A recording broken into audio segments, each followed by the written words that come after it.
Gotcha. Okay. Can you hear me? Yep, I can hear you now. Okay, Great. great. I will get the music taken care of. Yeah, just want to make sure that that is not going on at all times. All right. So let's see. All right, it's 8:30. Let's get started. Welcome everybody. I don't know what just happened to my little thing here. Okay. Give me just a second. All right, let's see how many people we have here. Got 8 people so far. Well, welcome everyone. I think we got people joining from all over the world, literally. So, welcome. I just want to remind you guys that this recording or this event is being recorded. So, if you don't want to be on camera, go ahead and hide your camera so that it's not going to show up. Let me do a little bit of adjustment here. What happened? Not quite sure what happened here, but hopefully that's going to work out. All right. So let me get started by first again, welcome everyone. Thanks for joining us on this call. My name is Alex Kim, and I'm currently an n8n ambassador, and I'm also part of their experts program. And last month, I was able to finally get my certification done, and it is in the process of certifying all their expert partners so that there's certain level of you know verified expertise, if you will. So happy to have just passed that exam with them recently. And I'm also a founder at Watt AI, where we are helping to build AI automation for clients. I'm also working on a few products, one specifically called Echo that I've been working on for quite a while. And lastly, if you guys want to connect with me on LinkedIn, that's the QR code for you to do so. And once we get started, I'll do some other introductions as we get to the one on ones. But today, I want to just do a quick overview of what n8n is if you guys are not familiar with n8n, and then show you what my current setup looks like in terms of what I'm calling vibe building. And when I say vibe building, I'm sort of including both workflow development as well as app development. And I do a lot of app development within Next.js. I did a lot of Python previously, but in the past couple of years have converted over to Next.js and that whole tech stack. And I'll show you guys what that looks like. And I also want to talk a little bit about what product requirements definite or yeah, PRD, product requirements documents, look like, because that's where I start most of my projects is with a PRD, so that I've already defined what I'm going to be building. So go through that a little bit, and then also show you guys what the AI builder looks like in n8n. If you haven't seen that, it's an amazing tool. It's a very powerful tool. And especially for those of you who are just getting started on n8n, it's a great way to get started. So we'll cover that a little bit. And then the rest of the time for today, we're going to be here for 6 hours. If you're going to be jumping in and out and you have an idea that you want to sort of walk through and have me help you walk through it, let's go to those one-on-ones, and then have us all together kind of walk through some of your ideas that you're working on. All right, so let's get started. If you aren't familiar with n8n and this is your first time looking at n8n, it's a AI workflow automation platform. If you've seen products like Zapier or Make.com, you know, n8n is a similar product. It's really starting to gear more towards tech teams because of the flexibility to do no code, low code, or if you're capable of doing so, include a lot of different code elements into your automation. So, very flexible platform. They lead with that statement or that word now on their website. So, their messaging has been changing over the past year, but really powerful automation platform that can do a lot of different things.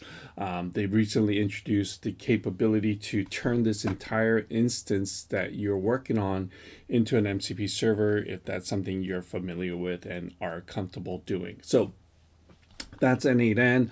I personally took that journey from going from Zapier to Make.com and then ultimately to n8n, and have been working on the platform for almost 3 years, or a little bit over 3 years now. And I'm very comfortable with it. And I think, again, today we'll jump into what all of that looks like. So let's talk a little bit next about what toolkit in addition to n8n that we're dealing with. First and foremost, I live my days in either the web-based Claude or inside of Claude Code in Visual Studio Code. And so let me cover what that means. If you aren't familiar with Claude, it's a similar product to ChatGPT. Those are the two major players in sort of the consumer-facing LLMs, if you will. I spent quite a bit of time in ChatGPT in the beginning, but to be honest, I don't even have an account anymore. So no more ChatGPT. I use the OpenAI API product quite a lot, but in terms of my personal use, I spend all my time in Claude or Claude Code. And as you guys can see here, I've already created a project inside of Claude so that whatever we talk about today is going to be isolated into a project. And then you'll also have, a shared memory across this project as you continue having various chat sessions. The next thing, in addition to the web-based Claude, is Claude Code. Obviously, when the name says Claude Code, it's mostly used for coding, but what I'm doing now with Claude Code is going well beyond coding.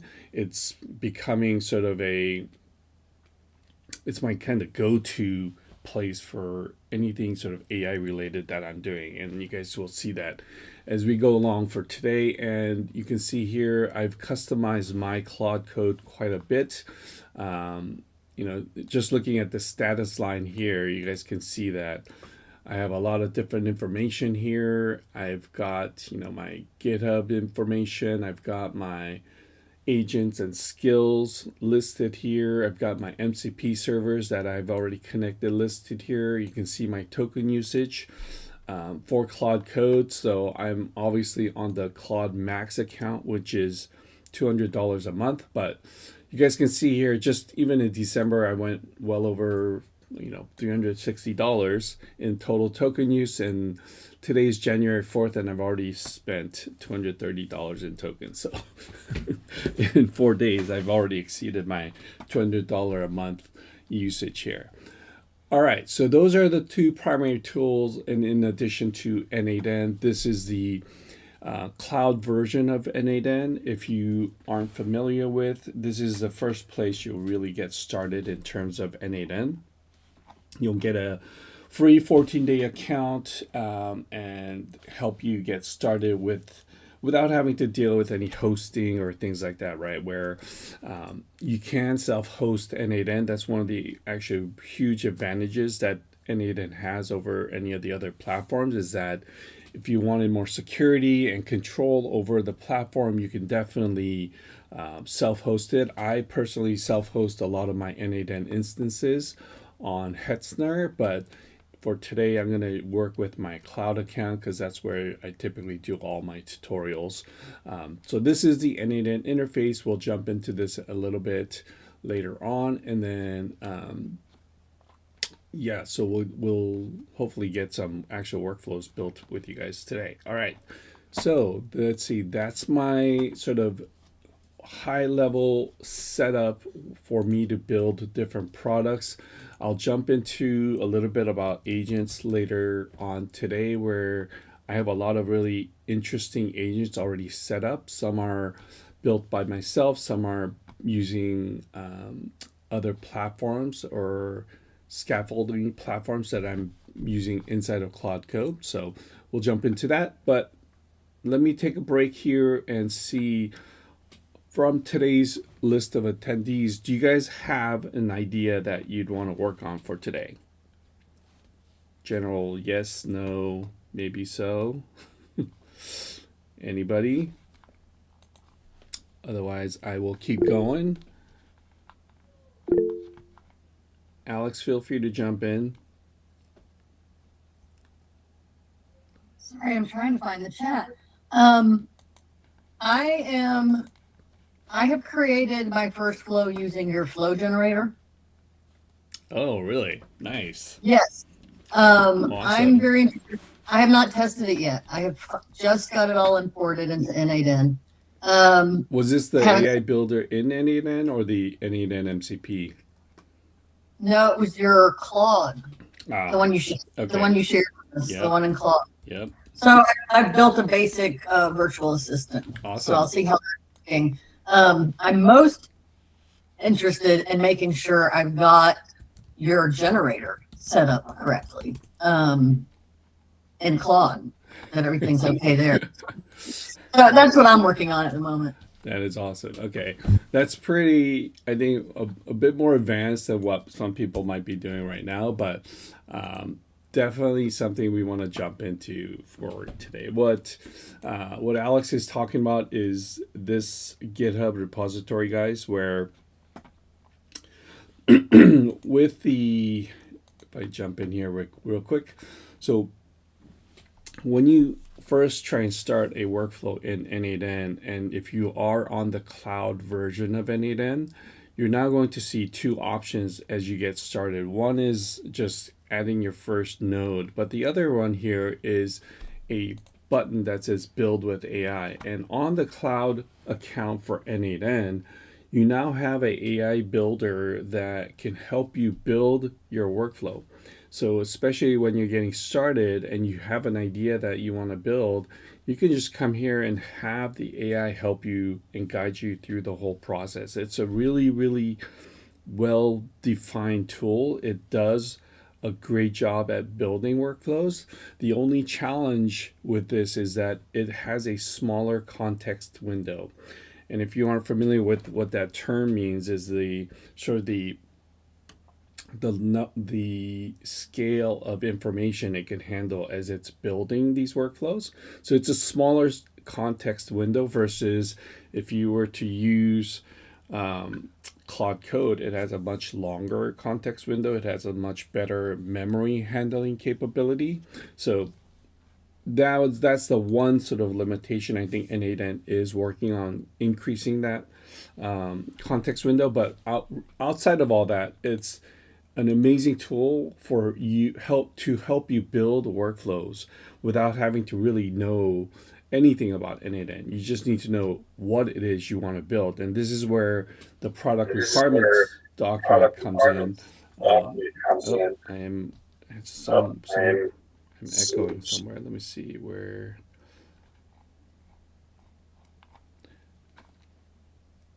Okay, let me see. Oh, that seems to have fixed it. All right.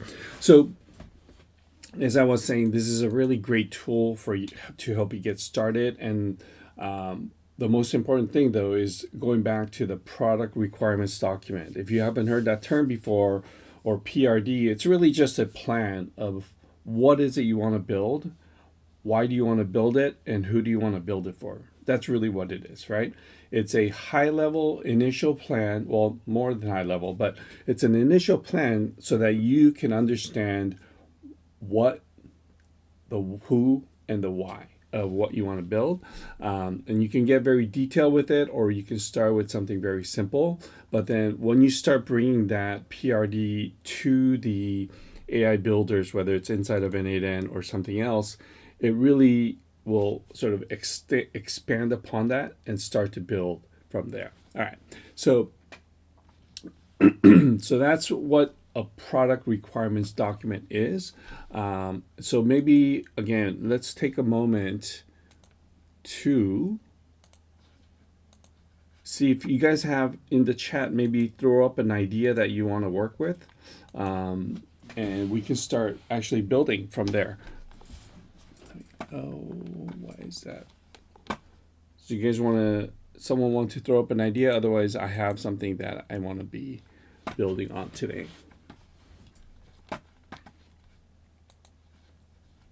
All right, I'll wait for you guys to put up an idea or raise your hand. In the meantime, let me explain to you a couple GitHub repositories. Again, this may be fairly advanced in terms of where you are in your n8n journey or your technology journey, but I've been using this GitHub repository called n8n MCP. And what this tool does is it's a MCP server that you can connect to Claude Code and other coding tools like Cursor. And this essentially has all the nodes inside of n8n. It has access to over 2,700 workflows, right? So it's got an incredibly large context of what n8n does, what the nodes do. It has access to a lot of the documentation. And so, as I was saying here in this AI builder, this has direct connection to n8n and all that information. But this tool here expands upon that and allows you to use Claude Code to have a much larger context window, right? So the way I currently use it is if I say feed invoices from emails to Google Sheets. All right, so let's take this idea from Yash. Sorry if I get that pronunciation wrong. So I'll say, okay, let's feed invoices from emails to Google Sheets. Great. So I'm going to take that simple one-line statement and say, great, we're going to feed invoices from emails to Google Sheets. And I'm going to assume that emails is going to be from Gmail because we're already using Google Sheets, right? So, and y'all should correct me if I'm wrong and you have a different email source that you want to work with, but I'm going to assume Gmail, right? And from Gmail, maybe it has a specific label from Gmail will help us to determine determine which emails have invoices. So somewhere along the line, whether it's automated or a human, will select the label for that Gmail, and that's a trigger for us to be able to use to pull that invoice and feed that to Google Sheets. And so in order to do that, we will, assuming a variety of invoice formats, I'd say maybe a PDF, maybe it's a text document, I don't know. And again, please fill me in with any of those details because these are the kinds of things that will go into a PRD, right? Well, what does our incoming data look like? Does it include files? And in this case, it might be a PDF. We'll need to process PDFs or, yeah, go ahead, Yash. Yeah, so my vision was like it could be either the email itself, as in the text email, or it could be the attached PDF with the email. The label part is like good to have, like then people can like assign which emails are required, like will go through the system. So that is good. I was not thinking about that. But the actual invoice can be anything. Like it could be it could have any format. Okay, perfect. So let's start with that. And when you say Google Sheets, what do you want to do with the output? So this is great because we're now dealing with input and outputs, which is where we really want to have an understanding of what that workflow is going to handle, because that's where I think we start getting to real details without being very high level. So what output do you want from that? So in the Google Sheet, we can have the vendor name, the date of the invoice number, ID, and description. So like remark or something. If a card is there in the email or the invoice, like the payment source, Yeah. it could have that. It's an optional field. Yeah. Awesome. Okay, so let's So are you happy with what I'm typing out? Can you see this? Put vendor name. Yes, looks fine. Yeah, Okay. and also amount. Okay. Oh yeah, amount. Yeah. Okay, so let's give this to the AI builder and see what it does. And what I'm going to do is I'm going to copy this. And while this AI builder is running, I'm going to go into Claude Code here and start a similar process. So let's, PRD. So in Claude Code, I have just a blank document. As you guys can see here, this project folder doesn't have anything other than an initial Claude settings file, which is just very generic. And I have a docs folder, which I always have a docs folder somewhere in my project folder, right? So we'll start with a PRD and say, this is what we want to build, right? So I just literally copied the same prompt from here into Claude Code. And the next step is, well, we should extrapolate some other details from this, right? So what I'm going to do is I'm going to drag this file into Claude Code, right? And now I'm going to have Claude help me flush this out a little bit further. So let's start with that. So let's say, help me generate a PRD from this project description. Put the put the PRD in, and I'm going to ask it to put it in this project folder. And the way I typically work with docs and project folders is I always have it have a folder for the day that I'm working on that project, so that I'm able to document the steps and things that I'm working on with Claude Code in that project for that day. So that's typically I do things. So let's just ask Claude Code to help us write a better PRD. And if it doesn't know certain things, it's probably going to ask us a few questions. So I'll let this run here and come back. But looks like n8n was able to build a workflow for us in the other window. So let's see what it does. All right. So how to set up. It says in the Gmail trigger node, specify the label. Yep. In the Google Sheet configuration, we'll need the Google Sheet ID and the sheet name that this will go to. It's going to create these, or let's see, it's asking us to create column headers. That makes sense. And then here it gave us a bunch of steps that we need to actually execute before it's properly set up. So great job of doing that. It looks like it's going to check for an attachment, and if it has an attachment, it'll extract that information from the PDF, assuming it's a PDF. So right now it's going to extract from PDF, but you also have other options in this node, so that depending on the variety of file types you might be expecting in that email, you could just add additional ones, right? So here, this again, AI did a great job of understanding the project. And if I say, well, I might actually have more items coming in, so maybe it's going to be, I don't know, maybe it's a JSON file. Most likely not, but whatever. So I'm going to say, okay, extract JSON content. And when you guys are building n8n workflows, it's really helpful to make sure that these nodes are named properly and they're not just using generic names. And just taking that one little extra step, you guys will actually thank yourself later on, and other people will thank you, because the more information you can even build into these node names, the more helpful it will be. So so let's say, yeah, so we will need additional inputs here, right? So we want an additional input. So anyway, let me do this later, but let's check these steps for now. So this will wait for an email, and every minute it will check a certain label. Okay, so anytime that an email in that label comes in, it will pull that email. This is one of the workflow patterns. What is it?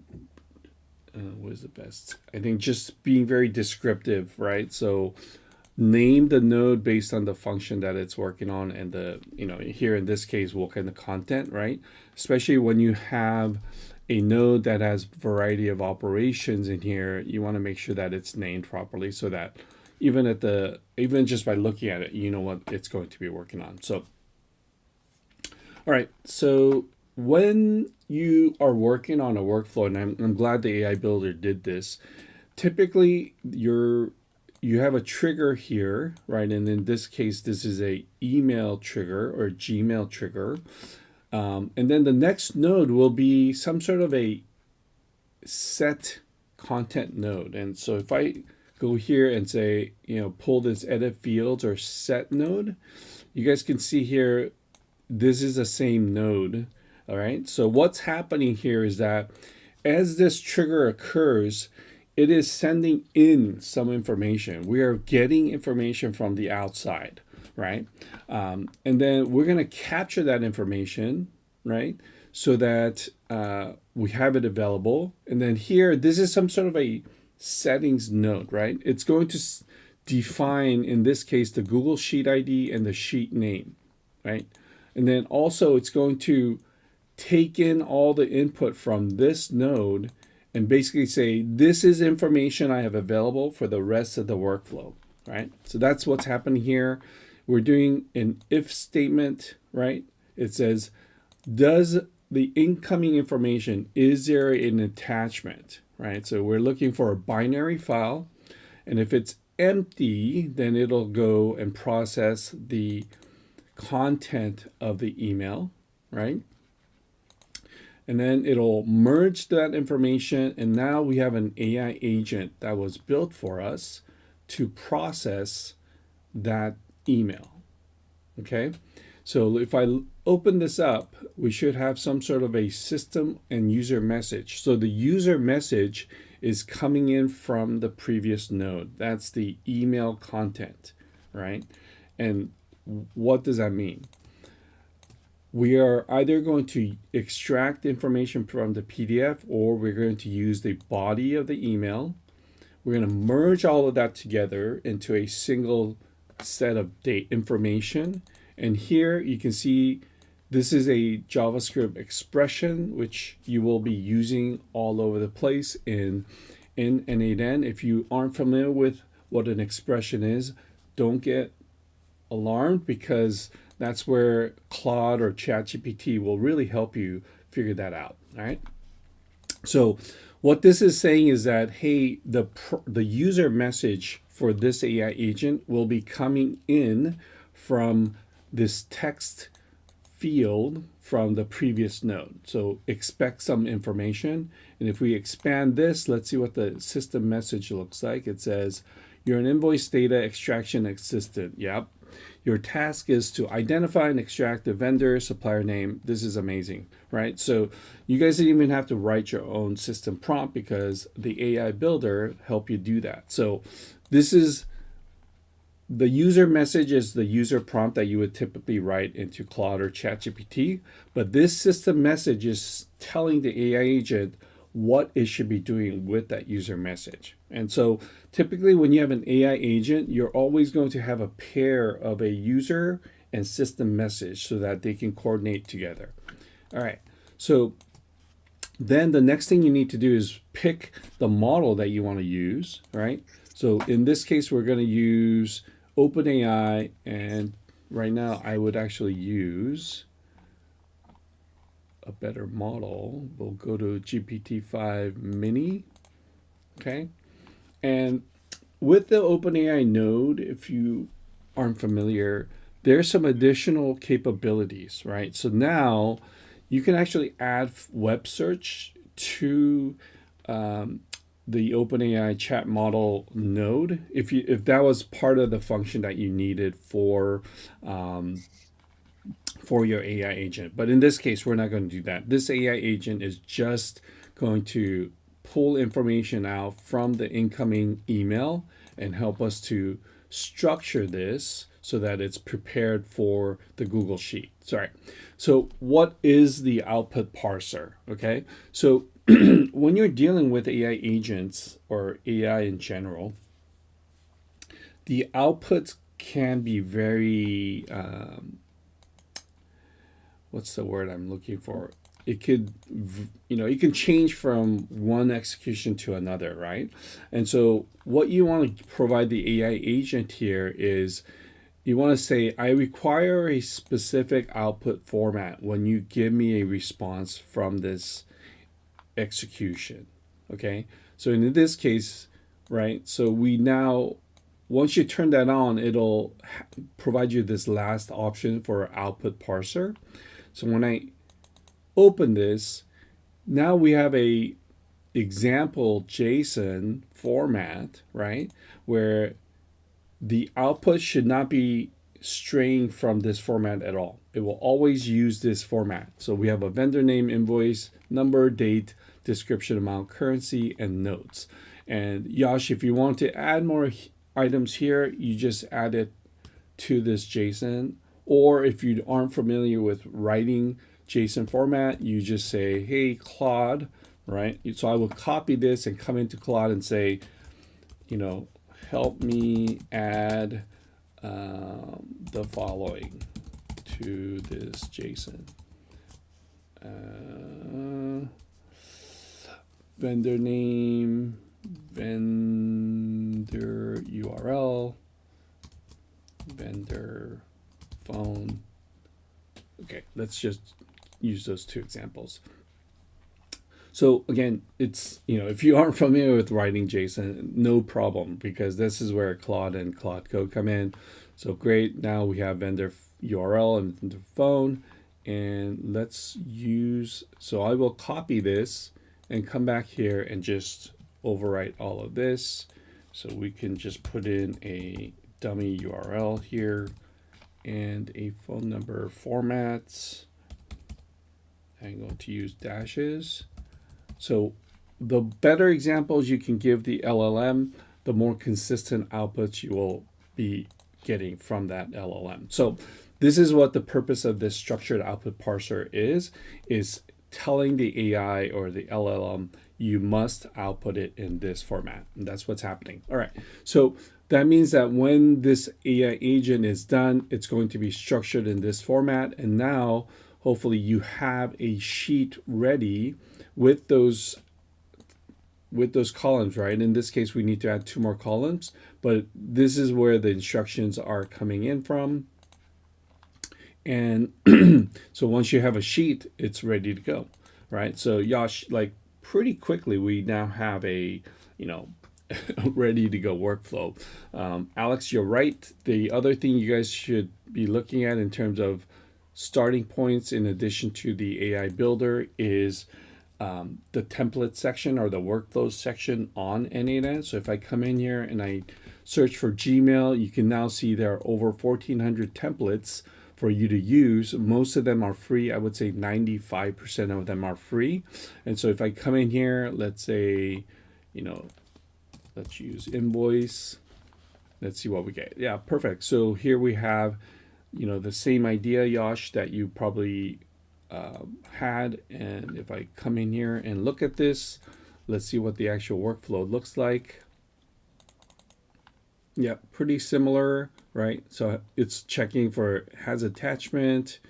If it does, it's going to do that. But what's missing here is the AI agent, right? We don't have an AI agent that's processing the information. So either way, when you come into the workflow section and you say, hey, I actually like this and I want to use it, you click this button and you can either copy the JSON or you can just have it post to your n8n instance, right? In this case, I don't have any n8n instances sort of being recognized from the cookies, but I can just copy this JSON here. And if I come in, let me save this real quick. I'm going to actually open up a new window because I don't want to get rid of that AI builder. All right, so if I open up a new window and I come out and let's create another workflow. And from here, again, I'm going to copy this JSON. And when I come in here in this blank screen, all I have to do is paste that in, right? So as you're looking at a blank screen, you just can copy in an entire workflow just by copying and pasting into that blank screen. But let's go back to our builder here. Therefore, your building needs to need to create. Yes, no one's gonna pay for your LLM tokens. That is something that you're gonna have to pay for yourself. No one is going to give you free LLMs. All right. Web app. Okay, so I'm not sure what the issue is there, but all right. So I think this AI builder did a great job. Very, I mean, yeah, this normally would have taken you, especially if you're beginning, it would have taken you a while to just get this set up. Again, great job of doing that. So let's go back to Claude Code with the same task. So, all right, it received, there's a classic document extraction, automation workflow. Challenges are great. So this thought through the problem. It wrote our PRD. Here's some insights that it's providing us, critical for this type of project, define exact schema. Yep, exactly. So we need to, when you're working on projects, the input and output is really, really important. That's going to help define the nuts and bolts of the actual workflow or the project. So keep that in mind, you guys, as you're working on your PRDs, because that's really very important. So this took a very traditional approach to the PRD, as you can tell by the various sections. So let's open this PRD up, right? So we started with this very basic project description. And if I open up this PRD, we now have a fully built out PRD. So let's see, manual invoicing process. So it's going over the problem, the solution, what are our success metrics. So this is what you would give to, like I would take this and, really fill out the schema further. And now it's also giving you sort of the recommended tech stack. It's recommending one of 3 AI automation platforms. I think some of this is a little bit outdated, right, based on when the language model was trained. And let's see, here's the exact flow that it should go through. Awesome. So this is probably more detailed than you might typically want in a project, but either way, very well documented project now. And let me take a quick moment to get Vishal's question answered.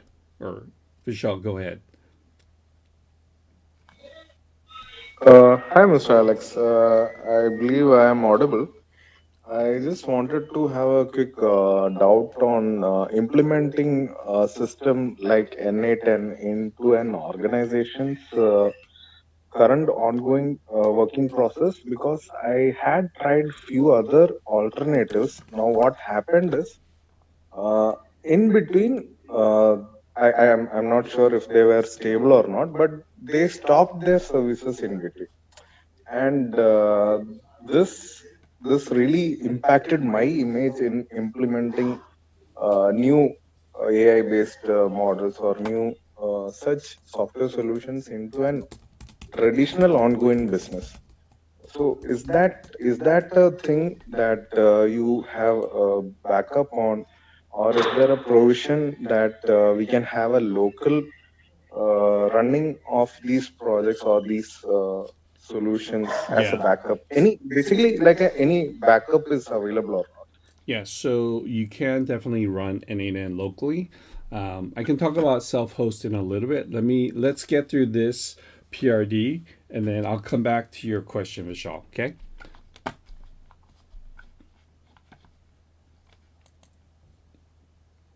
Perfect, perfect. Thank Okay. you. Perfect. Awesome. So I'm gonna just go and open this window so that we can circle back. All right. So we have a pretty well It's very well fleshed out. It's a very well fleshed out PRD here, right? So this is way more than what this AI builder was working with. This took this brief information and extrapolated its own sort of ideas on how it should work. But here you have a fully built out PRD, and it even included some future enhancements, right?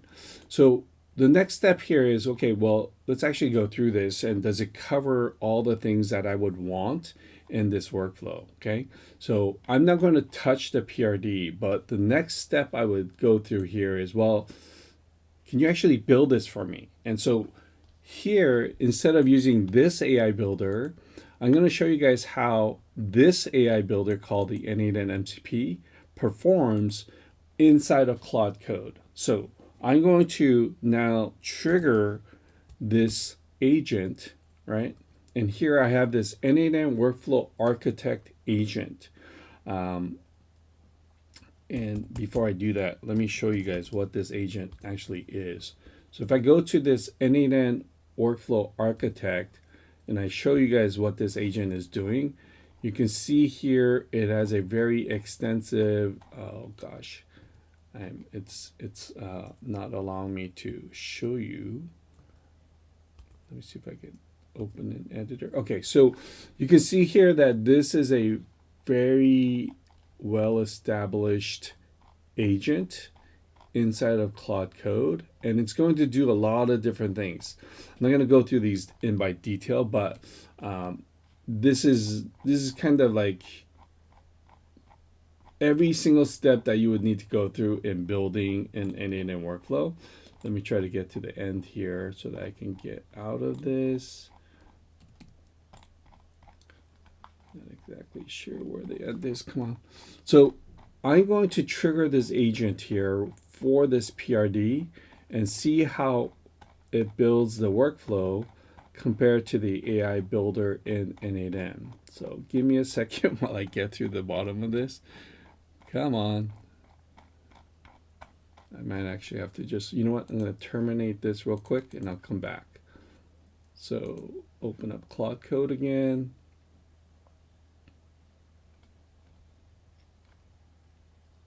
All right, let me resume the last conversation. So here, okay, great. So what I want to do now is trigger that n8n agent, right? And say, help me build this workflow for this PRD. Do not include any future enhancements, right? We had a list of future enhancements, which is number 9. So I don't want that in this implementation.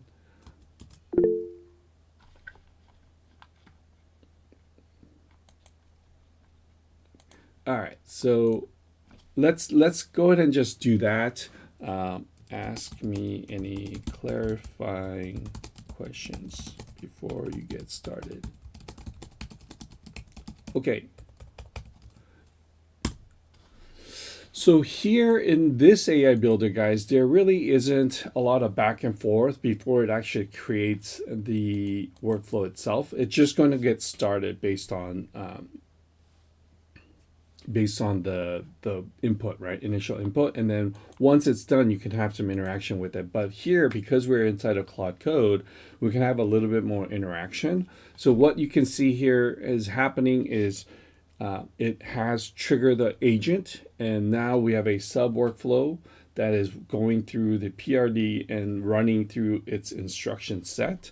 So while it's doing that, let me look at a few of these comments here. Gabriel, yep, for sure. Like if I was in a terminal app, right? So if I'm on the Mac here. So if I'm in the terminal, you guys can see here, I'm just in a very vanilla terminal window, and if I trigger Claude, I can just do this, right? So Claude can be triggered from any terminal app on your computer because now it's installed as a CLI.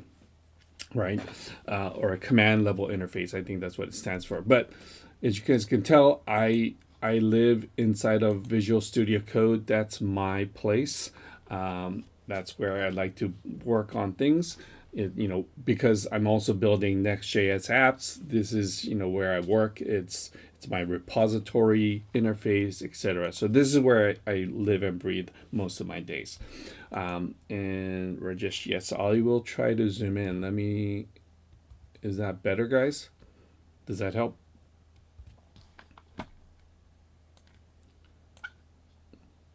Awesome. Okay. So now the agent has paused because it's asking me a few questions before we build. Processing email, how to mark emails as done. Okay, so yeah, let's add another label. So question number 1, I choose A. Oops, where'd it go? I may have zoomed. Okay, question number 1, I choose A. Let's see. Question number 2, when things fail, where to notify?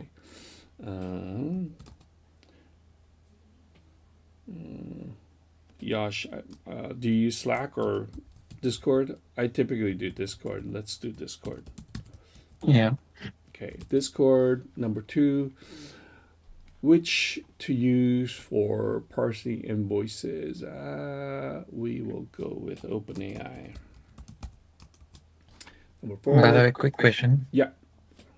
Like, do you think OpenAI OCR is like good? Because like so far I've only felt Mistral's OCR was good, but like I've not used latest generations of model with PDFs. Yeah, it's pretty good. You can use Claude as well. I've used both, OpenAI and Anthropic. They're both pretty good. I think it takes an Okay. experimentation though, based on the inputs that are coming in for your workflow. So just be aware of that. Okay, so number 4, trigger type. Ooh, let's do polling because that's what I think n8n's version did. It's a Gmail trigger. Configuration details. Let's add a settings node so the user can define that node. 6, let's see, invoice formats, same vendors, many vendors. Format can vary.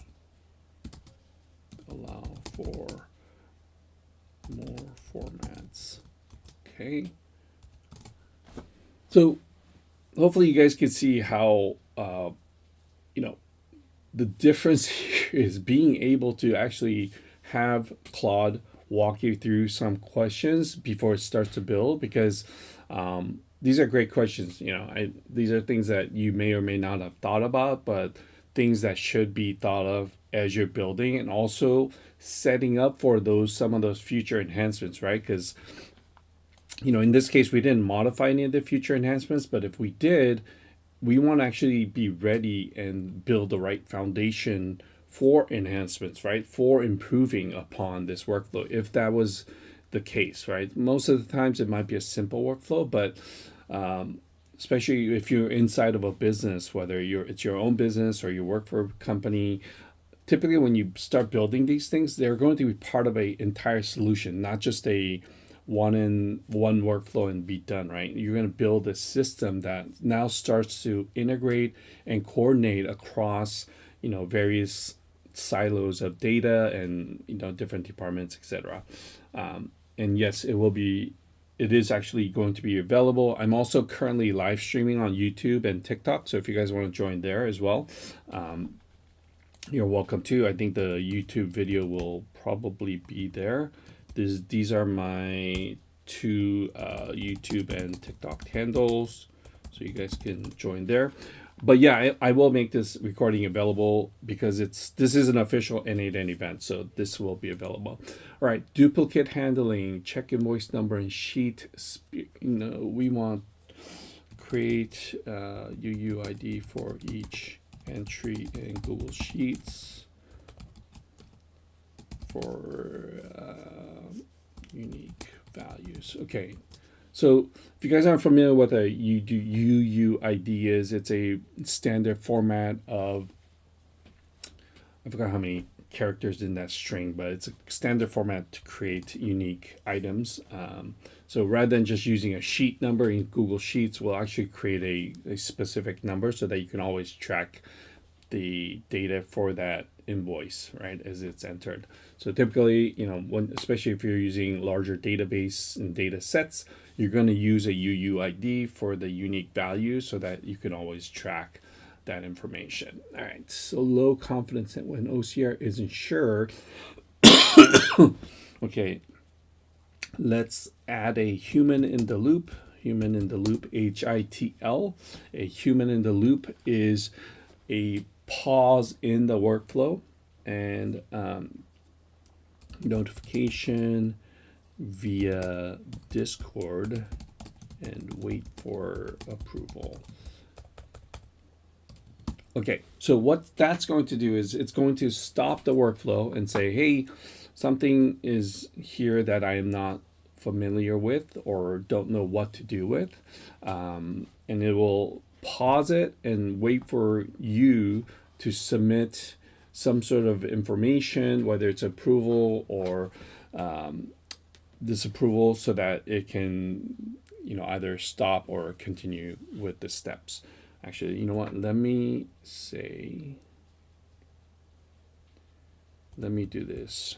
Add a new label to that email for the user to check at a later time.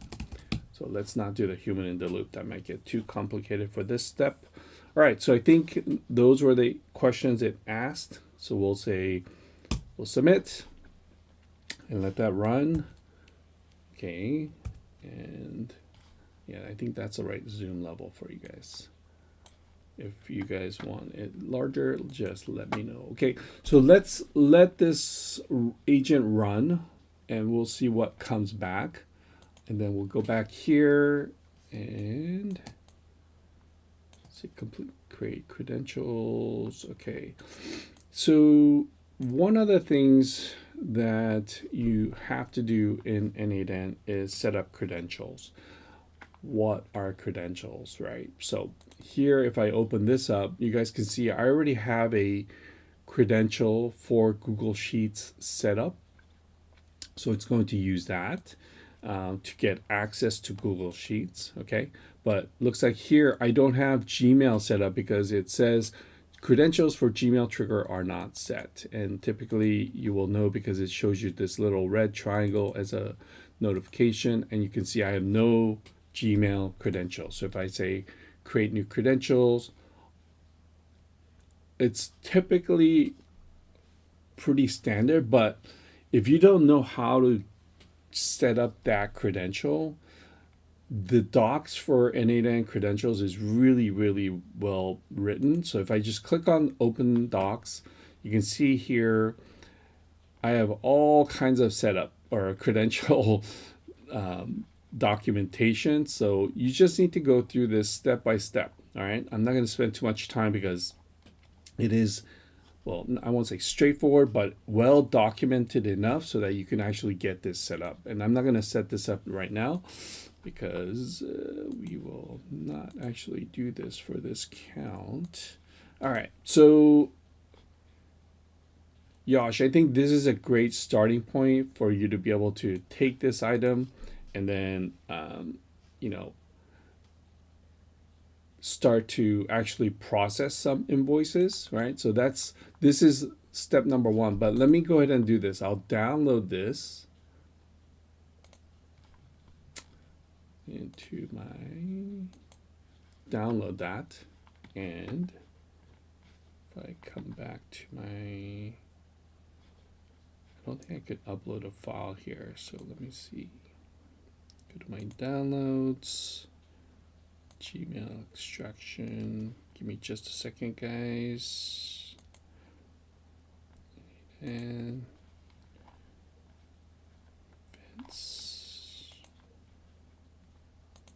okay, so if I do this, copy link. All right, can you guys see this file now that I just posted into the chat?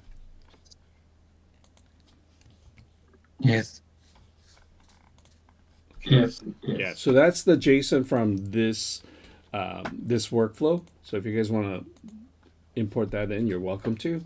All right, so let's go back to Claude Code. It says, all right, I need to give approval to this agent to be able to do a health check. So we'll say yes. Yes, search nodes, yes. I will approve your tool uses. So what's happened here, guys, is the n8n MCP server needs my approval to use certain tools it has access to inside of that MCP. So each project that you set up in Claude Code will need project level approval to use these tools. So just so you know, that's kind of what's happening here. Let me see. Can I paste? Oh yeah. So there we go. I just pasted that. Hopefully everyone can see it. All right. Let's get node. Yes.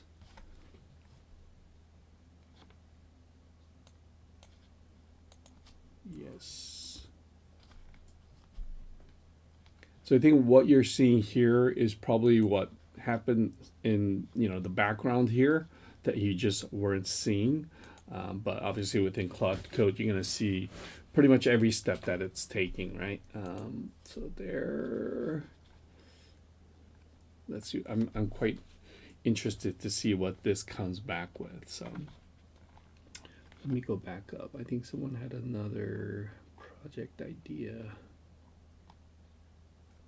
Connect self-hosted n8n to self-hosted n8n to self-hosted LLM. Okay, well, I'll come back to that as well as a self-hosting because those pair well together. So I'll address that in a little bit. So let's see, where is this? Can't quite tell how far it's come along with this, but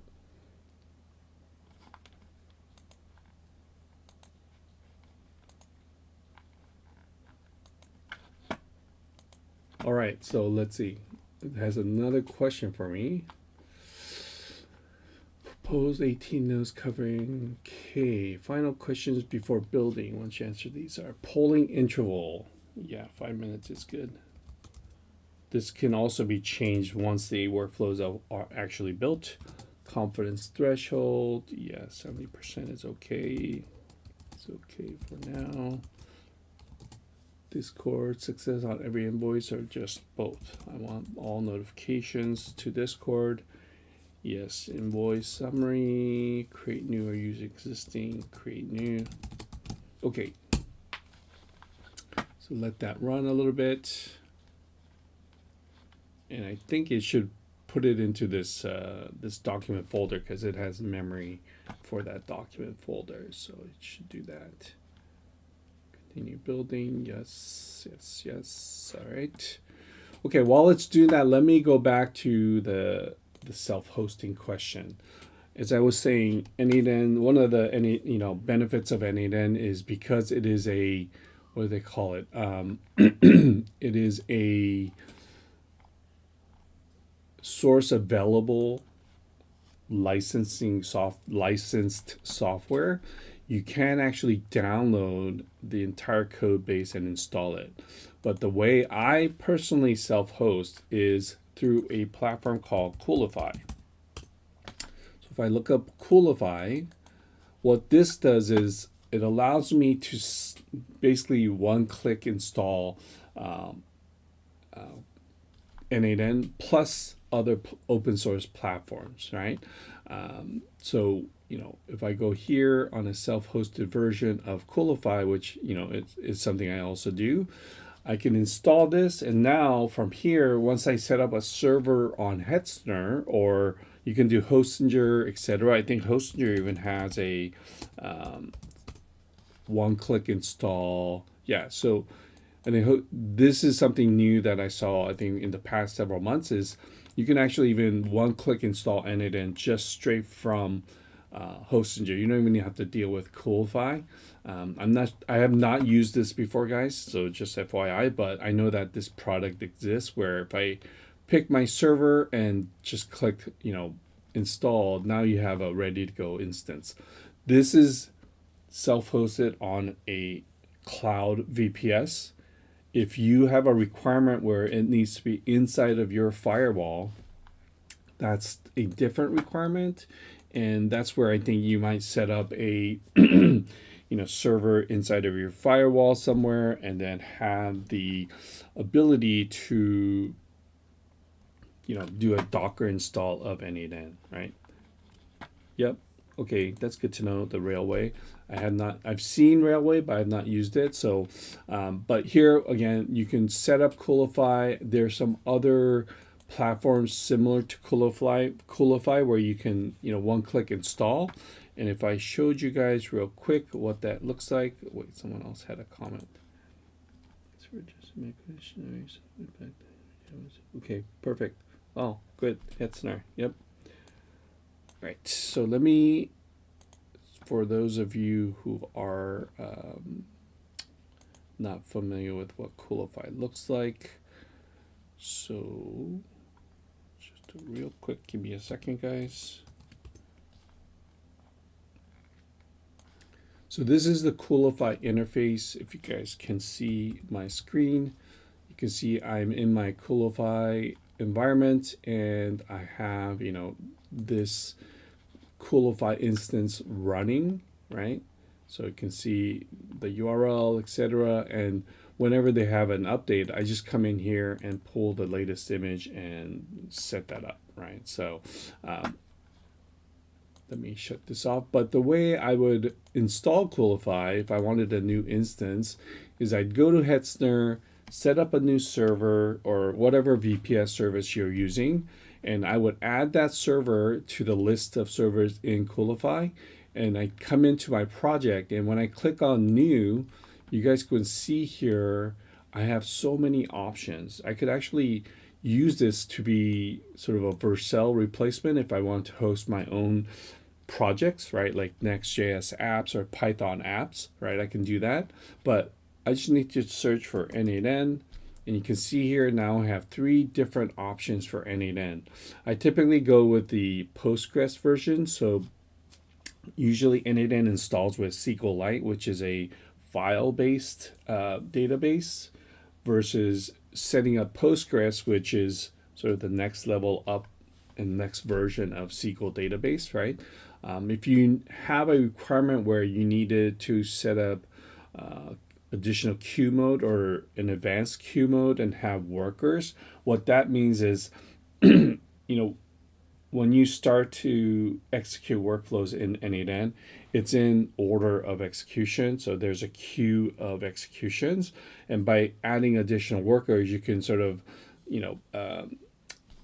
distribute that workload across those workers. But that's I think more of an enterprise level implementation. So you just go with typically n8n, you pick a server and go from there. So that's what I do. Right, so that's one-click install of n8n. In terms of LLMs, right, I think this has Olama. Let's see. Yeah, so if you aren't familiar with Olama, it is an interface and a platform to allow you to install local LLMs, right? So, right now, if you guys aren't familiar, OpenAI has their versions of some open source LLMs. Meta has a bunch of open source LLMs.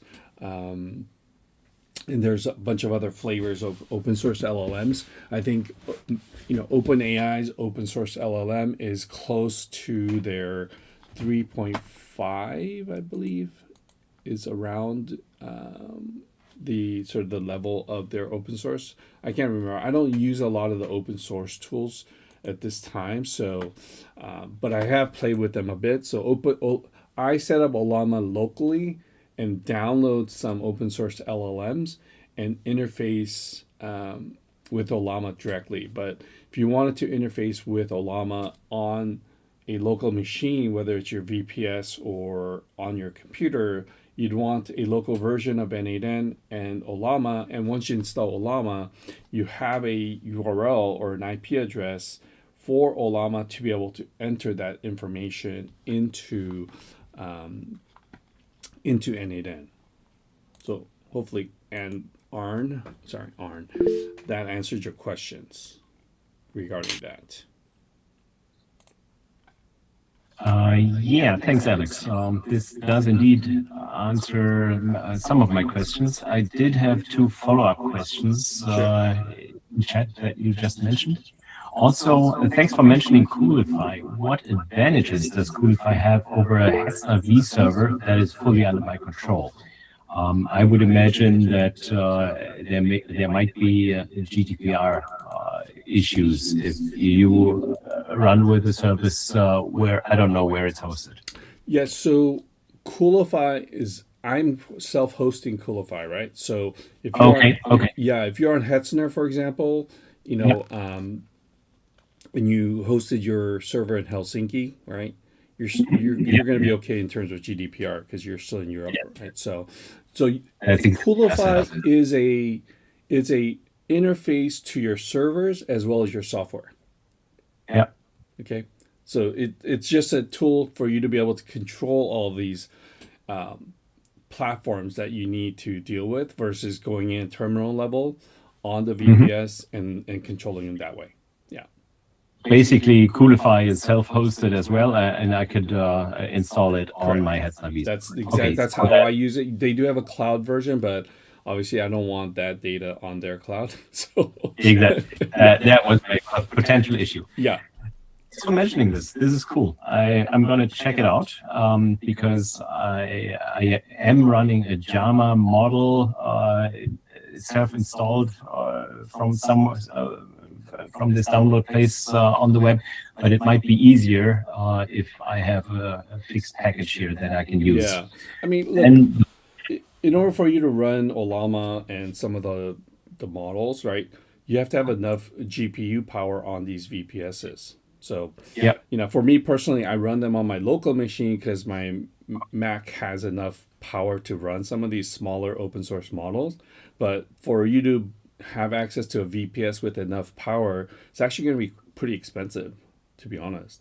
Unless you're using a service that you can rent GPU power at, per use, right? Okay, got it. So there are services that provide that, or maybe it's Hugging Face you might use. Hugging Face, I use. You have options. It's not truly local because you using a hosted LLM, but I don't know. I think it depends on your level of privacy that you need and data privacy and protection that you need. Most of my use cases are not that strict, so I'm typically okay with that. Yeah, I'm actually doing this as a little exercise for myself to practice my tech skills, but the real application is for my wife, who has very strict health-related GDPR requirements. So by hosting the LLM is probably prerequisite. Gotcha. Yeah. So I found that anytime you start running a model that's over like 3 billion or even 7 billion, it starts to choke, and every response is like 30 to 60 seconds, which just isn't usable. Kind of slow. Yeah, it's not kind of slow, it's very slow. So that's where, again, if you look into some of the data protection capabilities on the OpenAI or Anthropic platforms, they tell you that it's protected if you have, like, for example, I had this conversation with Alex where if you use their API, their terms say that any API usage is not used for training their language models. So there is some protection there. So I think it really requires you to look at some of their terms. In the US, it's called HIPAA, right? Making sure that it is HIPAA compliant and that data is not accessible elsewhere, because that is definitely a requirement that I've come across some of those HIPAA requirements and some potential projects. And I've looked into that, and I was comfortable with both OpenAI and Anthropic in some of what they offer. Yeah, got that. And this, in fact, relates to my two follow-up questions. Once I decide I have my own n8n instance and my own LLM model, how to connect the two via n8n. And second, and most important, for my wife's application, she also has this proprietary and confidential data. So I would like to add RAG capabilities with access to that data. Yep. If you could give me some insight on how to get there. So Yeah. when you open Olama, for example, let me just put a manual trigger here. Yeah, so Olama has a node here, right? So, and the way you would set this up is, you see it by default goes to localhost. Yep. And that's basically what you'd want to do is whatever location your n8n is at, make sure they're in the same machine so that the local host address can be addressed or accessed. That's it. And then in terms of vector, I don't know how much data you have to deal with. Can you give me an idea in terms of size? Not too much. Okay, perfect. A couple gigs should suffice plenty. So my idea was to have a dedicated directory on the server also. And you might not even need a RAG for that, to be honest with you. Cool. You know, they're getting these models are getting so good. Like, you just give it access to a folder and it'll do the search and Cool. you know Works what I mean? for me. Yeah. So if it's like a Google Drive, access local folder as a user of that configuration. So in n8n you can actually.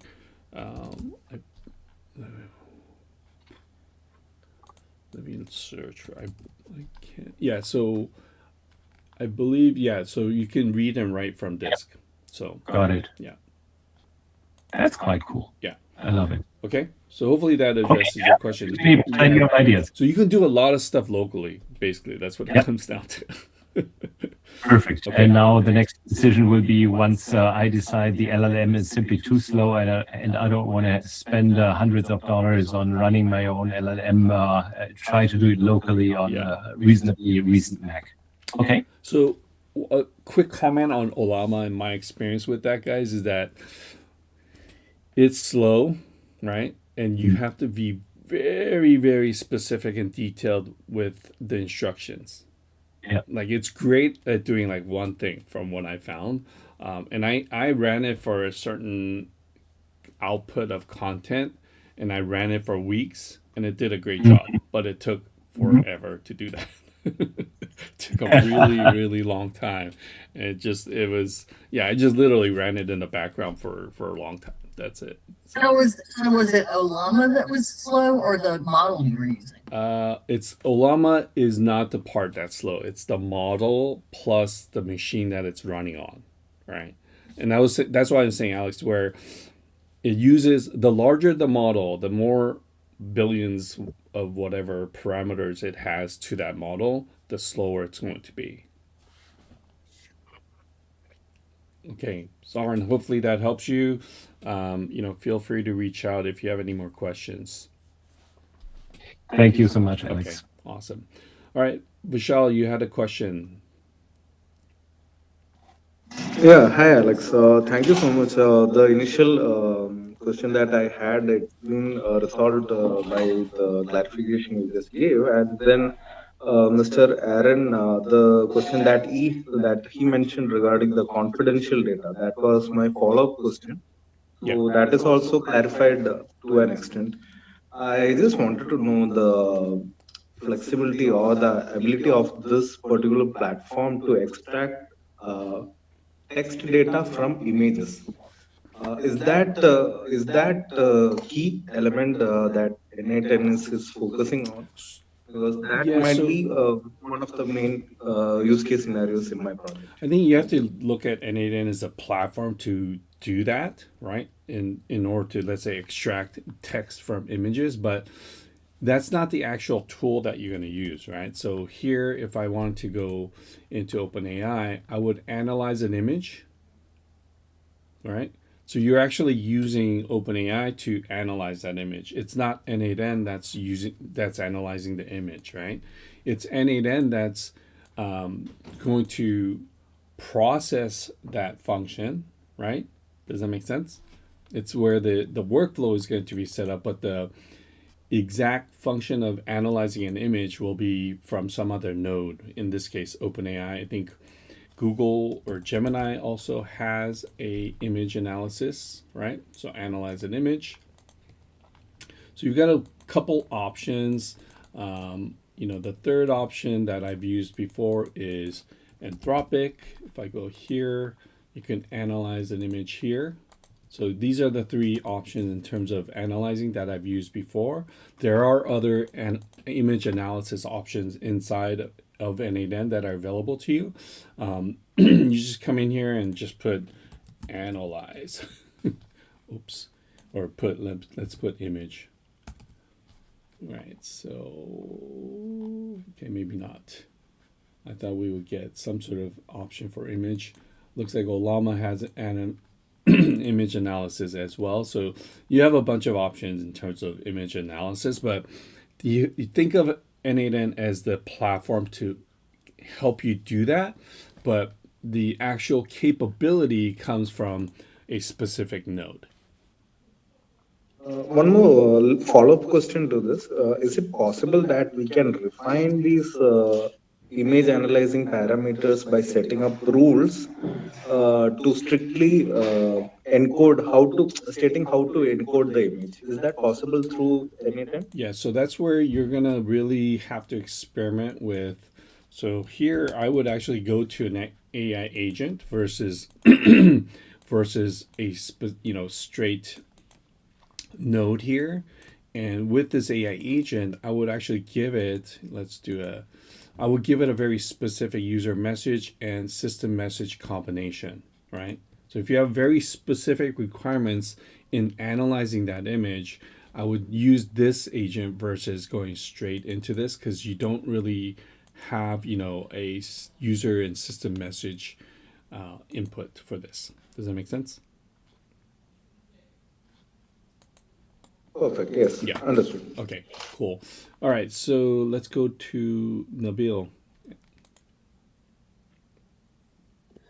Yeah, hey Alex, I am a web developer, a full stack web developer. Actually, my English is not good, so please ignore it. I started learning n8n from last month. I spend a lot on AI tokens. Just wanna know best practices that reduce the cost. Good question. Yeah. So one of the ways, especially when I have a very complex workflow that has a lot of AI agents, right? Which, you're going to use a lot of tokens. And I feel your pain when it comes to token usage, because you'll start working on something with an AI agent, and if you don't put some controls in place, so for example, let's go to Anthropic and we pick, Opus 4.5, which is their most expensive token or their LLM. One of the ways to control it is, the number of tokens that it's going to use, the number of iterations that it might go through, right? So all of those things factor into token usage. So there isn't a secret formula in token optimization. Okay, it's really figuring out, well, do you let this workflow and AI agent keep running? I've had instances where this Anthropic model here, it hit the language model or the API like 500 times, and it just started to get very expensive. And that was sort of human error in a way, right? So no secret sauce, just continuously monitoring. There's some evaluations tools here that if you aren't familiar with, that help you optimize and have more consistent outputs from your LLMs. So there are a variety of sort of methodologies, if you will, that you can employ in token optimization, but it's just continuous monitoring of your AI agents and making sure that they're not using more tokens, or if they're using the wrong model, for example, like, if you're using something where, you don't need Opus for every single task, right? Yeah, exactly, Yash. So you don't need Opus for very simple things. You can just use Haiku, which is their cheapest model. So there are a lot of different ways that you can optimize token usage. Just continuously monitor, and also you can drop it into Claude or Claude Code and say, hey, show it the JSON and say, hey, show me some ways to optimize this so that we're not burning extra tokens. And I've done that before as well. So Okay. There is another question I want to know that, and there is any sources that will help us to decide which model will work best for our task. yeah. So again, I think I've done that with Claude Code and Claude, and just giving it the JSON for the workflow and saying, hey, analyze this workflow. Excuse me. I say analyze this workflow and see how we can optimize, both the model and the token usage. There's no secret sauce, unfortunately. You have to know the models. Okay. Okay. Thanks. Okay. All right. Thanks, Alex. You're welcome. Alex, go for it. I have done nothing in terms of customizing the environment variables and settings for n8n. Is that something I need to be looking at? No, most use case, like I would say 90% of use cases don't require a modification to the M variables. I personally don't modify any of them when I do the self-host versions. Okay. Yeah, you shouldn't have to worry about that. Gotcha. My second question is, when I'm using your architect in Claude, Yep. do I need to customize the connection to the n8n MCP? Which part? Well, my understanding is that you had it set up so that it was connecting to the n8n MCP through your private connection. Yes, yes. Okay, I see what you're asking. So this n8n MCP, they do have a hosted version of the MCP that you can sign up for, right? But as you guys can tell, I am a self-hosting person, so I have this n8n MCP server running as my personal MCP server to access this capability. So I'm using your server then, right? No, you're not. You can't access my MCP server for this n8n MCP. Yeah. So how is that architect accessing it?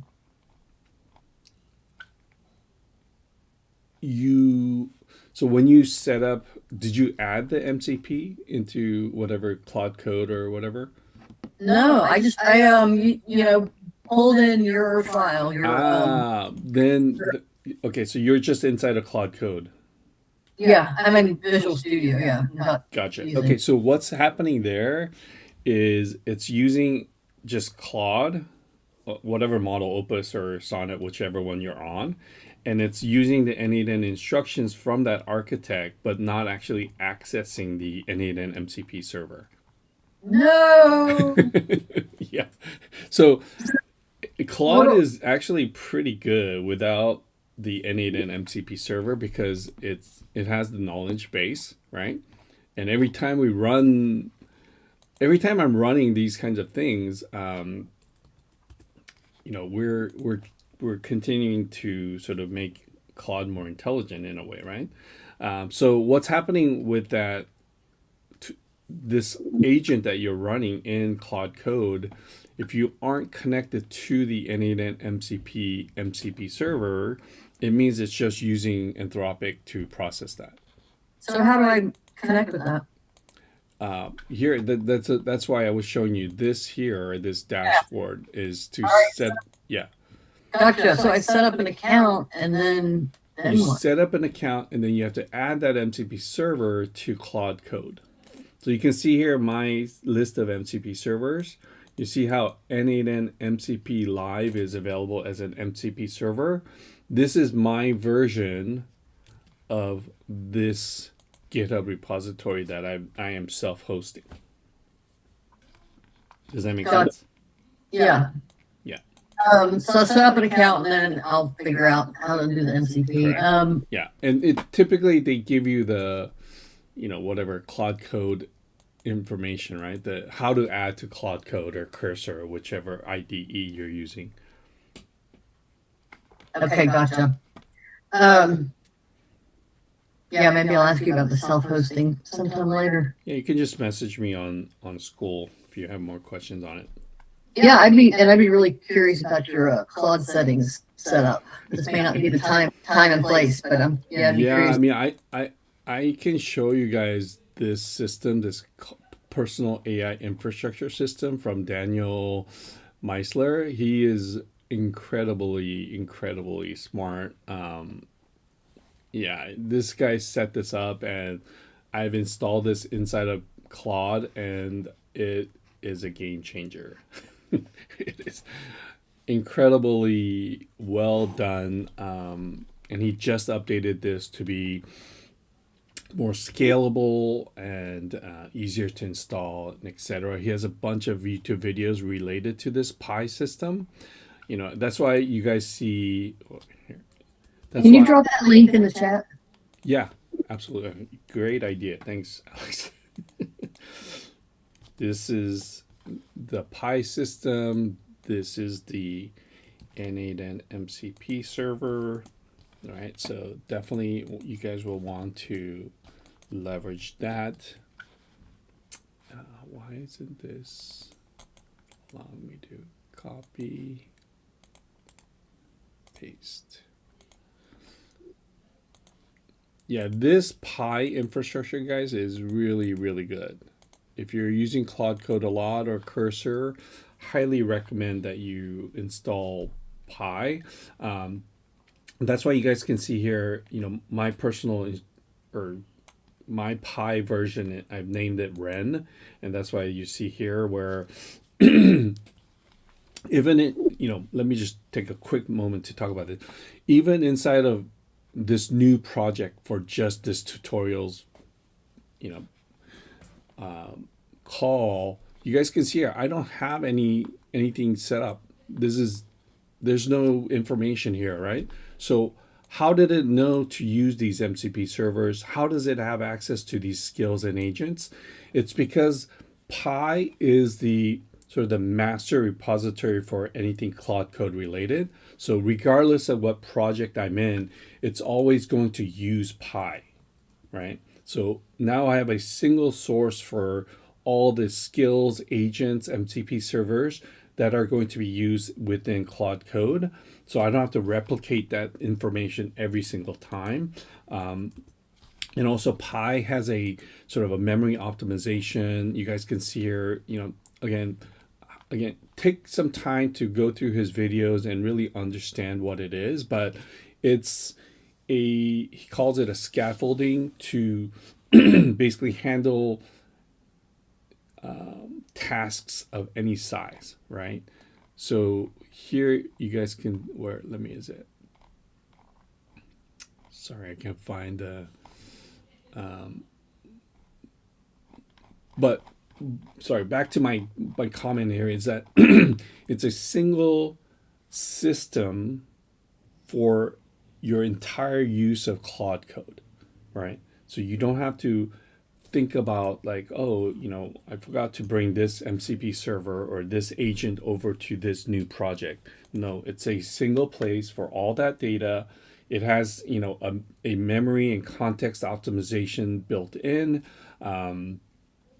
Just really good, right? And so you, if you install this, you'll also notice that you're not going to be compacting your chat sessions as often as you might without Pi because it has memory optimization. So, so that's why, here again, in my blank project, I have access to all of this because it's using the Pi system. Does that answer your question? That's awesome. I can't wait to. Yeah, this will take you a little bit of time, but I literally spent several hours going through his videos on YouTube that he talks about this entire system.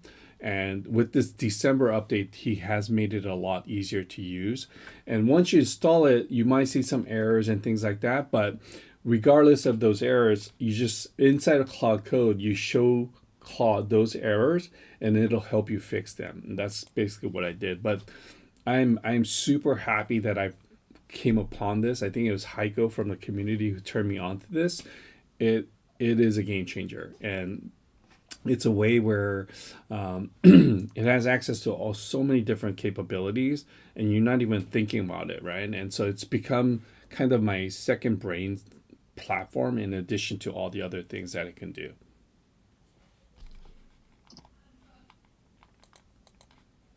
Do you have any skills in Claude that you think are critical? I mean, this thing has so many skills, Alex. I can't even begin to. Yeah, this has a lot of skills. It has a lot of different skills. I've developed some of my own, and I can show you guys some of those. But in addition to the included skills, let's say within Pi, you're going to find yourself building your own agents and skills because you have very specific use cases for your world, right?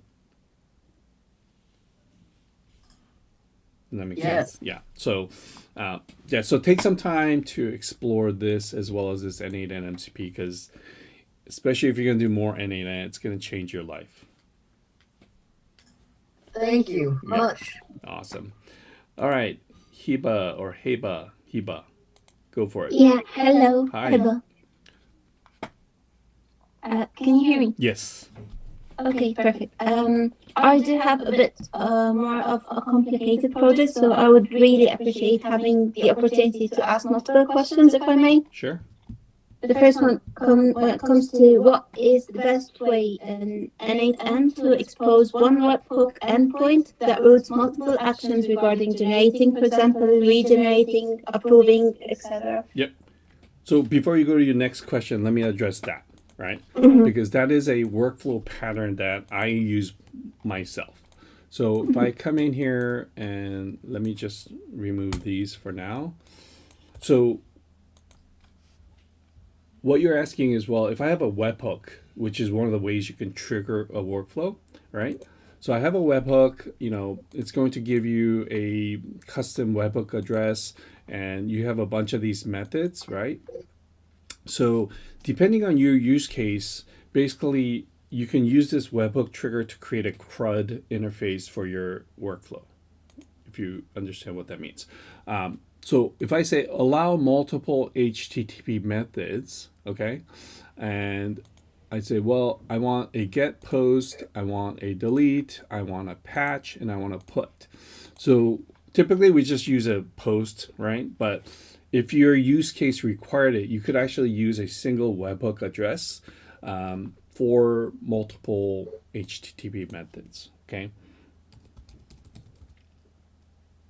Okay. Okay, so that's step one. Now, your question was, well, if I have a single entry point, what do I do when I have a post and I have multiple branches to this workflow? Okay.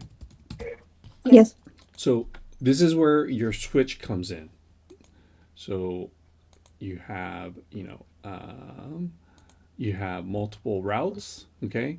So depending on the, route 1, I'm going to rename these outputs, route 2, and from the webhook trigger, oops, no, I don't want this. So for the value to route this, I want the value from the webhook, right? So if I say from this webhook, let's say it's item.json.route1 value, okay? Right? So in your webhook, you're going to include information so that the switch knows which way to go. Yes. Okay. Okay?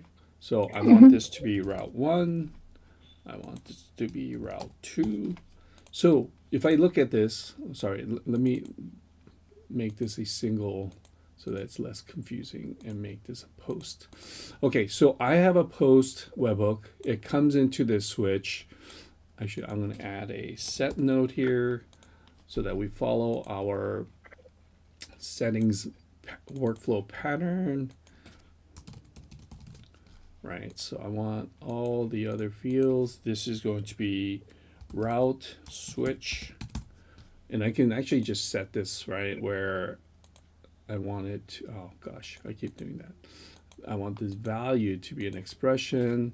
So this should be from the webhook dot item dot json dot route value or something like that. I forgot what I named it. So what's happening is, okay, you make the call, I set it here. I can call it directly from the webhook node, but for whatever reason, let's say we use a settings node, and from here we can just use, now we don't need to call the webhook node, we can just use route value.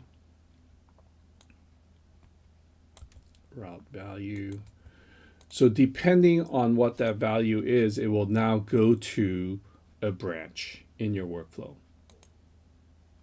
Yep. And from there, but you can do whatever you need to. So let's go to your next question.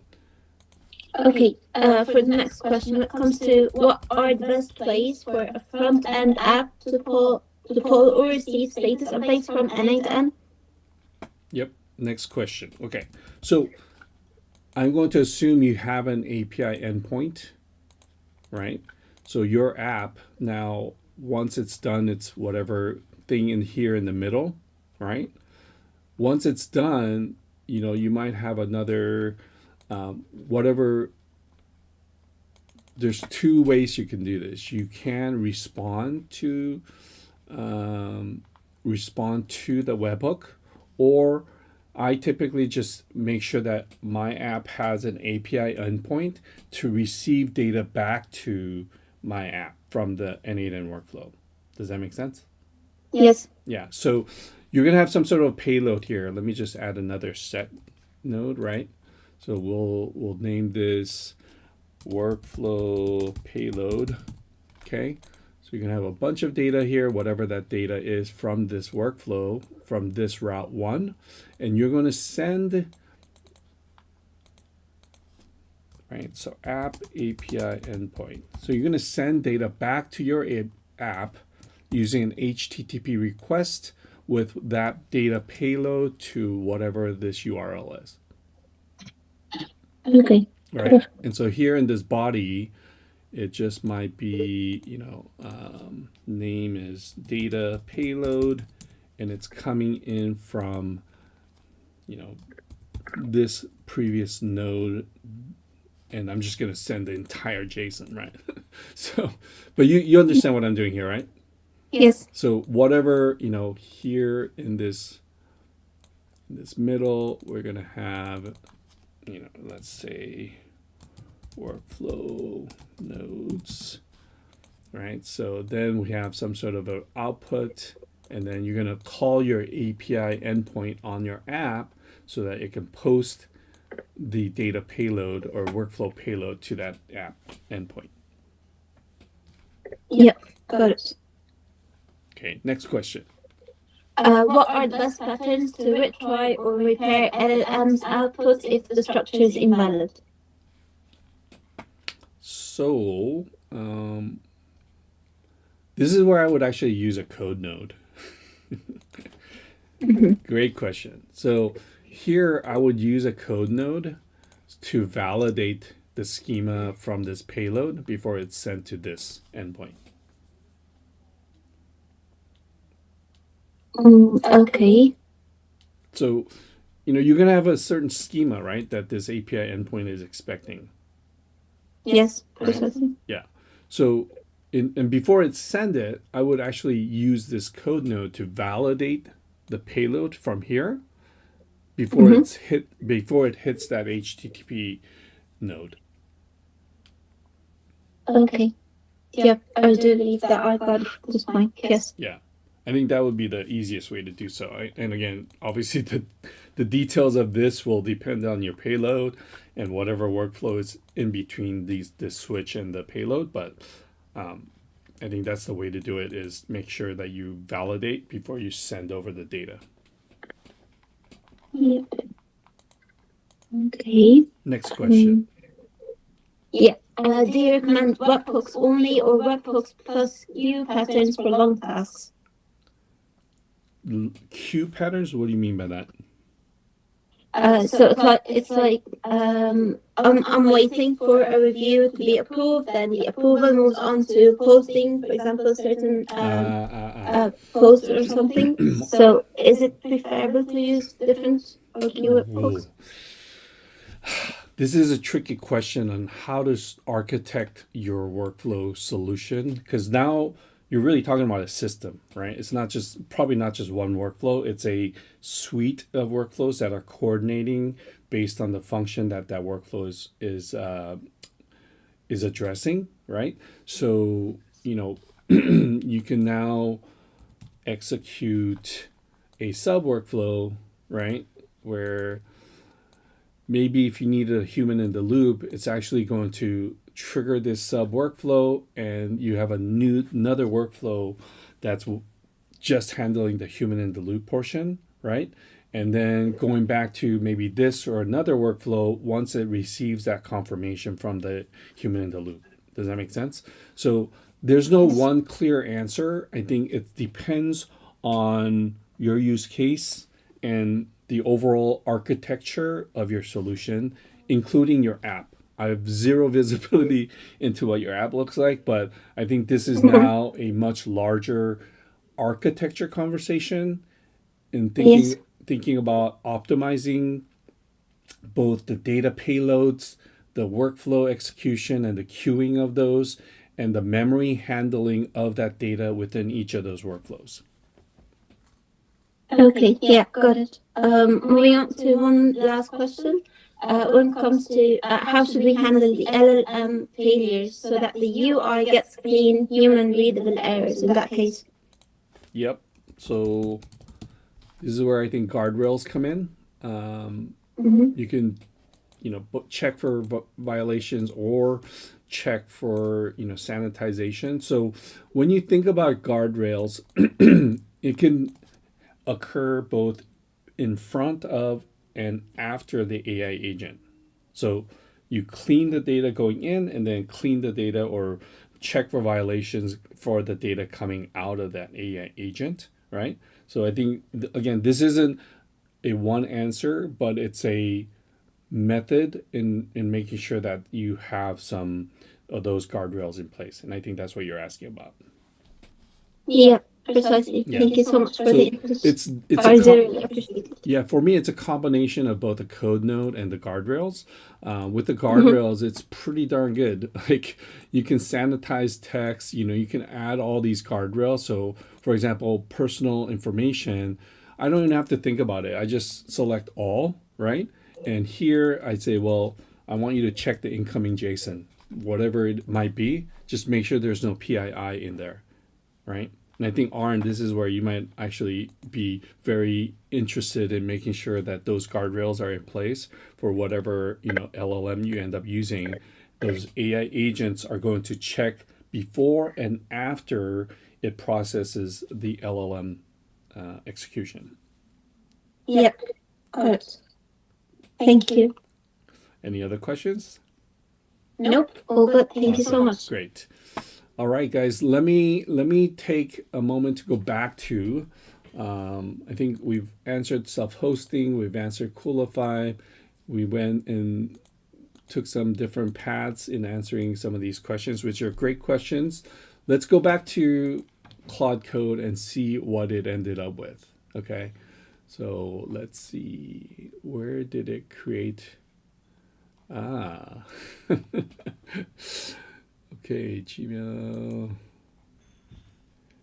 All right. So this is okay. So this actually deployed the workflow to my n8n instance, because the way I have this configured with the self-deployed version of this n8n MCP server, right? This code base.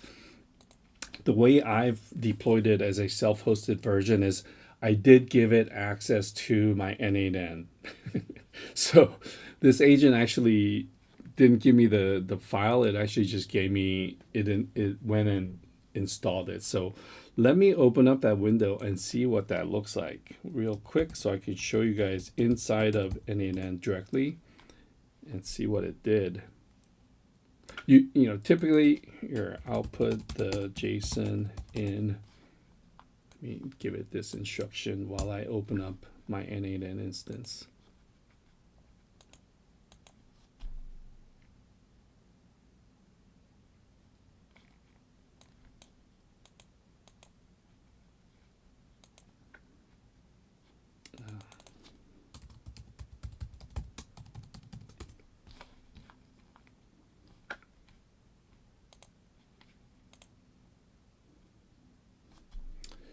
All right, let's see. Okay, so it did install it on my n8n, which is great to see. Let's see how it compares to what we created with the AI builder. All right.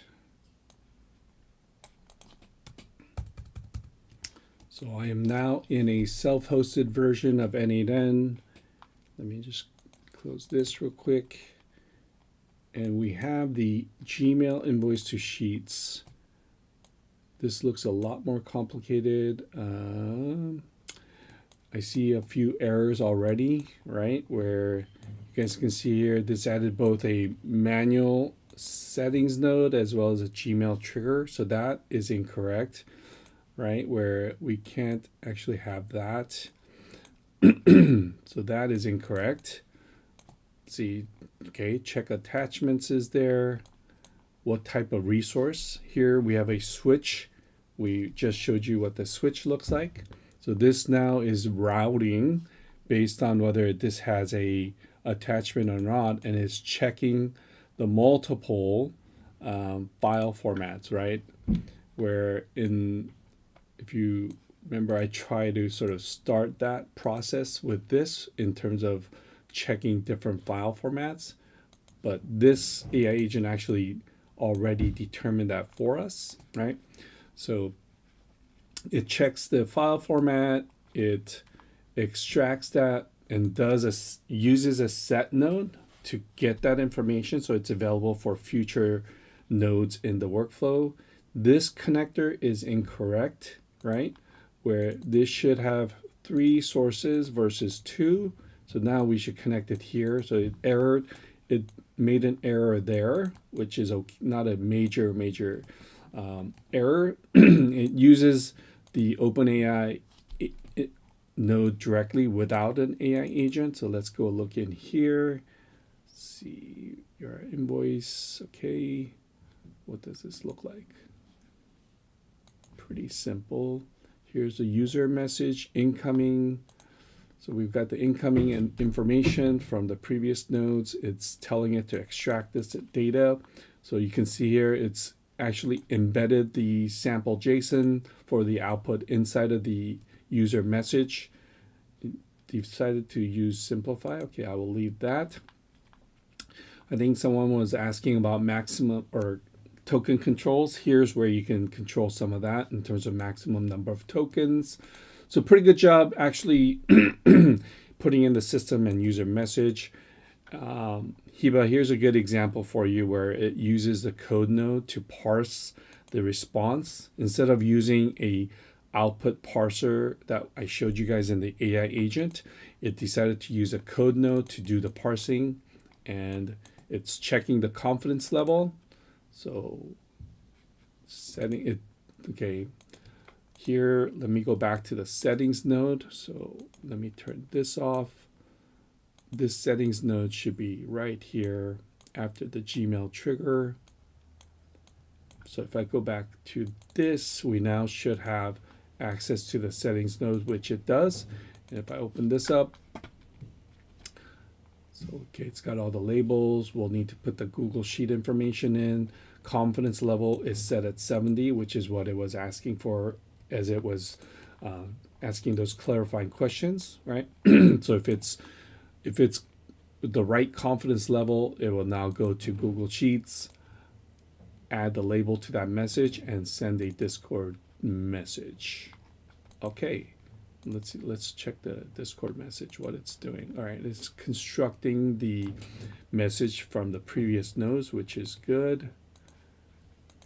Then let's see what it's doing here. Yep.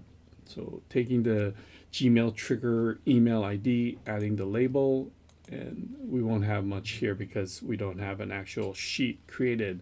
All right. So if it's a false confidence level, then it will add another label, send a Discord message, and append review to Sheets. Okay, cool. So almost there.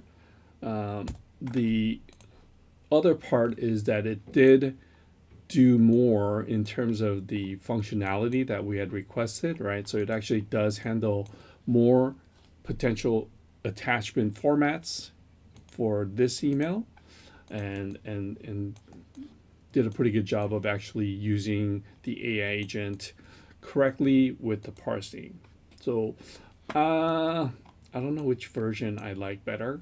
To be honest, I think this is a much better version because it also does the routing here in terms of the confidence level, versus here we really just have an output and direct addition to Google Sheets.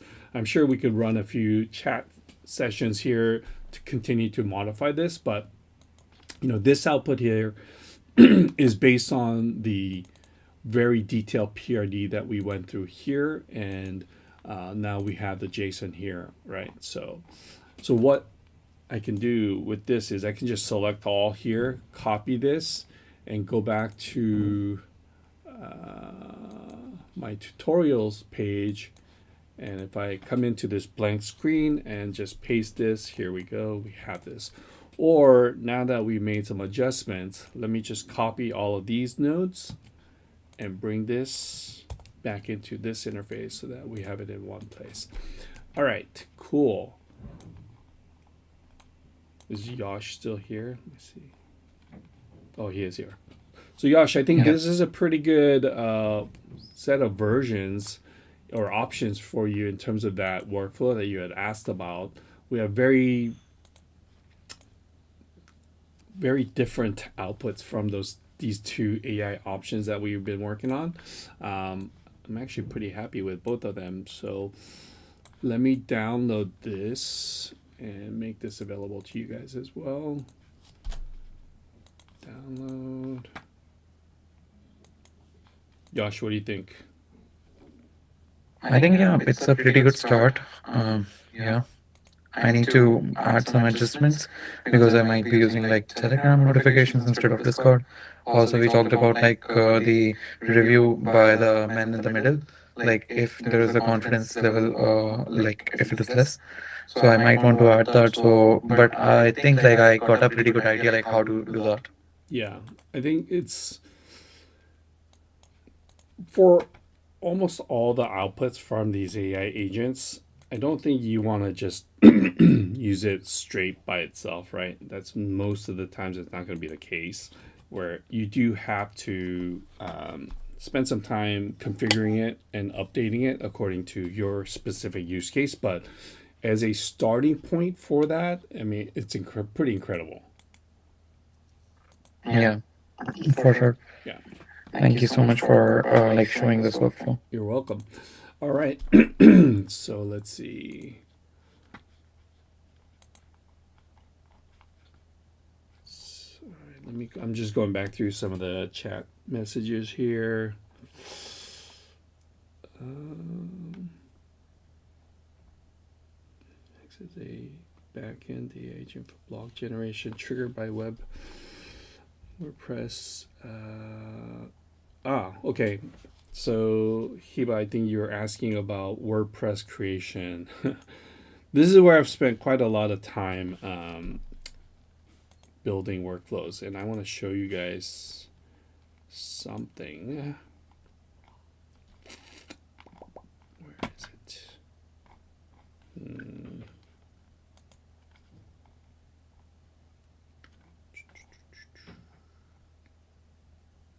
content. Here we go. Okay. So I think I briefly mentioned to you guys the ecosystem that I was working on before. So let me show you this real quick, and I think it might trigger a few conversations on what the heck's happening here. So this is part of the ecosystem, and this is workflow number 9 in the system, where this is going to take, it's going to start from a webhook, and it's going to be triggered from Airtable to start this workflow. And we're going to get this information, then we're going to set the settings, which is what you guys saw earlier, right? And then we're going to, this is the NocoDB version. Okay, so we're pulling a lot of information and context building before we start even writing any of the work, the blog post.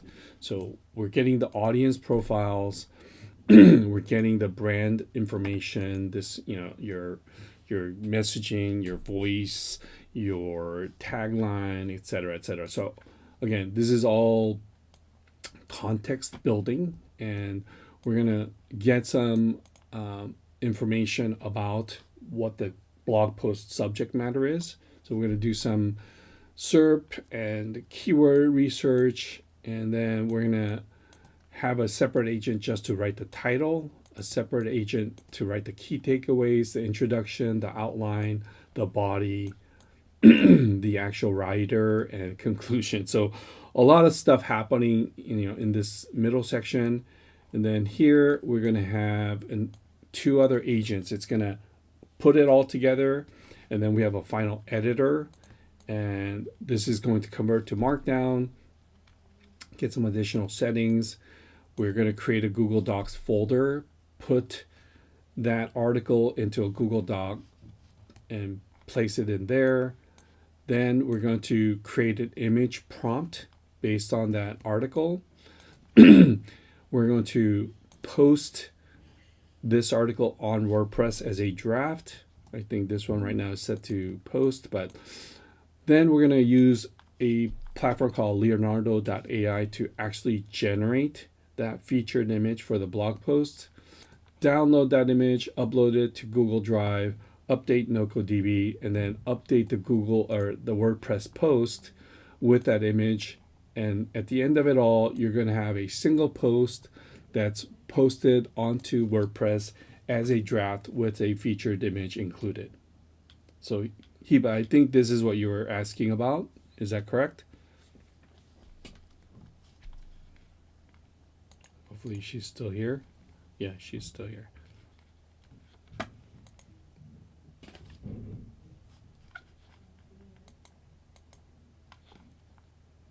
You guys still there?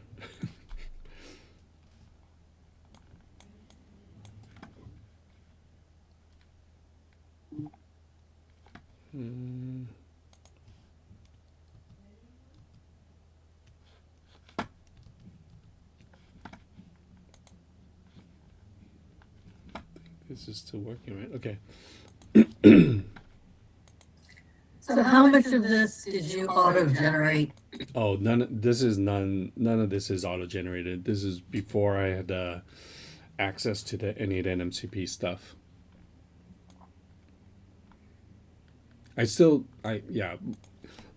Like noted in the previous version, it's great. It's a great starting point for a lot of these, but you still have to go through node by node and make sure that it's working the way you need it to work per your use case. Did you use anything from the templates? Nope. This is all hand built node by node. This entire ecosystem actually is not auto generated at all. None of it is. It was all hand built. I'm going to be updating these because with the improvements in Claude Code, for example, I have a blog writer that is pretty darn good that does a lot of that what that workflow does, and so I'm optimizing the entire system because these tools are getting so good. Like it's just ridiculous how good some of these are getting. So currently revamping it all. But to your question, no, I hand coded everything in that version that you saw. And so you're still waiting to release this, is that right? The version 1.3 is available as part of your membership in the community, but again, I'm revamping it so that it's more optimized because yeah, I've been experimenting in Cloud Code quite a lot, and it really is good, and I think I would love to push people more into using systems like this, right? The Pi system or scaffolding, so that you're not spending all your time just inside of n8n, but it's a combination of both, and really your primary interface starts to become Cloud Code, right? I think I showed you my tutorial builder as well, where I'm able to output just a lot of different content based on one subject matter that if I were to build that in n8n, it just would be very difficult. But because we're able to leverage Cloud Code, it starts to give you more options, let's just say, when it comes to building solutions for your daily life. You said something that surprised me. You said with Cloud Code, you come out spending less with the subscription than you would with the API. Oh, absolutely. Yeah. So look at my token usage for just even today, right? Today is January 4th, and I'm already at 306 million tokens used with Cloud Code. Now, if I were using the API and you used these many tokens, you'd be in the thousands, if not tens of thousands by the end of the month, right? But because you're on a $200 a month account and you have a certain volume of tokens to use, I think they have a 4-hour period where they reset your token usage. By the way, I as you guys can see, I'm using this quite extensively, but I rarely hit any sort of token limits when it comes to Cloud Code. Very rarely.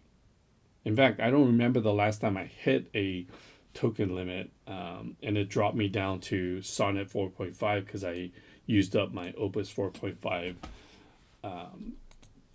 allotment for that period. Does that make sense?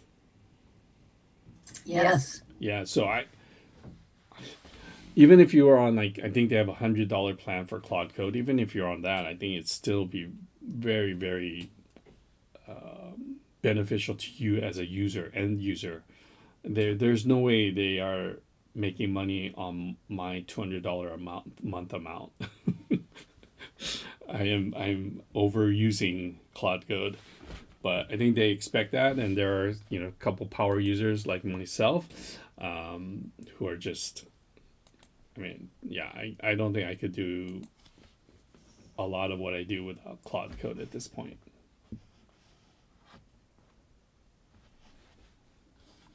Yeah, you got me sold. I am sold myself. I use it quite a lot. I think I showed you guys in the community the whole tutorial builder, right? Where Yeah. let me just trigger this, right? Let's say, hey, I have this. So now I have this workflow, right? So actually, let me go back and download my updated version where I tweaked this a bit, right? So let me download this and give it back to Cloud Code. I'll show you guys what I can do with it. So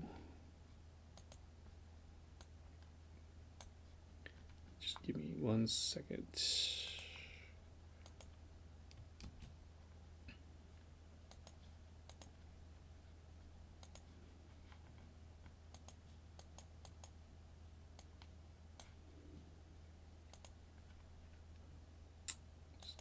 find it. Okay. So I have this updated version here, right? Typically I would use a versioning system. So v1.0.1 or 2, let's say. This is my edited version, right, that you guys saw here where I corrected a few things. So now I have a workflow and I will say, hey, take this JSON file, take this workflow and write a blog post for me, right? And say, write a blog post for this workflow. Let's see if it triggers it properly. So I already have a skill that uses my brand guidelines for Watt AI, and it will write according to that skill that I've already predefined. Okay. The other thing I could do is say, hey, I actually want a full tutorial set for this, right? So now I have this agent here, and I say, well, use this workflow to create the tutorial, but and don't oh my gosh, new workflow. Use the Watt AI brand guidelines. Okay, so put in here. Okay, so what this is going to do is it's going to trigger my tutorial builder, and you guys will see what output this generates. So did we get a blog post? Okay, so we got a blog post here. I don't know exactly how that looks until I put it up on there, but well, you can see here where, okay, just by a single line instruction in Claude Code, it kind of did what the other workflow I showed you did. Does that make sense?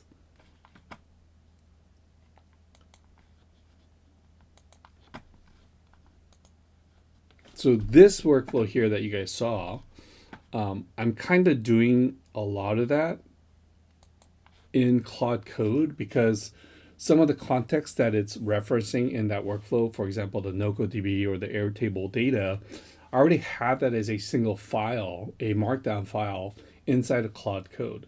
So in a way, without having to use extra tokens on my own within n8n, I'm just leveraging my already existing Claude Code account and also creating content in a much more optimized way, if you will, right?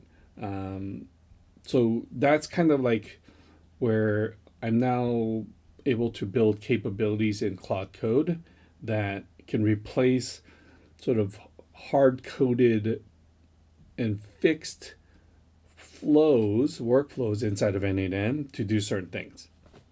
So the use cases are changing based on the toolkit that I'm using. So I missed how, like when I open up VS in Claude Code, Mm-hmm. I open your architect markdown file. Yep. So what's the simplest way to tell Claude to use that? Did you add it as an agent? No. Ah, okay. So in Claude Code, right, you will typically want to trigger like agent, right? /agents, right? If you do that, it's going to give you an option to create an agent. But what you'll end up with here is an agents folder, and you want to drop that agent into this folder in Claude Code, right? And then by doing so, you can now trigger it using the @ symbol, and it might be n8n architect, right? So you can see here, I now have by using the at symbol, I can access that agent directly from within this interface. Does that make sense? Yes, so I'm trying. So you need to add that markdown file as an agent in in your Visual Studio Code in that Claude folder. Okay, and how did you do that? It's just the agents folder here, or you can trigger it using this agents command, right? So you see this agents command /agents. Mm-hmm. You see how I have 4 agents listed here? Oh, right. Yeah. Yeah. So that's, you got to make sure it's available as an agent in your Claude Code system. So I think I'm trying to create a new agent. It's asking project or personal. I believe personal, so that it's available for all your projects.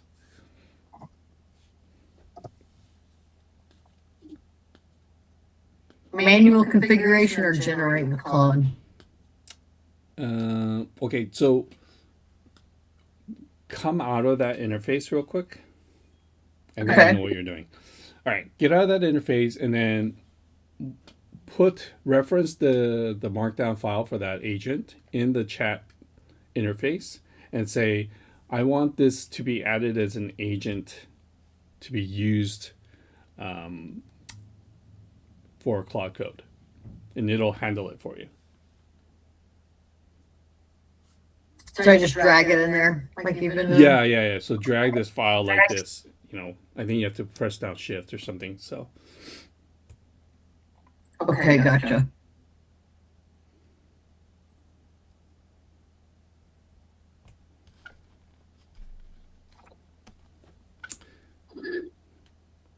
Oh, I did. So yeah, Alex, you have to make sure it's set up as an agent, and also you have to add the MCP server to your Claude Code setup.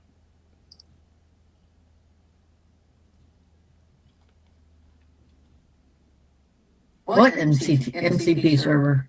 This one. Remember this one. Remember, you have to have an Oh, MCP. yes. Yeah. Yeah, I've already got that set up. Yeah. Okay, let's take this and create a Claude agent. All right, I'm going to let it run here. What is happening? It's not letting me drag the file. And then you have to press down Shift. I'll keep trying.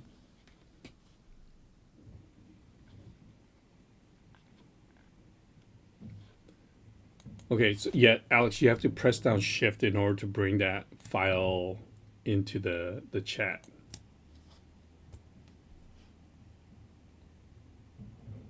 Gotcha. Yeah. So while you're trying to do that, let me just explain what's happening in this tutorial builder. It's an agent that has a set of instructions as well as a set of templates. And as you can see here, it's going to output the README. It's going to output, the thumbnail, the TikTok script, the YouTube script. Basically, this is an agent I created to help me generate content. Obviously, it can start with a workflow file, or it also has access to the n8n architect that Alex is trying to set up to be able to actually create a workflow as part of its tutorial creation.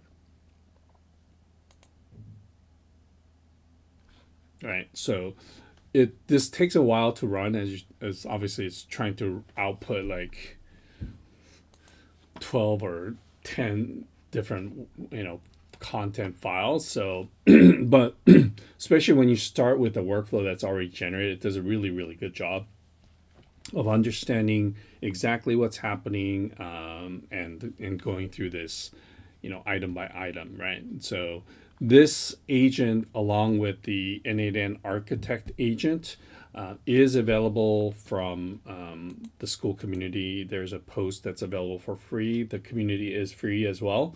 So if you guys are interested in getting access to that, the link to the community is here. I'll put it in the chat. Okay. So pretty powerful, especially if you combine all of this with this Pi system. I can't this guy Daniel, I would love to meet him and sit down with him at some point because just fantastic implementation. I think this is going to be a system that, again, it will grow as the LLMs get better and better. But even at this point, you guys can see how long I've been going in this chat session with Claude Code, and it has not compacted this message at all. I don't know if you've noticed that, but we've been going for a while. And because of the way it's handling memory and things like that, it hasn't compacted. It will compact the message at some point, but the way it's memory optimized is pretty darn good. So again, take some time to look through his system and implement it, especially if you are a Claude Code user. Just fantastic, right? So looks like you can see by the capitalized letters for the markdown files that those are the outputs from the tutorial content creator. It's giving me some keywords that it should implement for all of this. So again, if you're if you were here for the whole ecosystem, a lot of this output that's being created right now is part of the ecosystem, but I've now condensed it into a single AI agent that's inside of Claude Code, and it's just doing the work. And now also, because it's inside of Claude Code, you're not paying for extra tokens, right? You're not paying for web research or anything of that nature. I think the SEO portion might be a little bit better, but I've been using this system to write blog posts for the Watt AI site. And, if I go in here and let me show you guys real quick how well this whole system is working. So if I take this keyword, okay, n8n continue on fail error handling. This was a blog post I wrote or posted on December 27th, okay? And let's see let me refresh this. See if it comes out as a source. Forgot where I can post this source information.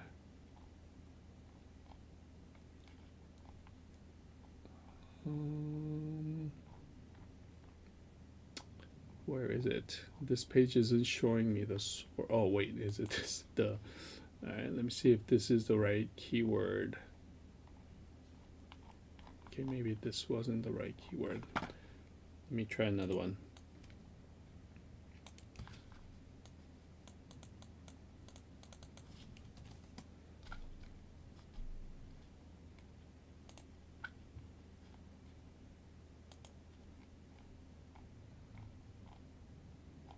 Looks like it might have changed. Anyway, the point was I was going to show you guys how, based on some of the new AEO sort of schema updates I made to the site for SEO, I was getting indexed for this Google, like the AI overview portion, pretty much in a few days, which was pretty impressive to see. I think this might have already changed, but I can't remember where it was.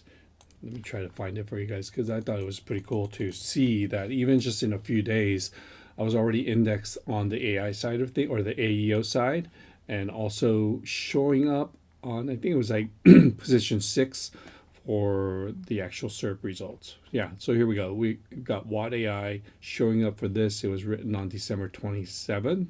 And, I'm pretty happy with where that's going in terms of implementing content for the site and being able to leverage SEO in addition to the other content generation. All of that going back to what this output looks like. You guys can see here 1, 2, 3, 4, 5, 6, 7, 8, 9, 10, 11 documents written so far based on one single workflow. These are instructions I've given it over time where I want to post it to Gumroad. I want to post it to the n8n creators site where this template is available for free for everyone, etc., etc. So a lot of different things that are happening here. And again, if you can imagine trying to do this in a single or multiple workflows, it would just be very, very difficult to do so, because it will take you know, systems like this in addition to all the other workflows that is included. So I am finding myself sort of exploring, new ways to achieve the same output, leveraging the best of both worlds, right? So here we have the final output from the tutorial builder. Blog post was created, yes, and then we asked the tutorial builder to output all of this content. We have this package here, right? You guys can see all of this was from one single agent inside of Cloud Code. Again, imagine trying to do that within n8n. It would be a lot of work to set that up without much input or interface going back and forth, right? So for example, if I didn't like a certain element of this, I could edit this right here directly, or I can ask Cloud Code to go back to the README, make some modifications, and apply those edits across the rest of these content outputs that it generated. Does that make sense? So like, even this YouTube script and everything, just, it is fine-tuned towards the way I want to generate this content. Even this right here, this this podcast script, I was testing out a platform called jog.ai where you can create these podcast style videos, right? Like auto-generated, AI generated. So a lot of different things that I was testing out, but again, this is pretty incredible what you can achieve by coming into Claude Code and having agents like this. So any questions around this, guys? Might be something that you guys were not thinking you could do within Claude Code, but I think it should no longer be named Claude Code. It should be named something else, because this does so much more. So, all right. So why is all this? Well, I guess you just don't want to call any other models. I was gonna say why isn't this an n8n? You could create this as a n8n set of workflows, right? This agent, this tutorial creator agent. Yeah. It could be a workflow for sure. However, I just think it would be a lot more complicated than having a, let's take a look at my agent here, my tutorial content creator, right? Like, this is a lot simpler than trying to, I think this is going to break Claude Code's interface, but it's a lot simpler than trying to build it in n8n. Does that make, I don't know if that makes sense, right? So the next thing is, well, how do I bring this capability to n8n? I've been sort of tossing that around, trying to figure that part out, where, how do I interface this into this, but without building the entire set of workflows, right? Because look how much output this thing is generating, and pretty much on target with how I want it in terms of like voice and tone and et cetera, et cetera. And you generated your tutorial agent from your architect agent, didn't you? No, so this was a custom agent I created based on my use case, right? And what obviously some of the things.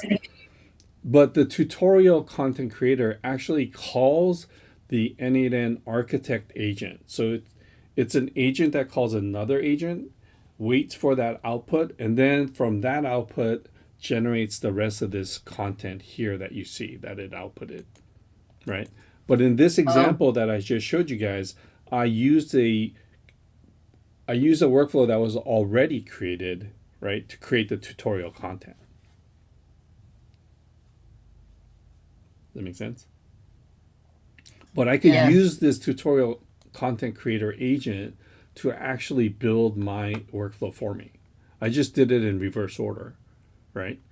We use this n8n workflow agent to create the Gmail invoice workflow and then asked it to write the content. But I can do it in one shot just by using the tutorial content creator. If I had, I think, it would require me to have a well-defined PRD, which we already did. So that's kind of the flow in which this would occur is you either have to have a PRD of some sort, and then you trigger either the tutorial agent or create the workflow first by having some interaction and then giving that workflow to the tutorial agent.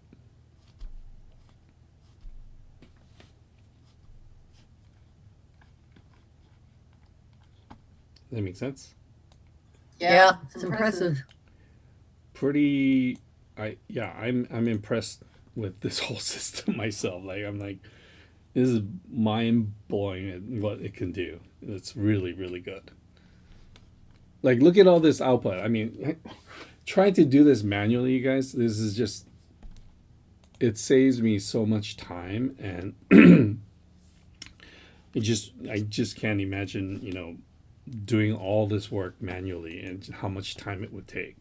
So, having tools like this and being able to create tools like this for yourself, you don't really need this even creator. I mean, it's a good starting point, but you're using Claude Code to build it, right? So here, I'll show you guys how to actually build it. So if I go to agents, I'd say, hey, create me a new agent, right?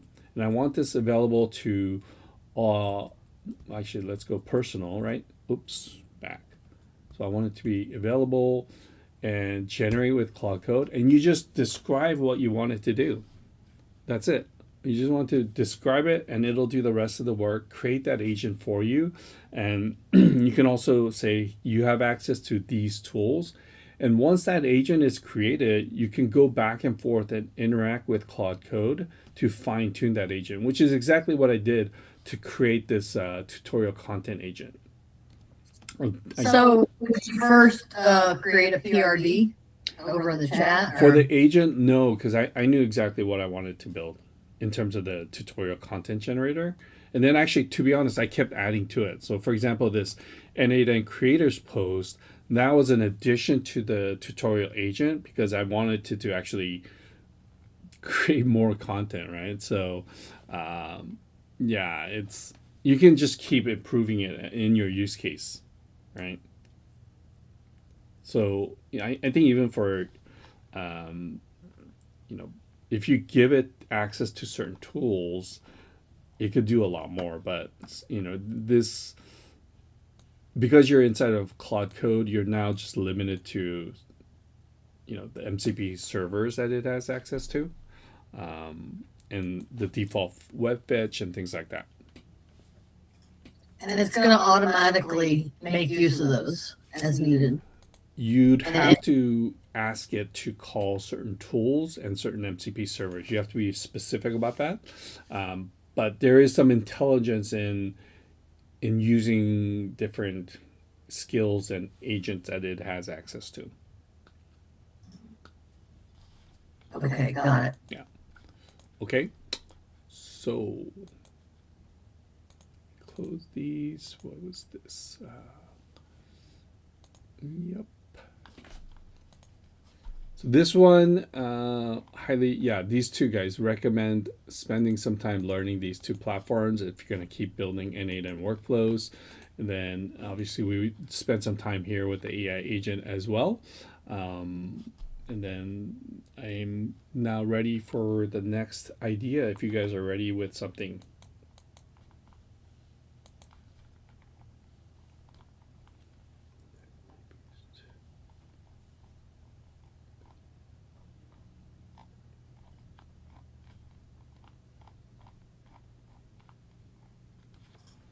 So I haven't gotten around to this. How do you get around? How do you add a voice interface For which? for any of these? Like if I just want to, talk to activate my virtual assistant. Do you mean in Claude Code? No, I mean in the n8n. how do you initiate a workflow by voice? I think that's what I'm asking. Mm.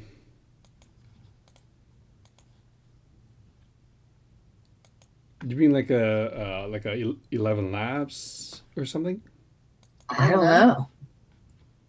Tell me what explain to me, or explain to us what you're thinking.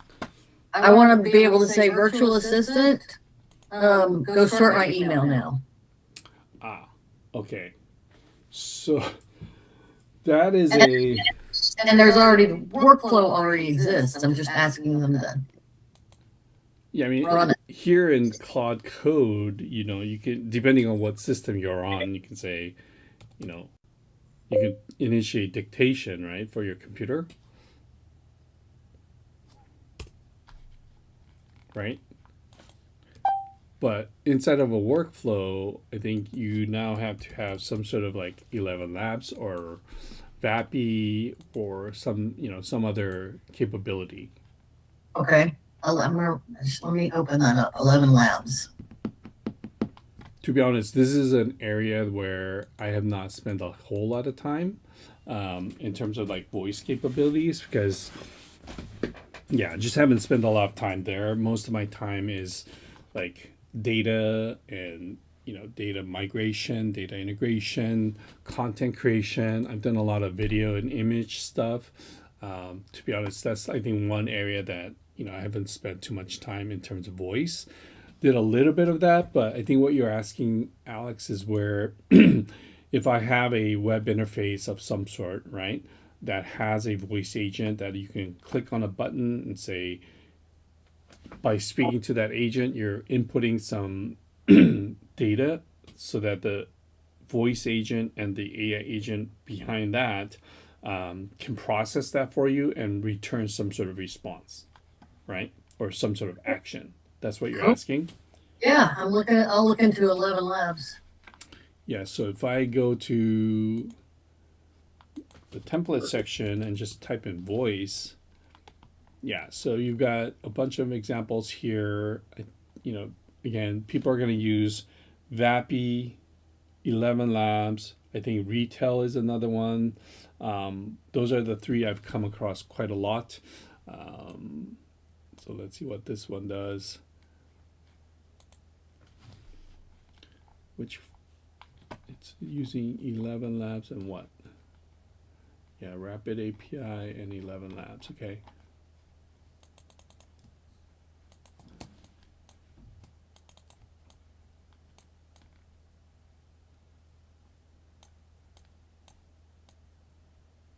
Cool. Interesting use case. Okay.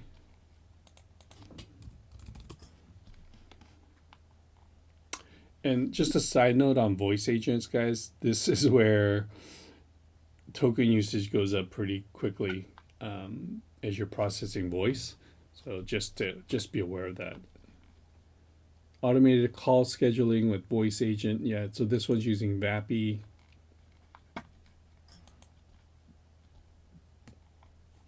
Yeah, and most of the voice is going to be, the fake voice agents that you use to call people or answer calls. There's a lot of people getting into that. For some reason, I'm not 100% sold on it yet, but I know a lot of people are spending time with the voice agents, and I don't need that. I personally would like to work on a voice agent, and I did one before, but it was a much smaller engagement. Hello? Hi, Steve. Hey, I think she means when like a Telegram or Slack bot, like you download Telegram or Slack. Let's say Telegram, you download Telegram chat model, like it's a, you speak to it on your phone, and then it relays it to n8n, and then it activates the workflow. So you can speak into Telegram and say, create an email to George and tell him that we're a go for the meeting on Tuesday or whatever, Yep. and then it'll activate the n8n. Yep. Yeah, so it looks like there's some other ones here. I think that makes sense too, where you're just taking the audio file versus processing it via 11 Labs or something. Yeah, 11 Labs I think is more for like if you want to create an AI avatar or something, or Yeah. sound, when you want to generate the sound, not to Yeah. interact with the bot, Right. interact Right. with n8n. Yeah, that makes sense. So you're just using Telegram or Discord or something to send a voice message and having that being transcribed and taking action from there. Yeah. Is that what you mean? It looks like this is kind of what it's doing. So is that Telegram Messenger? Yeah, yeah, yeah. I think you could do the same with Discord. You can swap this out for Discord. Let me see. Let me just copy this real quick.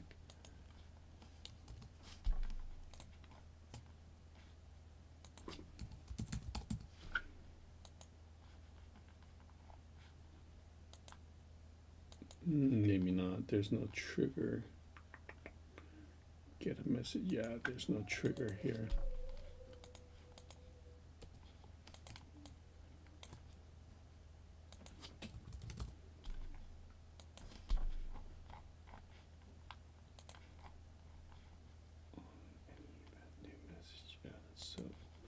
Okay, so you can do either Slack or this Telegram, but Discord doesn't have an audio trigger.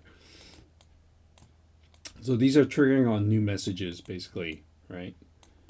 Then gets a voice message, prepare.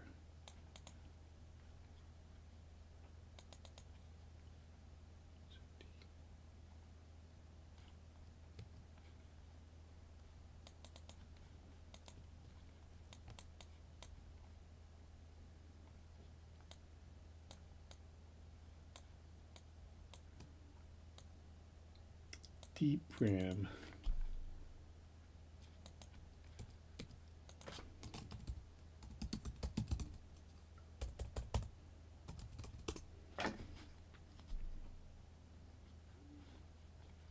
Okay, speech to text. Okay. Do you need?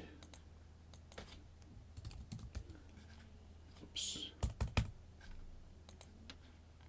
Transcribe a recording. Yeah. Do you need DeepGram? Couldn't you use OpenAI? Or is that more expensive than DeepGram? Does anyone have any experience with DeepGram? So here, this is a good example of experimenting with a service depending on how much that service might cost. I think OpenAI might be just cheaper. Gemini. So Alex, is there a node that will track your token use and report that as you're testing a flow? No, I just go to the API interface to see the token usage for the service. Okay. I'm sure you could build one, but it's, you just go to the API dashboards for. You can connect it to Open Router. Yes, I've seen that. I was going to mention that. How does That's that pretty work? cool. Well, it gives you access to like millions of models, and as you use them, it tracks your use and costs. Oh, I see. Okay, but don't they mark I'm up thinking the models? I don't think there's a lot of markup on it. But there is markup. Yes, assu- but it's I really assume cheap. It's like less than. It depends on the model you use, but it can be under a cent per message or a cent or two per message. So this is a philosophy question now, because if you're hitting that model, let's say 1,000 times or 10,000 times over a month, that adds up. It does, but I'm thinking about using it just for testing because I want to try, I want to try various lightweight and open source models. So just for testing to see what's cheapest, what is the Got it. cheapest way I can accomplish this? Yeah. So for me, like the way I would test it is, I would disconnect this and try 3 of these, right? I think Anthropic has audio too. Let me see. No, okay, they don't have audio.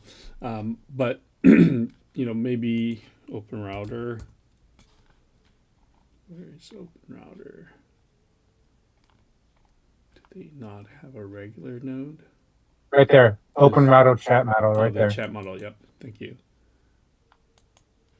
Yeah, no, this one is not. Okay, that one I don't use Open Router myself. I just typically go direct to the sources. So if you guys are familiar with that, definitely. But I the fact that you're paying extra, I don't like. When you don't have to pay extra, why would you want to do that? So, but here in this case, I would test these I out. don't do that currently, but for testing. Yeah, I would test these out, see which one works best. And then go here. It looks like let's see what the AI agent does. Gets the transcription. Understand. Use knowledge base. Maintain. Okay. So this is an opportunity for you to probably update this AI agent system message again according to your use case. Then let's see, generate audio response. Okay, so this is doing a text to speech. Okay, this where might have to use some sort of third party, whether it's DeepGram or 11 Labs or Retail, one of the text to speech services, and that's it. Okay, so that's pretty straightforward. This is where the test comes in. All right. Yeah, and then you decide whether to use Slack or Telegram depending on what platform you're currently using. 11 Labs have free credits for text to speech to text models. Great. Awesome. Okay. Do you guys want this workflow? No, pretty straightforward, right? I didn't change anything other than adding a few of these nodes. So no big deal there. All right, someone's asking about the vision processing. I think I showed, or I might have deleted it, but OpenAI has a image processing, so you can analyze images here. So does the Gemini node, and Anthropic's node also has image analysis, right? So you can analyze images here, if that's what you're asking. So it says, what is your recommendation for vision processing? I personally use Anthropic as my go-to. If you can't tell, I use OpenAI as well. Depends on what your flavor is.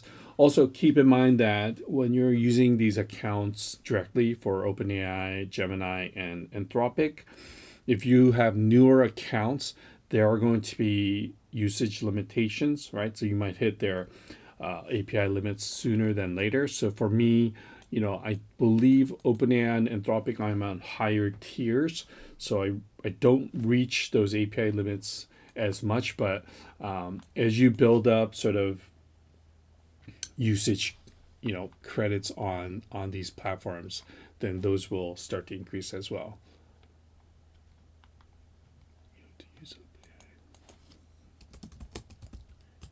All right, so someone's saying that on YouTube, someone's saying the Open Router node never works in n8n. I am not sure about that because, again, I'm not an Open Router user. If you are, please share your knowledge and inputs. But I personally don't use it too much because I usually go direct to the source. So, and then between I've used Open Router. I've used Open Router in n8n many times. It works fine. Works fine. Yeah, I don't know where that comment's coming from. I'm a bit surprised as well. Maybe it was an earlier experience with Open Router, but I know that, for example, I know Nate uses Open Router quite extensively.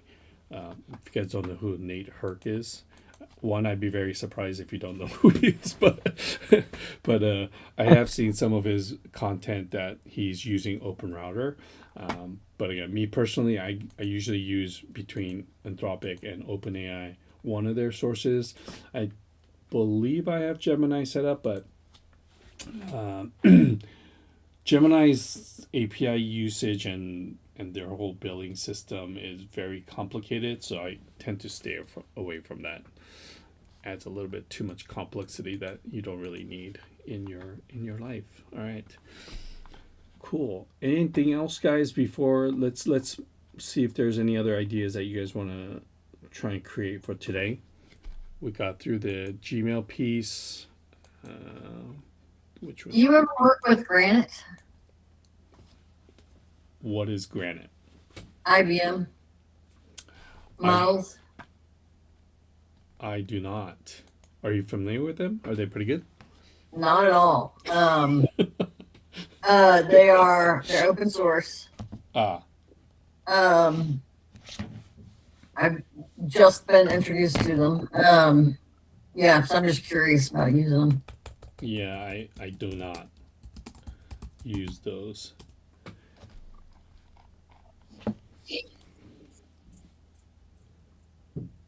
Yeah. Maybe you could show us how you do image generation. I'm curious. Yep. And let me see. I need to find that window. Let me find an image one for you guys. So if you don't know, I use Leonardo.ai, and since they've launched, they've expanded the availability of models so that you now no longer have to use just their models.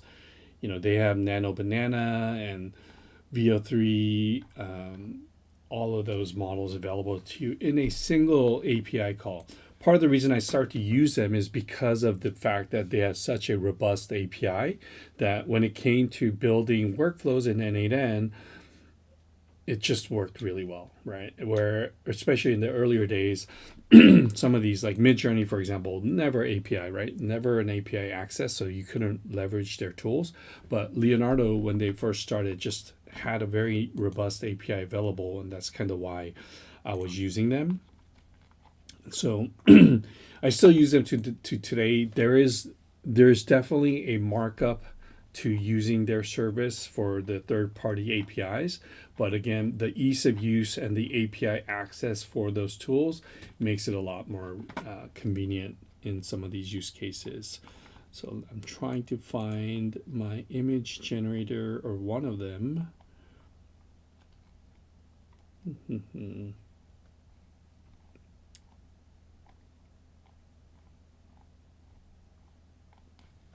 search.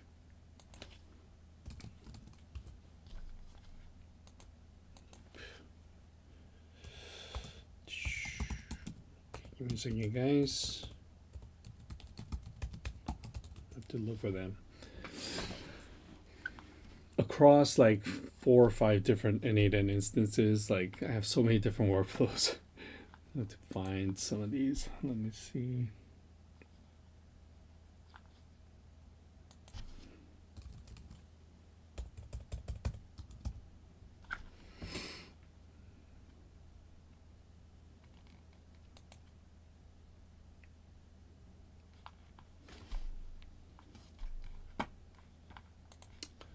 Okay, so let me show you guys a workflow. And before you ask Alex, this was hand generated. This was not, this was before auto generation ever came into play. So one of the problems I was trying to solve with this workflow, guys, is that when you're creating a blog post, you typically want multiple images, right? So especially in the earlier days with these image models, there was no way to keep them thematically aligned. And so what's happening here is, you know, we're doing some context building with the brand guidelines and things like that. And then once we create this initial image from Leonardo, what I'm doing is I'm taking that reference image and now creating a set of additional images. I believe in total this will create 7 images. Once it's created the featured image, it's going to create, you know, 2 sets of 3 images, so that as you're looking at your blog post, you now have several options to choose from that, again, hopefully are thematically aligned, as well as following the brand guidelines according to, you know, this ingestion in the very beginning, right? So we're getting the brand guidelines here, and then using AI agents to build the image prompt, sending that to Leo, waiting for the image to be generated, and then obviously you can see we're doing some storage of those assets, and we download that and then create the second and third sets of images, right? So this was something, gosh, this was, wow, almost a year ago. So since then, obviously we have a lot more image models available. I think this uses Leonardo's default model, but again, their API gives you access to, I think, almost all of their image models at this time. So definitely want to look at their API docs to see what's available. They have a bunch of presets as well, right? So depending on what style that you might be looking at and based on the brand guidelines and things like that, we do have a settings node that will pick the model by the ID, decides, well, how many images do we want to initially generate? We want to try and keep that to 1 so that the rest of these images can use that reference model, right?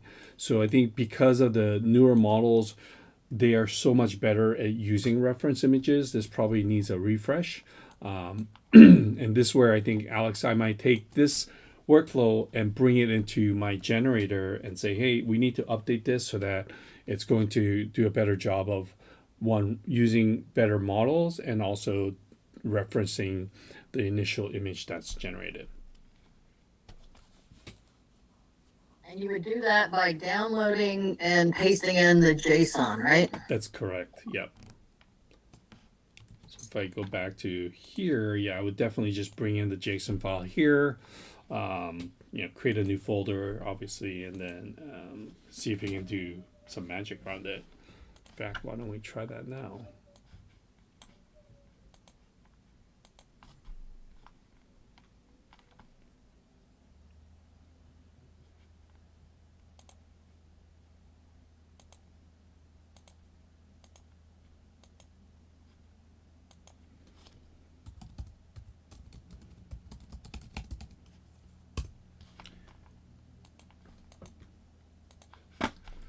Okay, so we have this.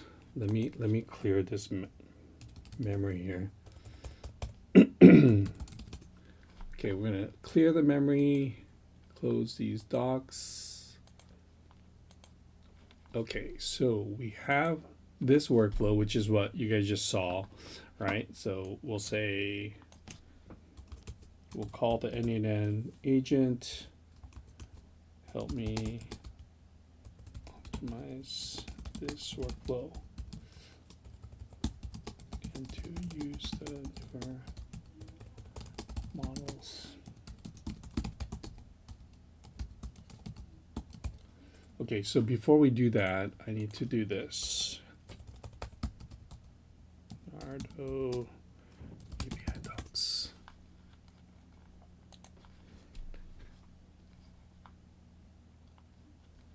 Image generation. Okay, so let me see. I believe they have a list of models here. Yes. Nope, that's old. That is not what we want to do. Image generation. Do you guys spend time in API docs at all? Anyone?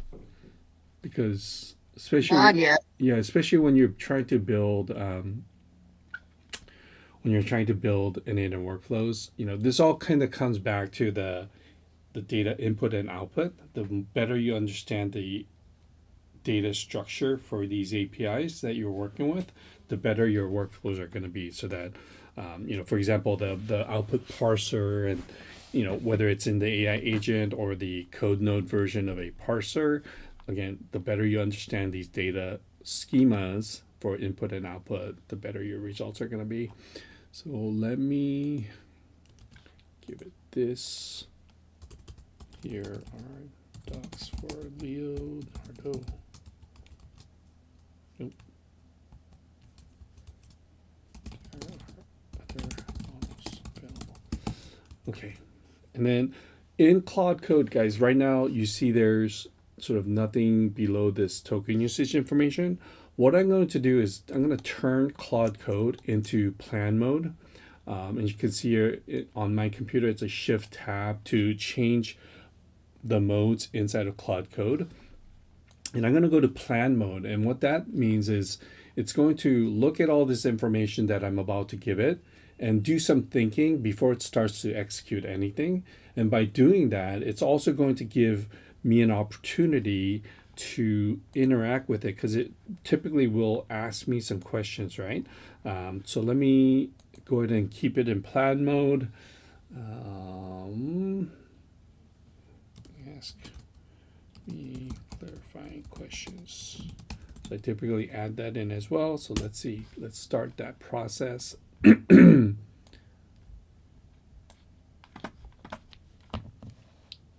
in the meantime,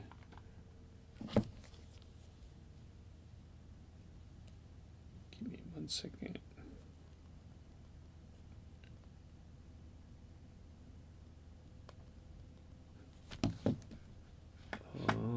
Okay, it's asking me to use Bright Data. Let's see if that actually works. I'm not sure if I have it set up properly. Let me see. Oh, it did work. Okay. So one of the cool things in the Pi system. Sorry, guys. One of the cool things in the Pi system, there's a skill for web scraping or interacting, where it has a graceful downgrade. It starts with the regular web fetch, and it tries to then use Puppeteer or Playwright, and then finally it'll try to use Bright Data for any sort of web fetching. It's just a built-in skill as part of the Pi system. So just FYI.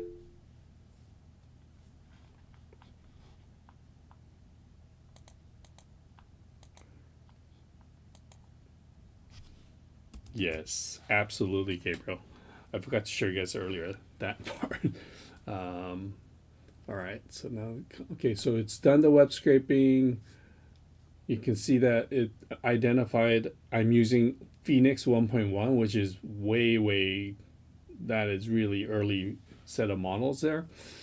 Which models I want to use? Yes, Nano Banana for sure. So you guys can see one of the cool things now in Claude Code, this was released maybe a month or 2 months ago, is it's intelligent enough to provide you a set of clarified questions without having to actually, I don't even sometimes need to ask it. It just does it by itself. So should the workflow keep the image to image variation feature? Yes. I want the reference imaging. Yes. What style? User selected. Reduce wait times. Any optimize? No. Better error handling. Okay. Ad hoc webhook. Yes. Make recommendations. So this is where I think there are things that I probably don't even think about, right? Like and you're now accessing the intelligence of the entire world in a way. So definitely take these extra steps because I think the ultimate output is so much better. So, all right. Do you use this process every time you connect to an API? Do you not use like a curl or HTTP request? So I start with the curl, but Steve, I spend quite a lot of time reading the docs because the more I understand how the API works, the better, the ultimately the outputs are going to be, whether it's a workflow or, a code-based function inside of Next.js or whatever it might be. I always give also myself as well as the LLM an opportunity to understand the API, right? And like Shopify, Stripe, those are very massive APIs and very complicated. So the better you understand it, I think ultimately the better the output of the product's going to be. Okay, cool. I'll see that. You're welcome. The cost 100. Yeah, the quality. Yes, quality over cost in this example. Do you have a public? Should we keep the polling approach? Yes. Okay. So you can see here in this plan mode, it's kind of like taking you through the PRD process in a way, right? Because these are important clarifying questions and technical decisions that will change the flow of this workflow. And maybe later you need to change, that flow or whatever. But,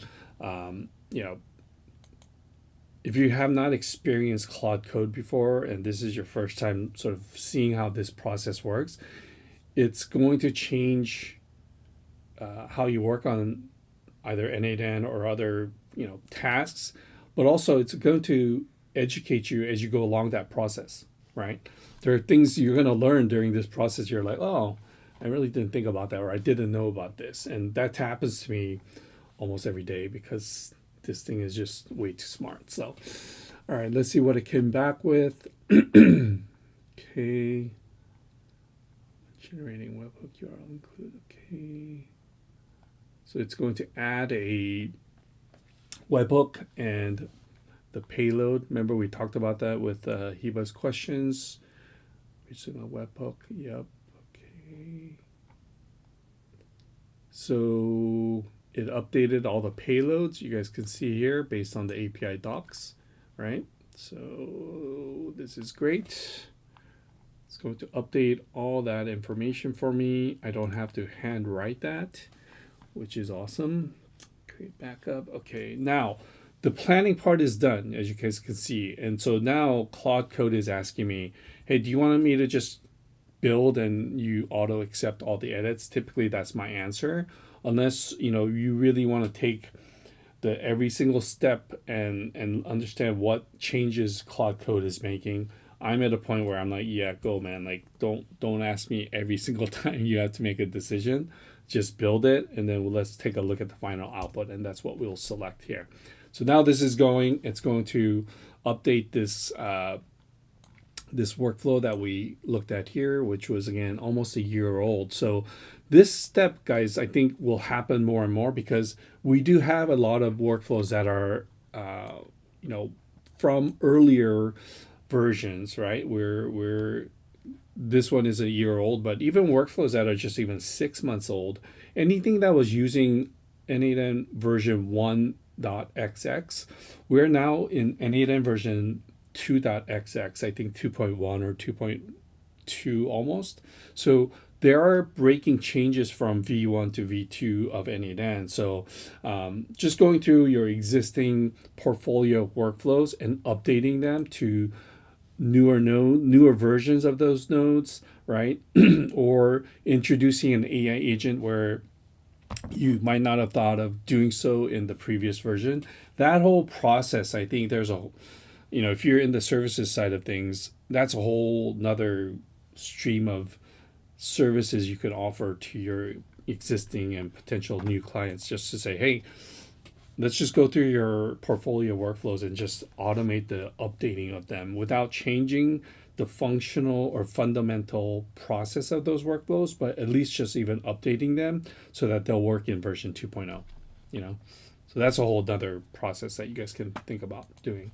So let's see. We're going to bring this back into here. Let me get out of this. Create a new workflow because we will have a new item here. I need to grab my credentials for Leonardo. See, Actually, no, that's okay. All right.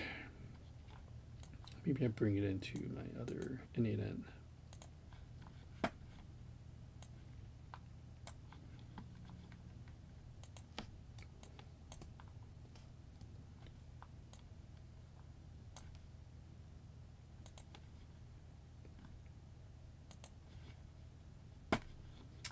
Okay, let's see. Is it almost done?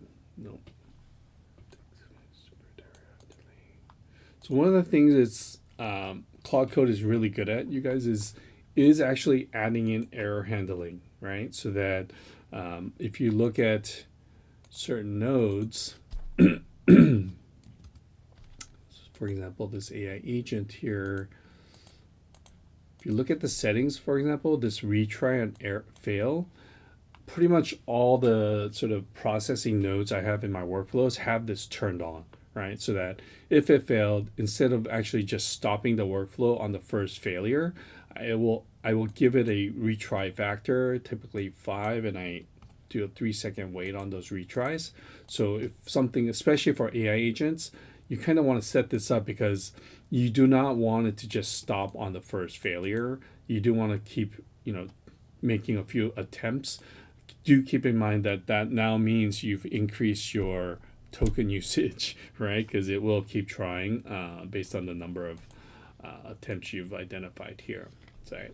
So that's a item that is pretty good. Let me just see.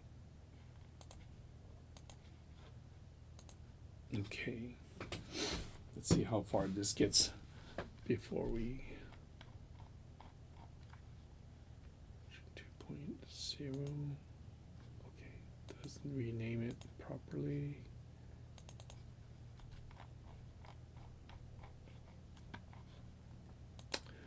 All right, are you guys familiar with how to use GitHub? 'Cause that's another. No, I don't use it much. Oh my, really? Okay, so It's because I do everything in n8n more manually. Okay. I have thought about vibe coding, and then I know GitHub's a big part of that, but I haven't got into that. I'm just trying to learn n8n for right now. So fortunately, n8n has a automatic backup system now that if you guys click on this little back clock icon, you will now see multiple saves here. So you can go back and you can see here we have version history up to 5 days. The other thing I would highly, highly recommend for you to install in your n8n instances is a backup system using GitHub. So almost all my n8n instances have some sort of a backup. There's a lot of flavors of this. Basically what this will do is it will go through your entire n8n instance and upload those assets into your GitHub repository. Okay, so that and you can set the frequency of that backup, but I typically do it like every 4 hours so that the most I will lose in an n8n instance, should this go down for whatever reason, right? Whatever, if you're on self-hosted, maybe your VPS decides to crash and you now lost all that data. One way to prevent that from happening is to set up some sort of a daily workflow backup or a daily workflow backup to GitHub so that you always have that available to recover for yourself. Okay, so this is one of the first things I do whenever I set up an n8n instance is set up a backup and error handling mechanism. So if I go to my utilities workflow section here, you guys can see I have this backup as well as error handler. And if I go through the backup, what this does is, okay, so this one backs up every hour, which is great. So every hour it's going to take a look at this n8n, which is now on the cloud, right? And it's going to pull all the workflows, right? And then it's going to execute this sub workflow. Here are my settings, and it's going to go look at the GitHub and see, is there a new file or is it different? If it's the same, don't do anything, right? So this runs every hour for every single workflow I have in this cloud instance of n8n, right? So the next workflow I have is an error handler where the first part of this, what happens is if there is any active workflow or a published workflow that does not have an error handler associated with it, this will automatically add this error handler to that workflow. The other thing that happens here is should a execution fail, then I get a notice in Discord saying this workflow at this URL failed, so you might want to take a look at that. Right. So those are the two workflows I have in every single n8n instance that, that sort of brings me peace of mind because I will never, ever lose a workflow. And that's backed up by at least 1 hour in this instance. So Steve and others, I would highly recommend you guys take a look at that so that you kind of make sure you do not lose any data. I actually had someone who lost all that data, and that's not the way you want to be set up with your n8n instances. Okay. All right. Okay, we'll try. Yeah. Yeah. So let's see, model upgrades. All right. So this, no, I don't want you to implement this. I do want to take a look at this. So let's go in. So this is now in this is in the platform that I had already had shown you guys. So let's take a look at this. This should have changed here. So Gemini image 2, the prompt. Okay, still using the random, okay. Generate image. Should be using header auth for Leonardo. Okay. Don't think we need, we'll leave that there. Okay. Model, image size. Yep. Okay. This probably, okay, this. So this messed up a little bit on the credential selection. Obviously nothing major. Results, yep. I don't know if you guys have noticed in n8n, but when you select a credential for a similar node and you make sure that it's selected, that means the rest of the nodes in the workflow that use a similar credential will actually use that. So you can now see when I verified this credential for create folder, the rest of these nodes actually set up properly. Same thing should happen here. Sure, Leo, okay. That did not occur for those, as just as I said it. Oops. What's up, Charlie? Hey, what's up, Alex? Welcome, welcome. All right. So we're just, if you didn't hear, we took an older workflow that uses Leonardo.ai. And we just had Claude Code update this for us to use the latest image models coming out of Leonardo. So we're just going to go through that process right now. So I think I need, I'm going to turn this off and turn off the webhook.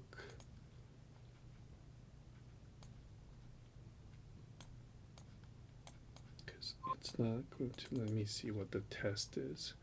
Golden Retriever puppies, okay. Let me see if this actually runs. Let's see what happens. Oh, I gotta deactivate this trigger. Still trying to wait for that. Okay. This was deactivated. Now we can use the manual. There we go. Okay, content, but oh, okay, it's using that.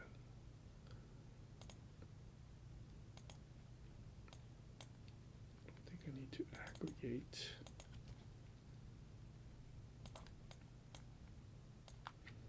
I know I'm going pretty fast, but how to help, oh, how to feed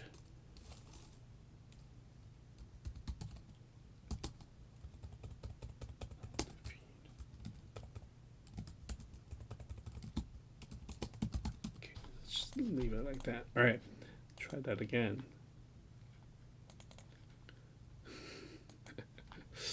What's it asking for? The expression. This. Oh, yeah, we don't need this.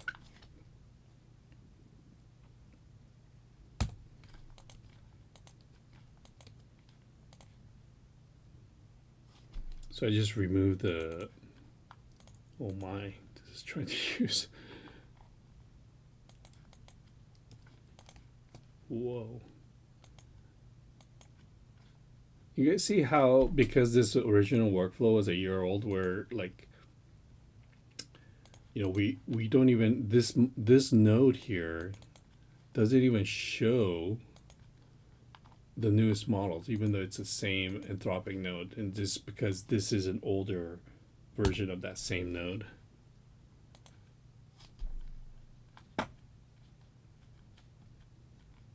Okay. Running.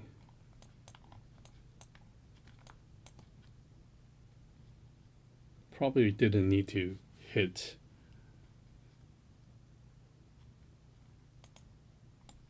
Yeah, this probably could use a bit of prompt optimization, but let's see.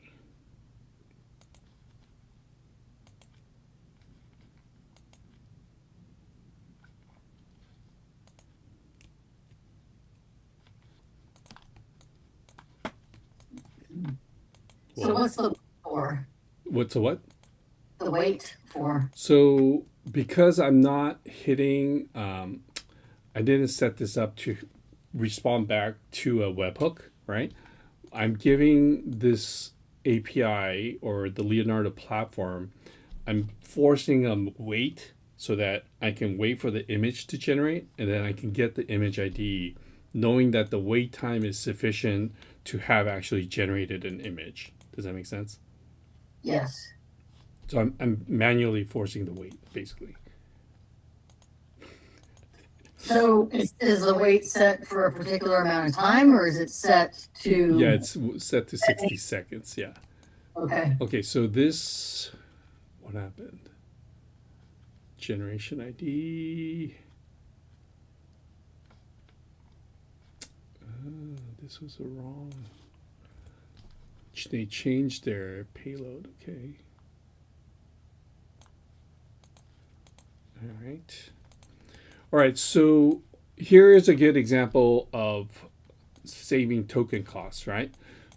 We already ran this AI agent, so I don't want this to run again while I'm testing. So what I'm going to do is I'm going to press P on this node, and you guys can see this just turned, what is that, purplish, bluish? So if I open this, this means this data, this prompt output is now saved, right? And what that means is if I run this again, it's not going to process this AI agent again, but it's actually going to use this previous output. And I'm going to do the same thing here with this generate API call so that I don't use tokens again, okay? So because it stopped right here, where this API call is not going to cost me anything, all I'm doing is I'm trying to get the image ID from Leonardo for this image generation. So I don't need to pin this data because there's nothing there, but I will go ahead and deactivate this wait node so that I don't have, we don't have to wait another 60 seconds, okay? So I'll deactivate that and I'll trigger this again. You see now we actually have, you know, the image ID back from leonardo.ai. So if I open this, you can see I have the URL and the image ID for that generated image and the prompt that it was used and all the other information that goes along with it. But I needed this image ID because that's what I'm going to use to download it and actually be able to process the rest of the workflow. So let's take a look at what that looks like. Okay. Nice golden retriever. All right, so I go back out and we now also have an error here. Well, okay, so this was trying to use a wait node, which probably isn't correct. Generated. So I want this. I want this generation ID. So in Leonardo, for example, there are two different IDs. One's the generation ID, which means that this was the API call to create the image. And then here we have the actual image ID, which should be different. Yeah, so they are different. But then when we store this, we're going to use the generation ID to store it, right? So now I can pin this data as well if I wanted to. But this API call is so quick, I don't think it really makes a big difference. So let's go ahead and okay, now that's still using the old Anthropic model. So I'm going to delete this, and I'm also going to delete this. And what I'm going to do is, if you guys haven't seen this done before in n8n, I'm going to just connect these AI agents to the same model so that I don't have to set that 3 times, but I can just set it once.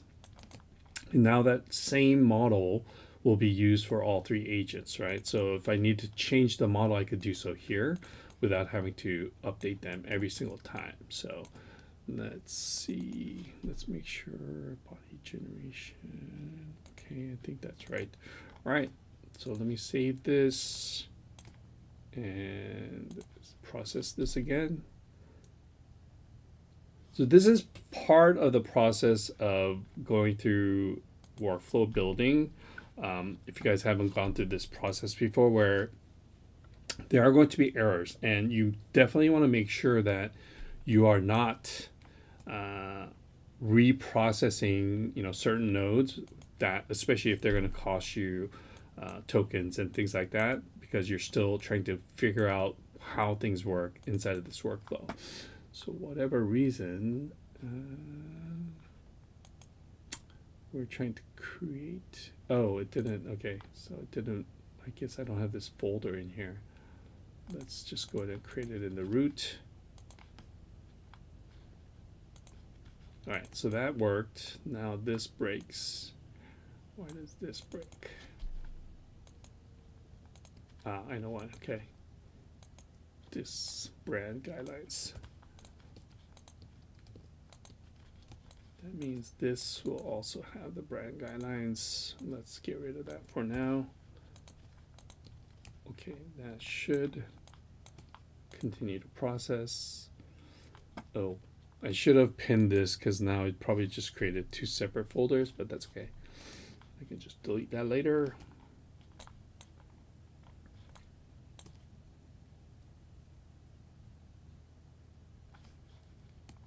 So this is now going through the 2nd generation. So as you guys can see here, none of these have some sort of retry, which we should set that up, right? Retry on fail, 3 seconds. I typically do 5 and 3. We should probably have a retry here as well. So 5 and 3.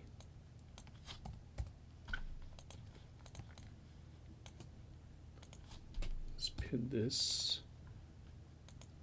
Retry.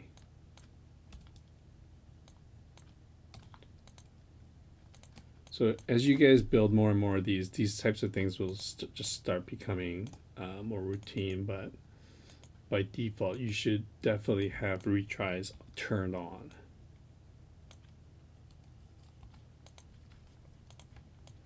Okay, we can pin this, okay. So if you aren't familiar with what exponential backoff means, is some of these workflows that you guys are going to build will hit API limits, and especially Google has very tight API limits for certain things. And so what this is doing is on error. Let me change this to all. Okay. So right now you can see here, this is going to continue on error. Okay. And I set this up purposely in this method so that if this failed, I'm going to use this back off mechanism. It's called exponential back offs to say on the first error, wait a bit, right? And then retry it. So it's similar to what's happening here, right? But again, this was, I think, before the retries were built into each of these nodes. Or maybe for some reason, whatever reason, I think I had to create my own back off mechanism, and that's what's happening here. I probably could turn this off, but let's leave it for now. So that's what's happening here. Let's deactivate this because now we've pinned this data. Let's look at this. Where? Generation ID. I want this. I need this generation ID. Yeah, okay. Need that.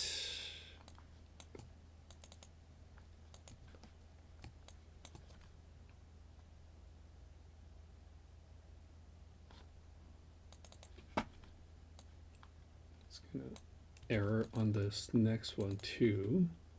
So I'm going to update this and reference the second generate image, right, which is this. So save this and let's run it again. There we go. Okay. So got the image, get image.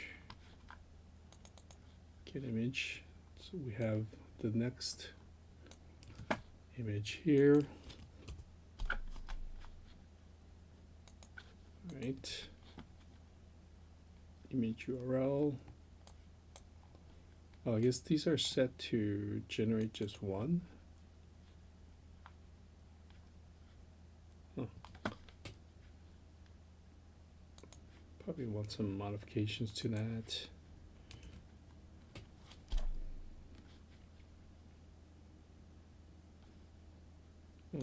For some reason, it didn't retrieve the second image.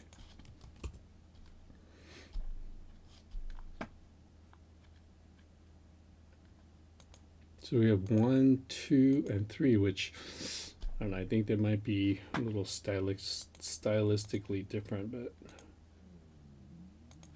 this one seems to be more in alignment. If you guys have not done any image generation before, this is like, it's kind of difficult to be doing because you will go through a lot of token usage, especially because, you know, outputs, you can't have like a structured output, node similar to what we do here. The models, the image models just will interpret that prompt differently, and sometimes every single time. So they will differ widely. And okay, we don't have Slack, so just be aware of that. Let me deactivate this.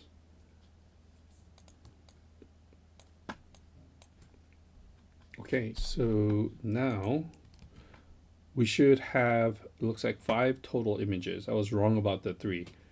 Let's see, 1, 2.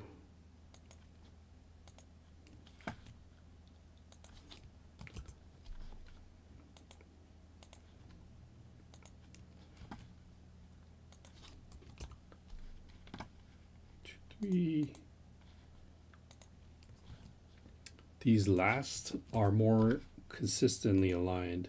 Let me know what you guys think.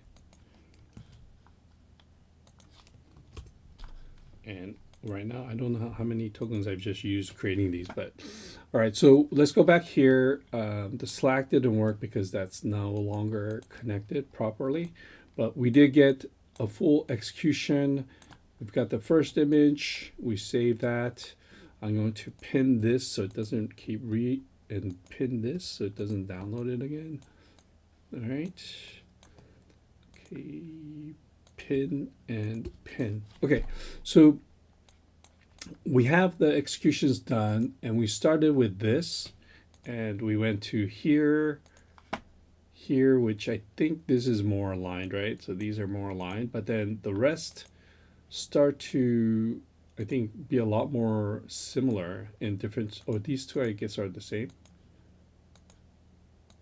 No, those are different. Oh, I see what it did. Okay. For like doing a blog post, I think these options are pretty decent. Probably want to spend a little bit more. Like I wouldn't use this as a featured image. It's too illustration style. Same thing with this. This is more photorealistic, right? This maybe looks a little bit, looks almost like a real photo. I don't know. It's very subjective, so it's hard to make that determination. I think each of you will look at it and have a different opinion about it. But either way, this is what this workflow does. If you guys want access to this, I can share this as well.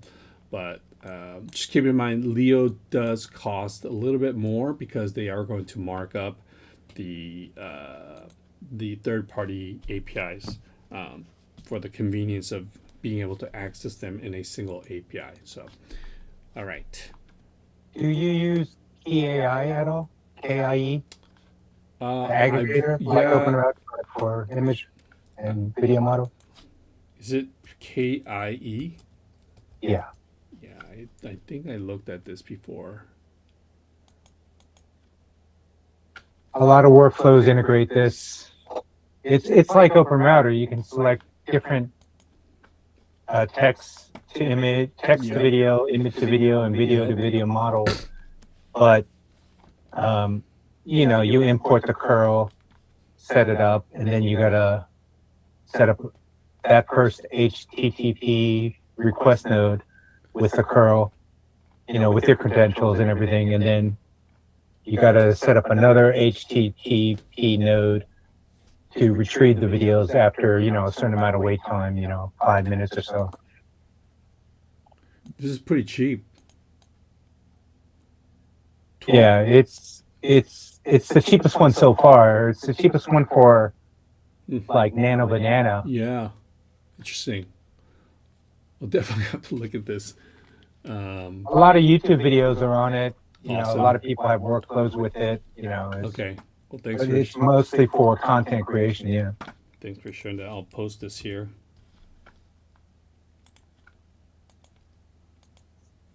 You set up your API, set up credentials, and then you can use it throughout the workflow.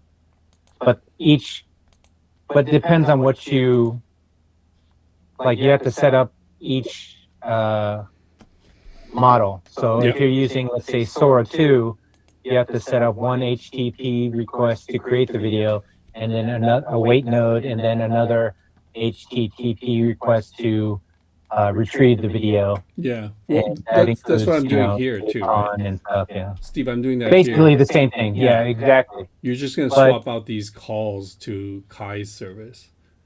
Exactly. I just like it because it has Sora 2. I like Sora 2. Oh, really? Okay. Looks like they have all the image models. They have pretty much all the models that are worth having. I mean, they have some other ones like I don't know, like WAN 2.5, but WAN 2.5's generation doesn't seem very great for text to video. Mm, It has decent quality, but very cool. when you put text in it and send it over there, it seems kind of Very cool. Okay, so I think if you guys aren't aware of what a curl is, this is a curl, and it's a formatted URL request, if you will. So if you copy this, right, and you come in here, and I now want to replace this Leo HTTP call with a Kai call, I will take this HTTP request node, and there's this little magical button called import curl. If I open this and I paste that curl in, I now have a ready to go HTTP call for the Kai API, right? And you just need to add the authentication, and then obviously you'll need to update this payload that that is sent to Kai, but you didn't really have to do anything other than copying and pasting a curl into the HTTP request. Okay, so if Yeah, that's the part. That's the part I don't know. The bottom JSON. It depends on your workflow. That JSON has to be edited. You can put it into, like, what you do is put it into Claude and ask it, hey, I need it to do this and this and this. Retrieve from the Sora 2 through the key AI input or API, and it can come up with something. But sometimes it's, how will I know if it's wrong or not? Yeah. I don't know about JSON. So this is a good example. Thanks, Steve, for setting this up. So we have our image prompt, right? And so if I open this HTTP request that's sent to Leonardo, you also see a JSON here.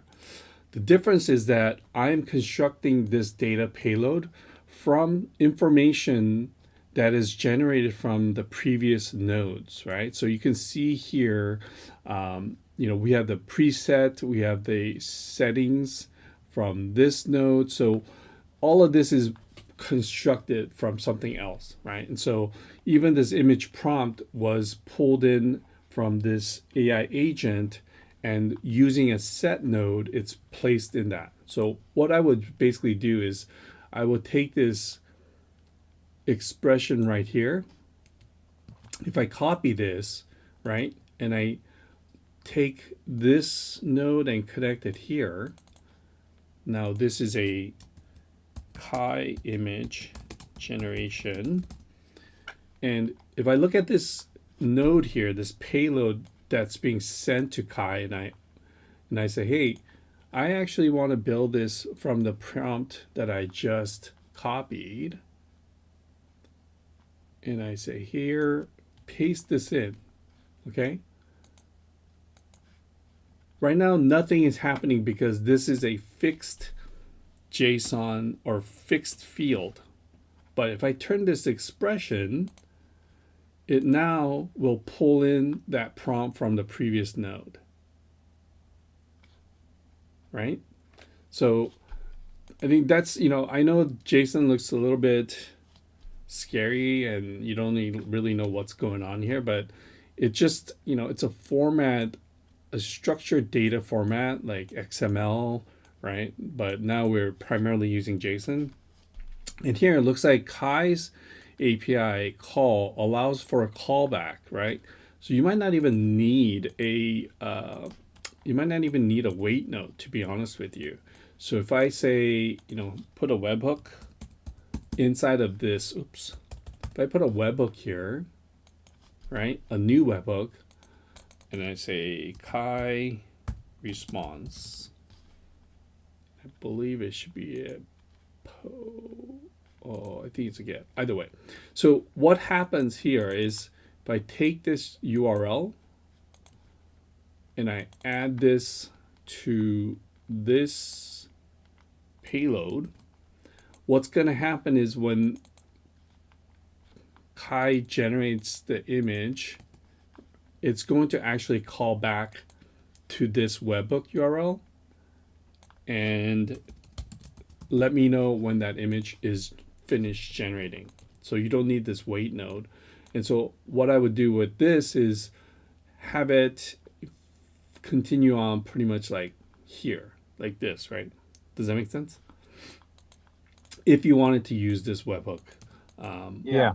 Or you can do the wait, either way. But I think what I want to show you guys was how easy it is to actually import a curl once you look at the API docs for each function here, and then use that as a basis to build your HTTP request.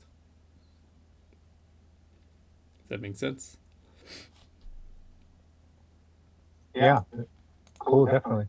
Yeah, so it's I mean, if you aren't familiar with curls, they're little magical little tools that do all the work for you, so you don't have to manually configure each of these HTTP request nodes inside of n8n. So All right. So thanks for showing me that. This is really interesting because I know Leo tends to be a little bit more on the higher side in terms of pricing for their API, but this is pretty good. Yeah, they have multiple models for VO. So they have VO regular, and then they have another model that accesses VO fast, which is almost the same quality. It's just as good as the regular VO, but it's cheaper. So there's a whole nother section to it. So I don't know there's if you've played around with Kling too, because Kling's really nice. It's really popular right now. Yeah, because Leo does have video generation as well, and you have access to, gosh, you have Kling 2.6, Hailu, basically everything that you've listed here on the Kai side of things. Yeah. Where is VO here? Don't see VO. What was that? Kling? Kling. Spell it. It's right here. It's KLING. KLING. Mm-hmm. Where is? Oh, there it is. Yeah. I don't see VO. Oh, there it is. Oh, I was in the wrong place. Okay, so they have a bunch of. Oh, they have runway as well. Nice. Okay, Steve. I'm definitely gonna in the models there. Yeah, I'm definitely gonna look into this. This is pretty good. They have 11 labs. So Key is really popular right now because it has the cheapest, I think, rate for Nano Banana. But some people use FAL, F-A-L, Yeah, AI. I've seen FAL. Yeah. Yeah, so it's basically the same thing, but FAL has some things that Key doesn't have, and Key has some things that FAL doesn't have. So a lot of workflows that I've seen on YouTube, they integrate both. They'll go to Key to generate images to Nano Banana, and then they'll send it to FAL AI for FFmpeg to combine the videos or something like that. And then, it's all kinds of stuff. I like n8n more for content creation. I feel like I don't have a business, so it's not like I need it for a lot of emails or, back end stuff for like managing my business, like a lot of small. That's what I think Nate Herc is mostly used for. He's very like start your own agency or start your own small business. Right. So I like content creation more. He has stuff like that, but I just watch YouTube and find some stuff that's specific that I like, and then they usually give the workflow away for free. So I download the workflow, try it out in my n8n instance, and then but I can't edit it. I'm not there yet. Well, maybe you can start using Claude Code for some of that editing. Yeah. Also, I've looked into it, but I have to learn Claude. I mean, I can speak to it, obviously, but yeah, look, like the whole I'm not there yet. I'm just not there yet. I'm still learning. Yeah, the whole Pi system, you don't have to use a Pi system, right? I am using that, but regular Claude is still very good. And really, it's just a text-based interface, and you're already familiar with the text-based interface because, this is your current Claude interface or ChatGPT interface, right? It's just a chat interface. The only difference is now you're replacing it with either terminal or an IDE like Visual Studio Code and chatting with it there. But the reason I use it within an IDE because now it has access to all of the files here. Although the CLI will also have it, but it's just more organized for me, especially because I'm doing a lot of backing up onto repository, GitHub and things like that. But highly recommend that all of you guys explore the ability to use Claude Code because it's just going well beyond, just vibe coding. It's really becoming a critical tool, I think, for whatever business or personal use you might be into. Cool. Yeah. All right, that's pretty cool. Thanks for showing me that. This is definitely something I'm going to play around with because, like for Sora and Vio, I think I was just going directly to Google's API. In fact, I gotta find that workflow. Let me see where I put that. I know I have a Sora builder. Okay, yeah, so I do have a Sora builder. By going to tutorials, let me see. I think I go directly to the Google API or Open AI API. Yeah. So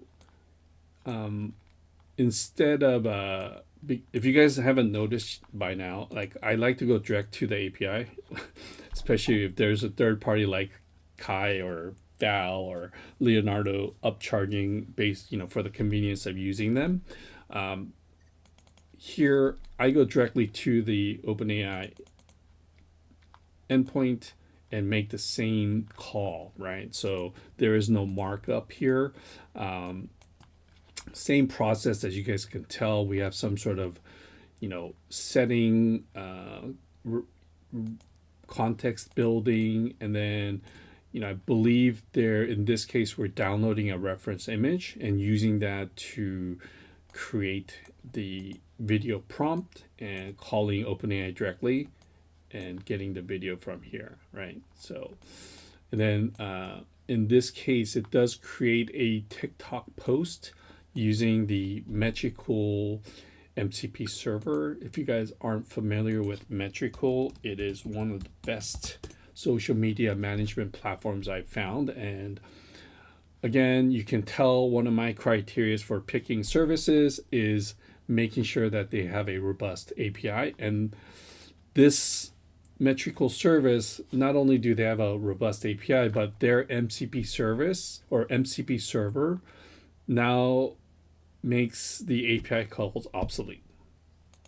What that means is this will construct the proper data payload using the MCP server to create, in this case, a TikTok post, right? So I don't have to know exactly the data payload for creating a post on Metricool. The MCP server and this AI agent will do that work for me, right?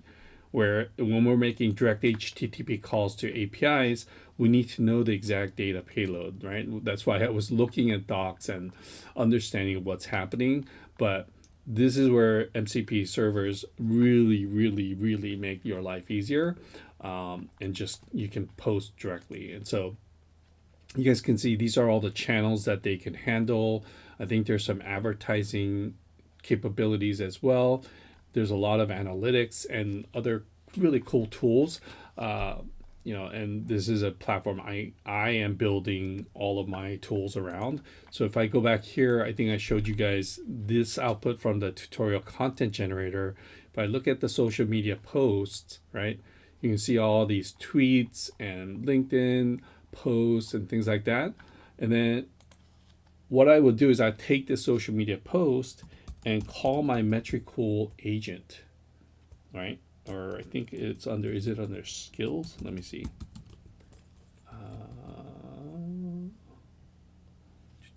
Nope, it's under agent. So if I look at my agents, you see I have a Metricool social poster. This thing will call the Metricool server and prepare all these posts. So what I can do here is I can say, take these social media posts, right, and use the Metricool agent, create drafts for these posts. Boom, that's all I needed to do. And all of this content here in this document will be set up as drafts on this platform without me having to go into those channel or that interface and every single channel and just do all that work for me. Does that make sense? I've been praising this platform for quite a bit. And that's why you can see that it's built in here, as well as, in some of these other things I'm building. So I think someone just asked about this workflow. think I posted this to school. Sazadul. Sorry if I got that wrong. Which JSON are you talking about? This one for the Sora, or which one? Can you confirm?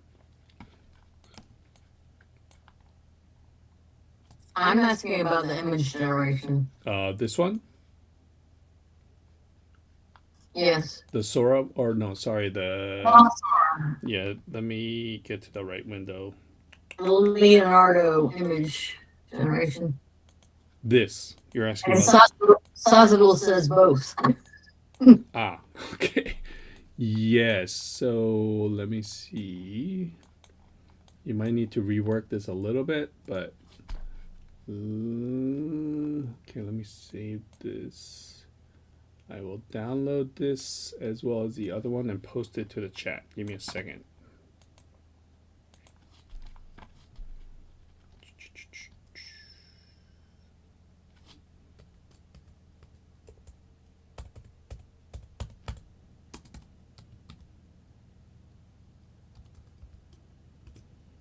Okay, so that one and this one, right? You guys are asking about this one.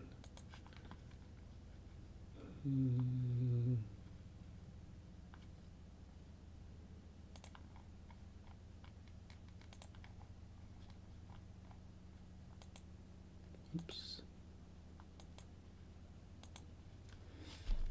Okay. Where'd it go?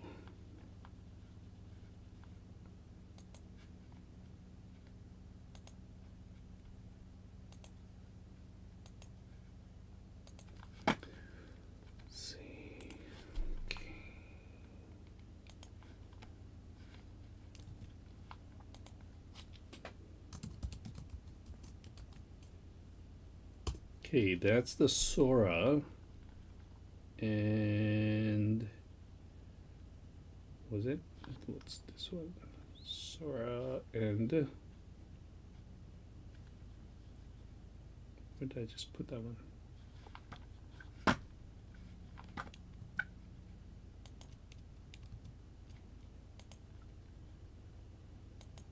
The Leonardo, I don't know where I just put it. Sorry, hold on a second.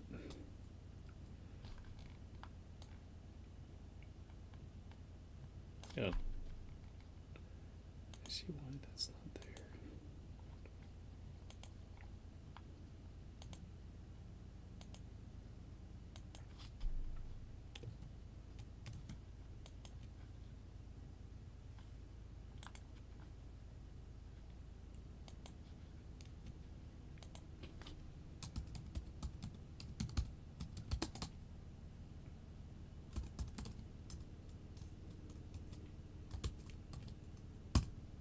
Okay, there you go.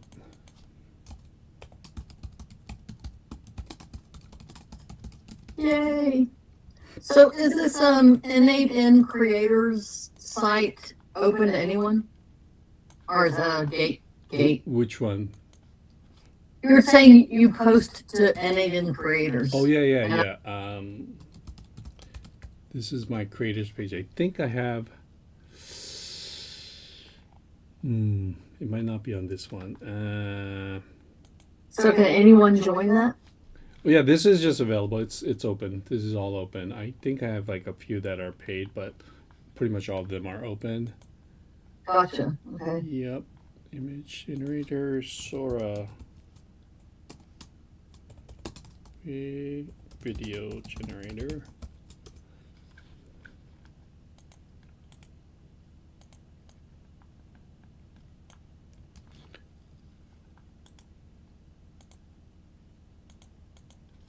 There we go. Okay. I'm trying to see where I put the. I know I put the. I know I put the Sora somewhere.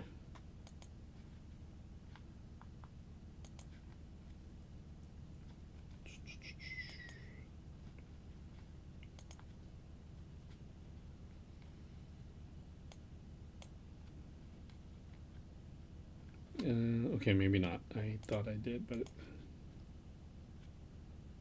because I also have a VO3 version that I know I posted to the community. Let's see.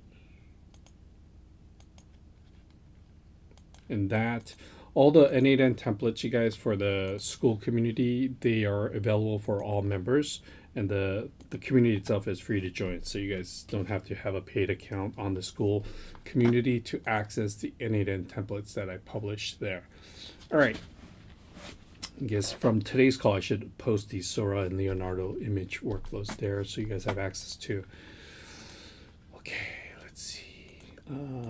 So I think I left at metrical, right? So highly recommend you guys taking a look at this. It is oh, they have new pricing models, so they have, you know, cheaper models. You can start for free. One of the really other cool things about this platform is you can manage multiple brands, right? So if you have multiple channels or brands that you need to deal with, either that are your own or others, you know, you can just definitely do that. And you also, like, for example, get you get I think weekly or monthly emails for all the metrics and analytics for that month or for that period, which is nice to see. So okay, okay, I remember now. The API access is, you have to have an advanced account, but trust me, that 54 goes a long way, especially if you can manage up to 50 brands and have access to all the automation capabilities that are, you know, available to you. I believe I set up my own, so I set up my own version of this metrical service, or the MCP server, and I'm not sure if they require, looks like you do get access to their MCP server if you're on this advanced account, which should be good to go. But, you know, let me see if this will actually work. We'll do a live test. Metrical.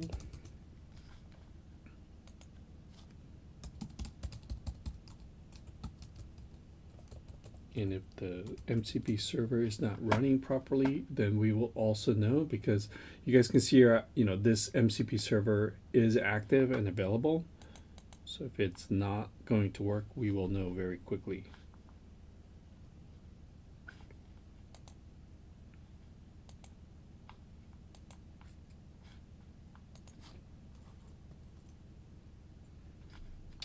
All right.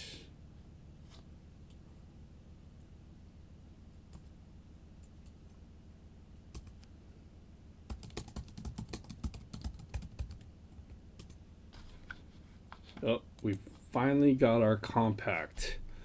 After all that time, we finally got our compact, which is interesting to see.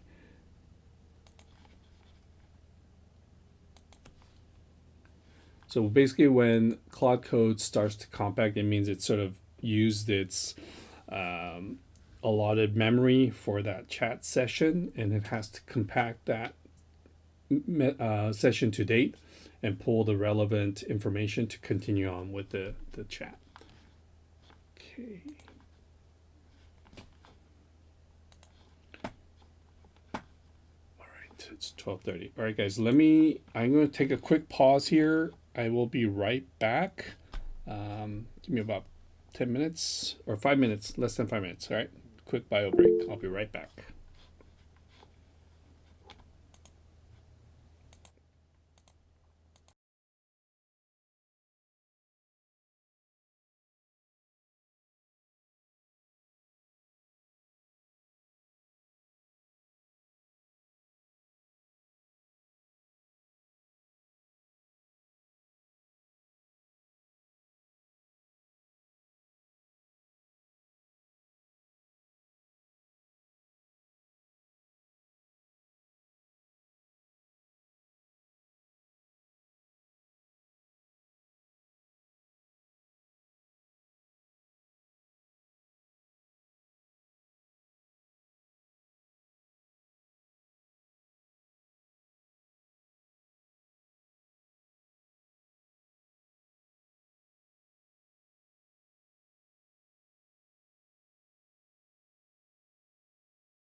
All right. Did it finish its work? Let's see. Okay, don't ask again. All right, in the meantime, does anyone else have a idea that you guys want to work on? We have about 2 hours left for today's call. Wow, we've already got 4 hours. Okay, so yeah, we have a couple hours left. So if you guys have an idea that you want to explore, I'm happy to do so as we're waiting for Metricool to do its work. So yes, proceed. Did you guys see that? So you guys can see it's also has access to, like, for each social media channel, what are some of the best times to post to that. So it will have some intelligence around that.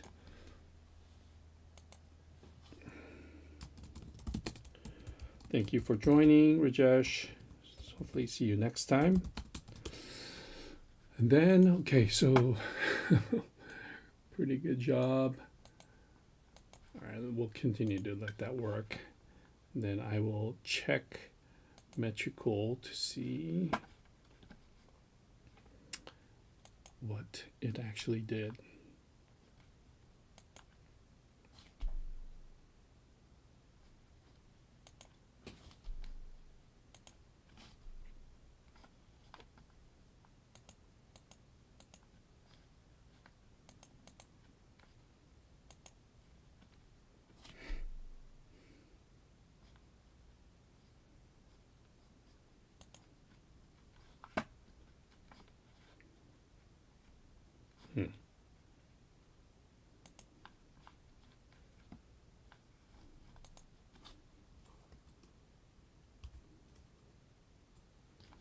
It's doing a lot of work. It's doing something.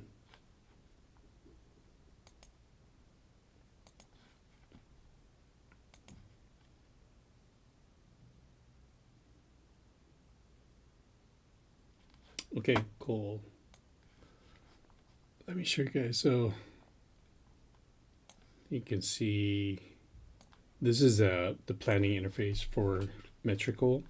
So these are the posts that it's prepared. It's placed. Looks like, let me refresh this, see if we have more than 3.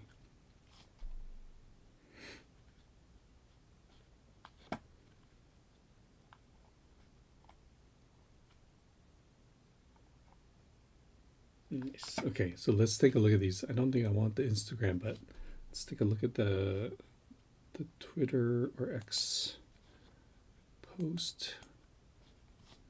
Nice.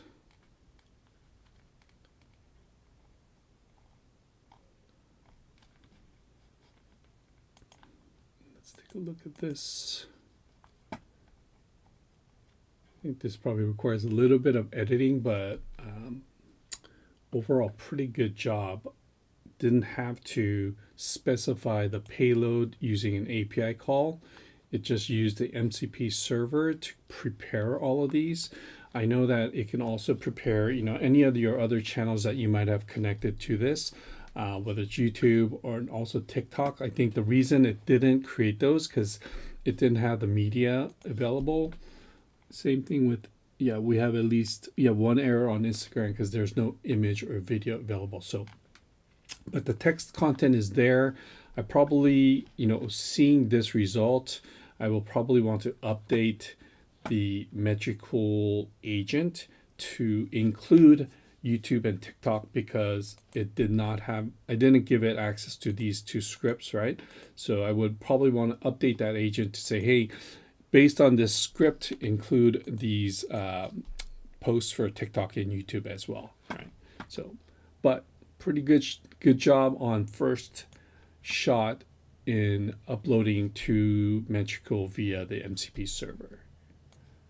All right. Any questions on that, guys?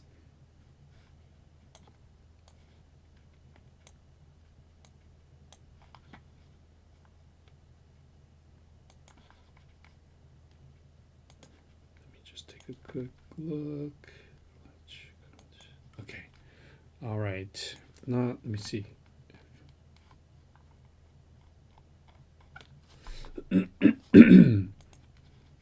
So someone was asking about an alternative to Lovable. Okay, so let me talk about this. Let me clear this from here real quick.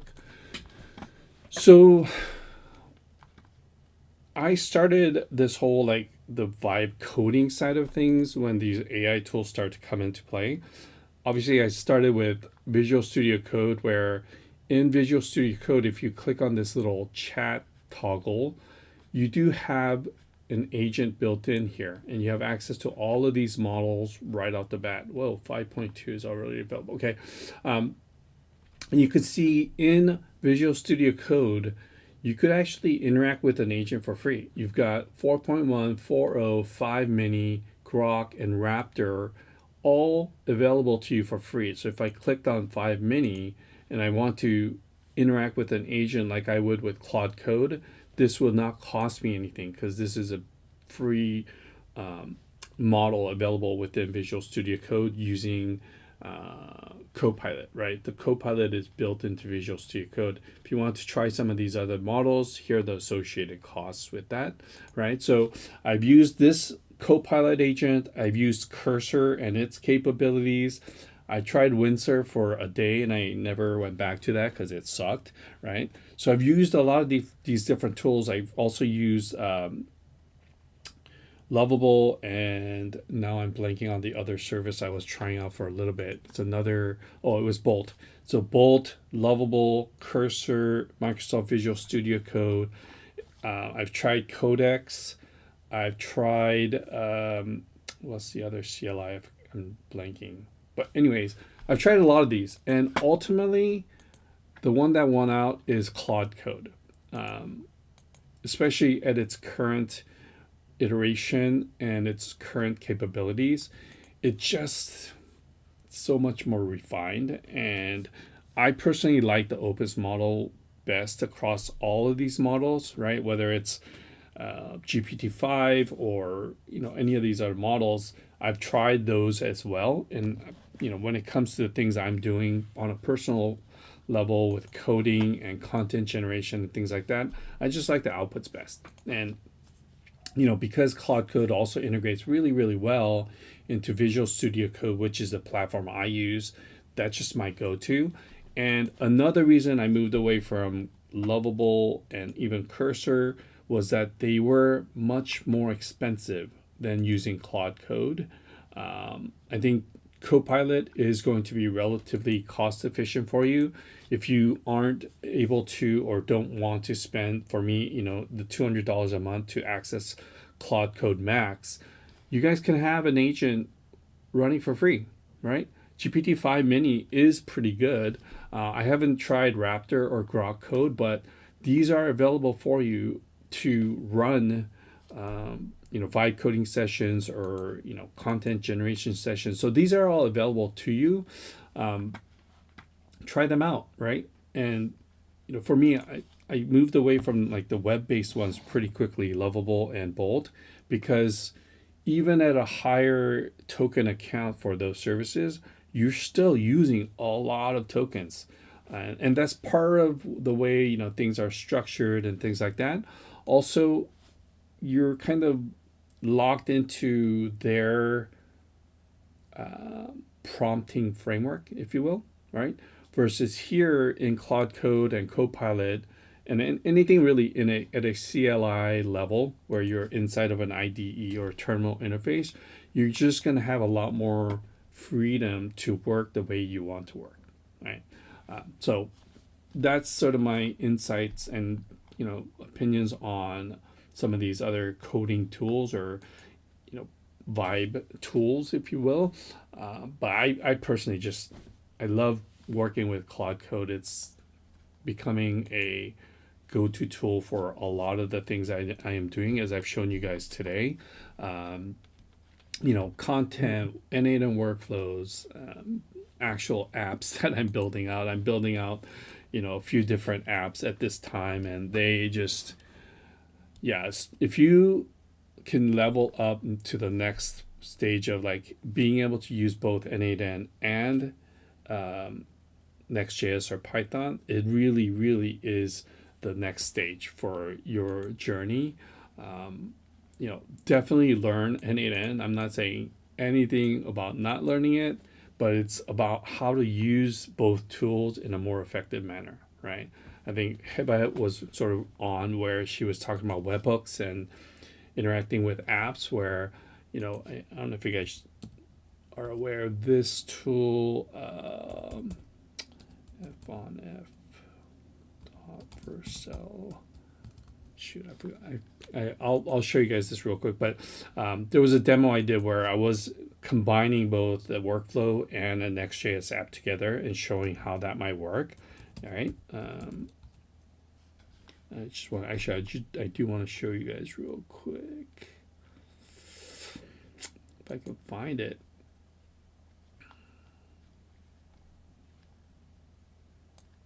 There we go.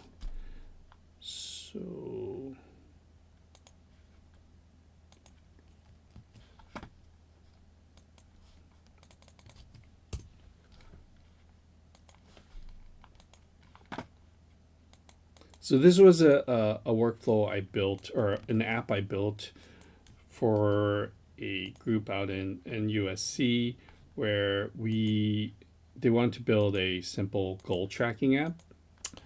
And if you look at what this is a Next.js app, right, on the back end. But we have a workflow that's associated with this. Don't need to save this. So if I go here, I have this workflow that interacts with this Next.js app, okay? And I built this workflow actually using the AI builder, right? So I went through the process I showed you guys today where I created the PRD in Claude Code, really defined the data input and outputs, right? And I gave it a single prompt that Claude Code provided me based on all the data models that it knew about, right? And this was a single shot output from the builder, right? Webhook, setting, code nodes to validate and build a prompt, AI agent, right? And then respond to webhook. So what does this actually do? From here, it's going to look at your existing goals. And if I say, hey, can you write me or give me some goals for me, right? So once I click this, you guys will see now we should have an execution running here, right? So this is calling this webhook here, sending it over, processing and generating goals for me, and it will show up here. I think it takes about 35 seconds to finish processing. So this is a good example where instead of building out this AI functionality inside of Next.js, it's a lot easier to build an AI agent in n8n. No matter what anyone says, there's no other easier way to build an AI agent other than n8n, right? Like the power inside this one single node, this AI agent is incredible, you guys. It's got LangChain on the back end, and it just, to be able to code this, it would take a lot longer and probably be much more error prone. So being able to build this relatively simple workflow to interact with this app, and you guys can now see here we have 5 goals that were generated. Like that's a pretty great example that, this took me a whole of I think 3 hours total to build this app as well as this workflow. It's a great example of how those two kind of come together and work in a potential real world example, right? And I'm doing this in some other instances as well, but I think this is the direction in which things are going to go, where in some cases you just need a code level implementation, right? So I had another project where we're trying to deal with over 100,000 records from an API call, and one of the weaknesses, if you will, in n8n is processing volumes of data, right? So it was literally taking hours and hours to process all that data. But also, it took that long. If it didn't error out, it would time out because the way n8n workflows process data, it holds it in memory until you drop that data from memory, either by executing it in a sub workflow or dropping it in a loop or whatever instance or whatever case it might be. You want to try and remove the data from that session as quickly as possible. And so it just wasn't processing that volume really, really well. So I spent some time trying to build it in n8n, but then I ultimately suggested to the client, hey, do you mind if I just build a Next.js app to process this for you? And so we went from processing, I think it took like 6 hours or whatever, 7 hours to just a few hours. It's still a lot of data to process and make those API calls, but it just wasn't effective to do that in n8n.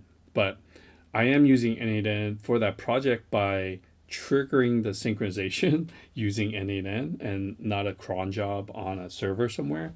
So those are just, I think, a couple instances where, again, I think the trend and the way we're going to go is you're going to build some sort of app and have a coordination system, right, with some workflows that are just much easier and faster to build inside of n8n.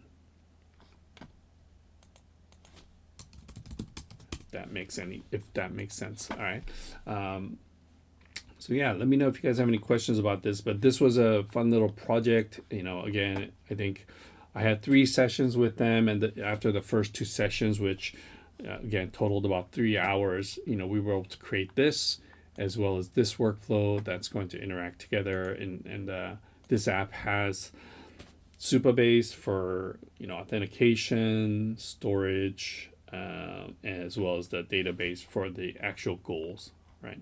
So if you aren't familiar with Supabase, it's all of those things: database, authentication, storage, all in one.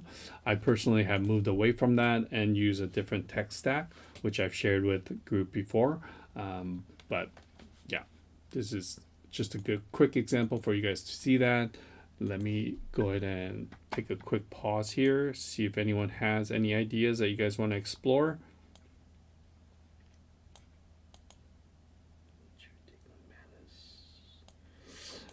Yeah, his new stack. Thank you, Alex. Yeah. I have one. Go for it. Should I paste it? Yeah, if you want. Yeah. Did these guys just get bought? Okay, have a look. Whether you can understand this. Yeah, I think Manus got bought by Meta. Yes. I want to build a file organizer off my laptop or on my computer. Okay. With the AI. Okay. So it will automatically organize my all scattered file with the help of AI. Interesting. AI will go through with the file and content, and it will organize, like it will create one folder and put all the files in that folder, like related files. Okay. Yeah. Let me Some, copy. some pictures. Pictures will be collect from like except C drive, D drive, E, F, G, H, all the drive. You will collect all the photos and put it in like categorized wise, like this. Got it. Okay. Let me do this.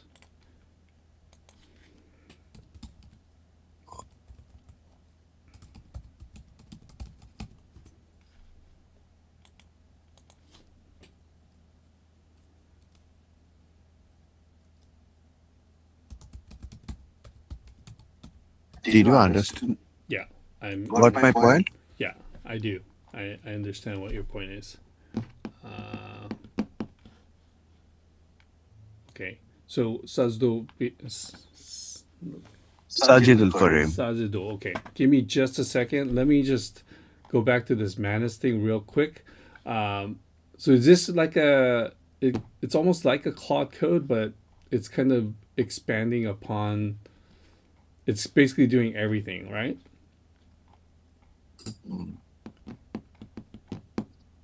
anyone is familiar with this, I mean, for me, when I'm looking at this, it's almost like what I've been describing to you guys in terms of what I'm doing inside of Claude Code.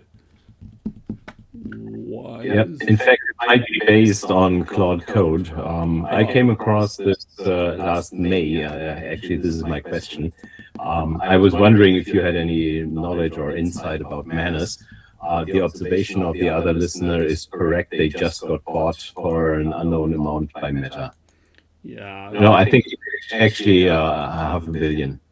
So it's they grew really fast. It's a Chinese company based in Singapore. I see. Yeah, I see this as a well packaged version of Claude Code. Yep. Yeah. Okay. All right. Well, That's basic.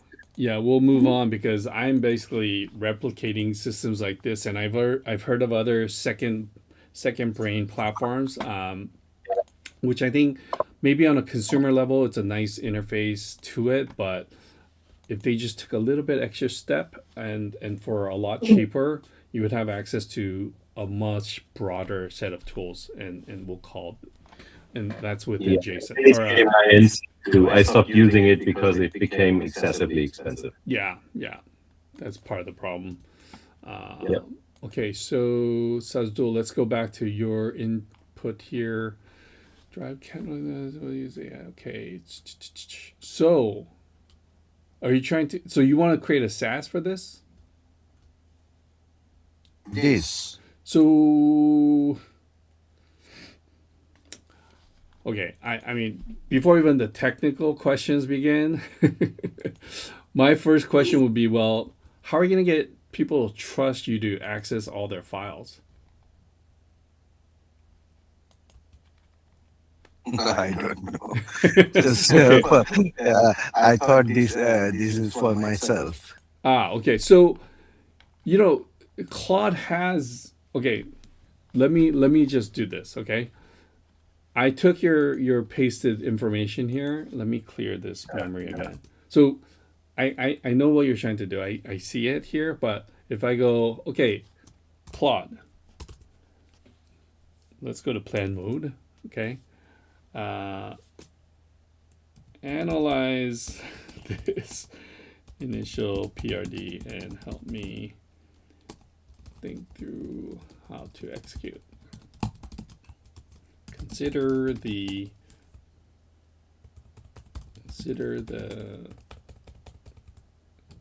user. Let's see, mindset when considering a product like this. Do we need a SaaS for this? or can you do the same thing from here within Claude Code? All right, let's see what this comes back with, all right? Because I'm looking at this and going, well, Claude Code actually has access to entire file system, right? So why do we need all this extra layer when I can just go direct from within Claude Code to my file system?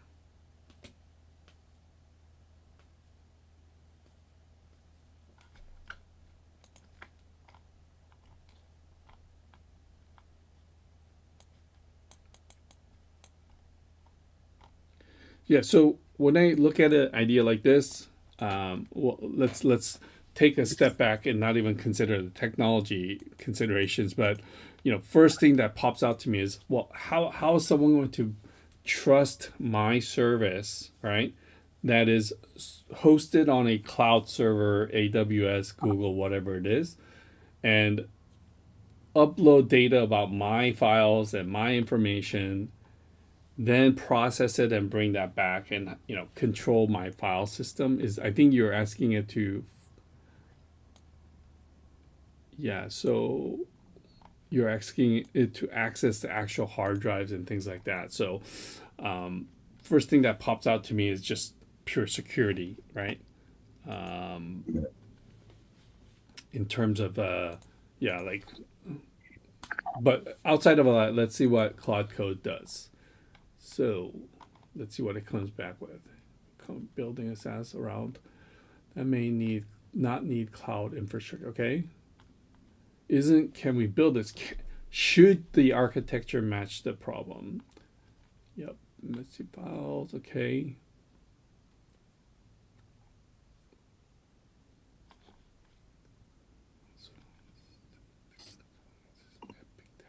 Okay. Yeah, see, privacy concerns. What if it deletes something important? Okay. Very fair questions.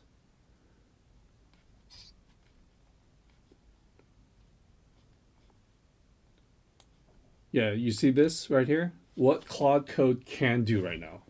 It can read the directory. It can organize it for you and execute that organization if you approve that plan.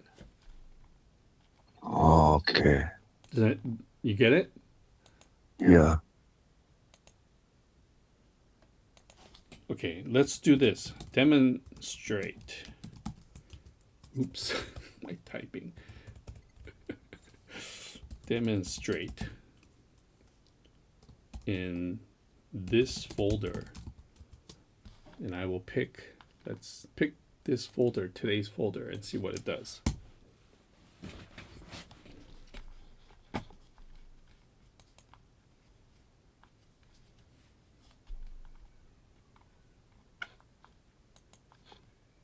So if you can do this just within Claude Code, think about the sort of the consumer psychology of this, right? Where why do I want to pay an extra $10 for something that is going to make me very, very concerned, especially from a privacy consideration? Yeah, I understand. All right. Well, outside of all that, let's see what Claude Code does come back with. Wow. Okay. So it read the folder. Here is the current state. This is its proposed organization, right? And then I'll say, yeah, just execute this. And this is all happening locally. There's no like file transfers outside to the cloud. There's nothing of that nature, right? We're just inside here. Yeah, exit planning mode and go to execute.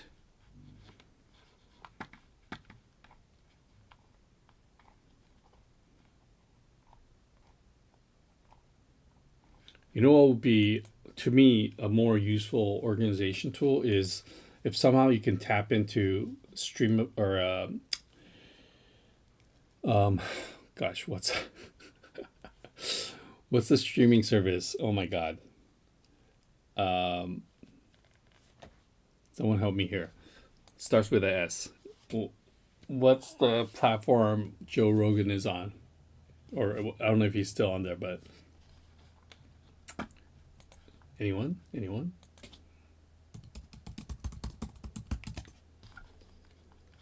Spotify. God, that total blank. Okay, so if you could somehow access to like, Spotify or Apple Music or something like that, like, and help users organize that and their list of playlists and things like that, like that to me would be an interesting service. Oh, so look, it organized this all for me. Interesting. Not bad. That's cool. Although I don't know if I wanted it like this, but that's okay. We're this is just a tutorial folder anyway. So It did. It did. Yeah, it changed all of this locally without moving any files off of my computer. It just it moved them within my local machine, right? Yeah, yeah. I want that. Oh, Okay, so actually, I want my laptop or my computer organized, oh, not such. oh, yeah. You just open up Claude Code, or like I was saying, you don't have to be inside of an IDE. You can be here in your Claude. Wait, let me exit real quick. So whatever directory or folder you want to organize, right? Go to that directory and say, analyze this directory and do the same process, right? Just like we did here.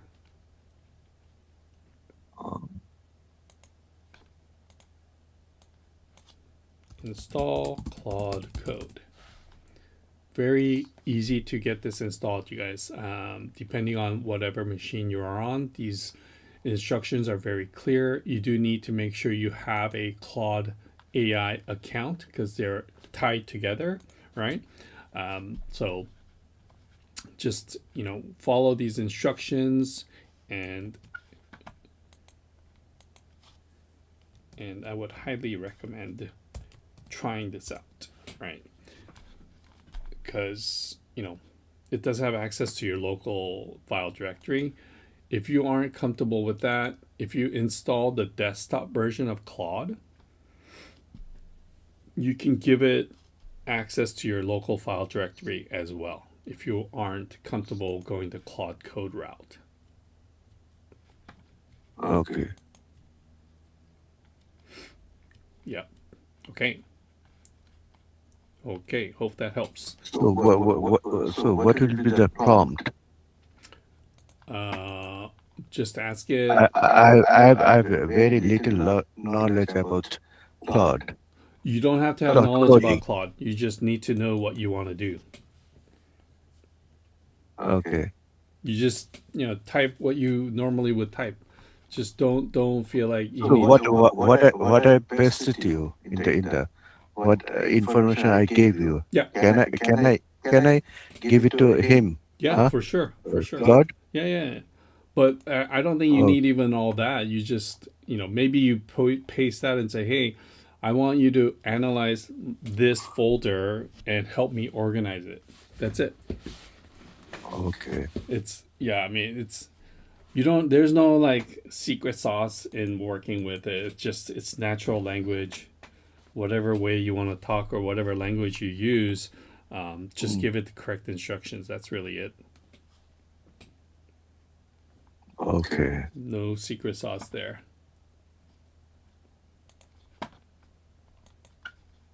All right. Let me go back to this. What was this? Oh yeah, this was Gmail webhook routing.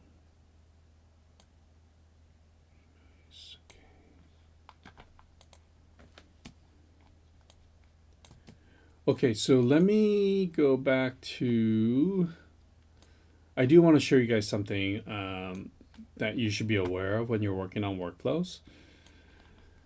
So, in this workflow that we were working on for the image generation, right? If we look at this, you see how we pinned a lot of these nodes, right? We pinned this node, etc. One thing you should be aware is that for manual executions, when I click on this manual or this execute workflow within the workflow itself, it will recognize the pin data.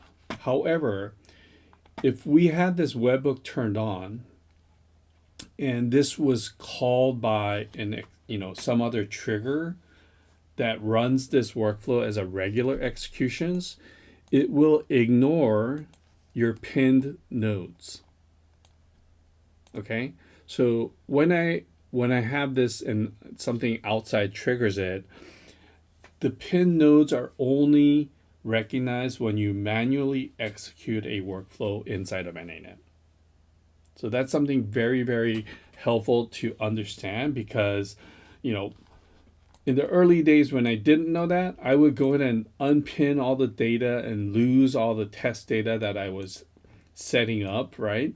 And having to redo token usage for image prompt generator, et cetera, thinking that when I ran this externally or with other trigger, it would actually recognize the pin nodes, but that is not the case. When you run this normally, it will ignore all that pinned information and just run it as a normal workflow. So just be aware of that because that is something very handy to know and not have to unpin all of this so that you don't have to keep, you know, executing and wasting tokens, right? Especially like this image generator for Leo, it's quite expensive.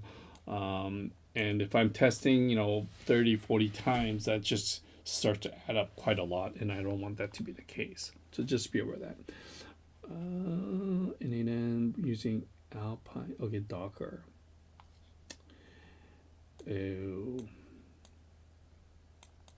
So in 10.0 okay.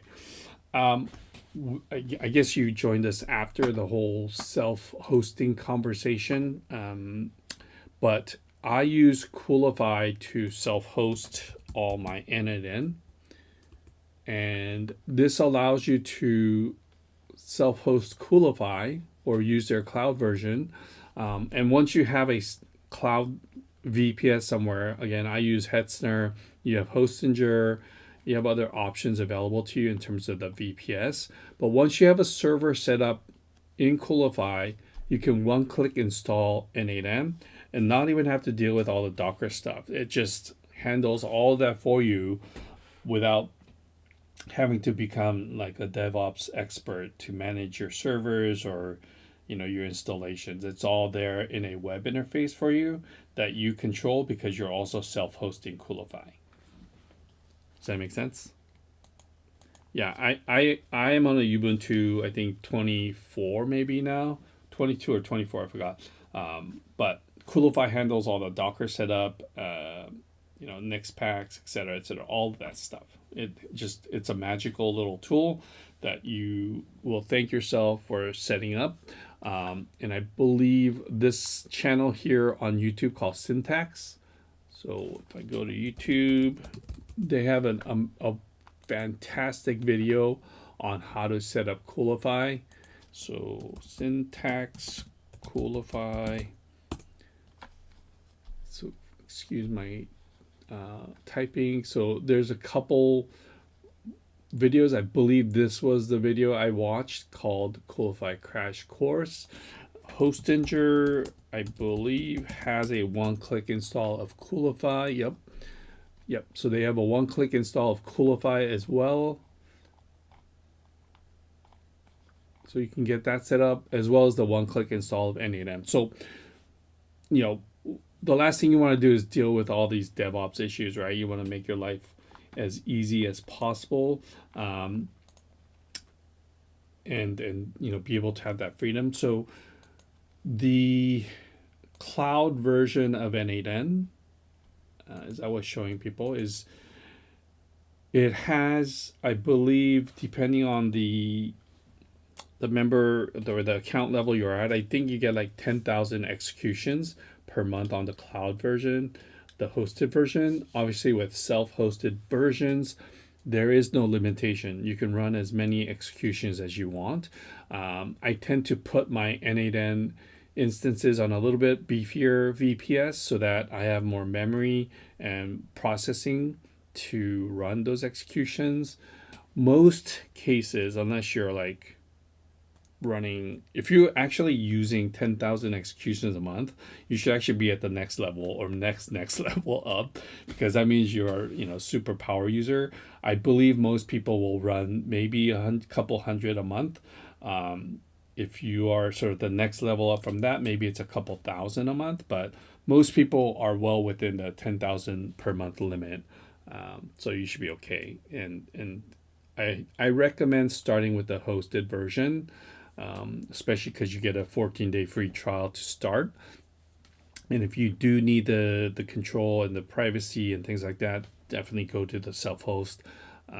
There are a few limitations. I believe n8n has introduced the ability to upgrade even your self-hosted versions. There's, I want to say, pro and business licenses that you can add onto your self-hosted versions that give you a few more capabilities.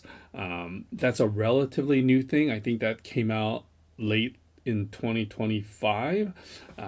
So if you do need some more capabilities, I think, like, for example, like setting up folders and projects, right? These are projects that you see here on the left side versus adding folders. All instances of n8n have folders. You can have unlimited folders, but projects, for example, I'm here in the Pro Cloud version. I believe you get 3 projects, and that's about it. And then in self-hosted, you get no projects, right? You only have the main bucket and the personal bucket here, and you need to upgrade your license to be able to get access to projects.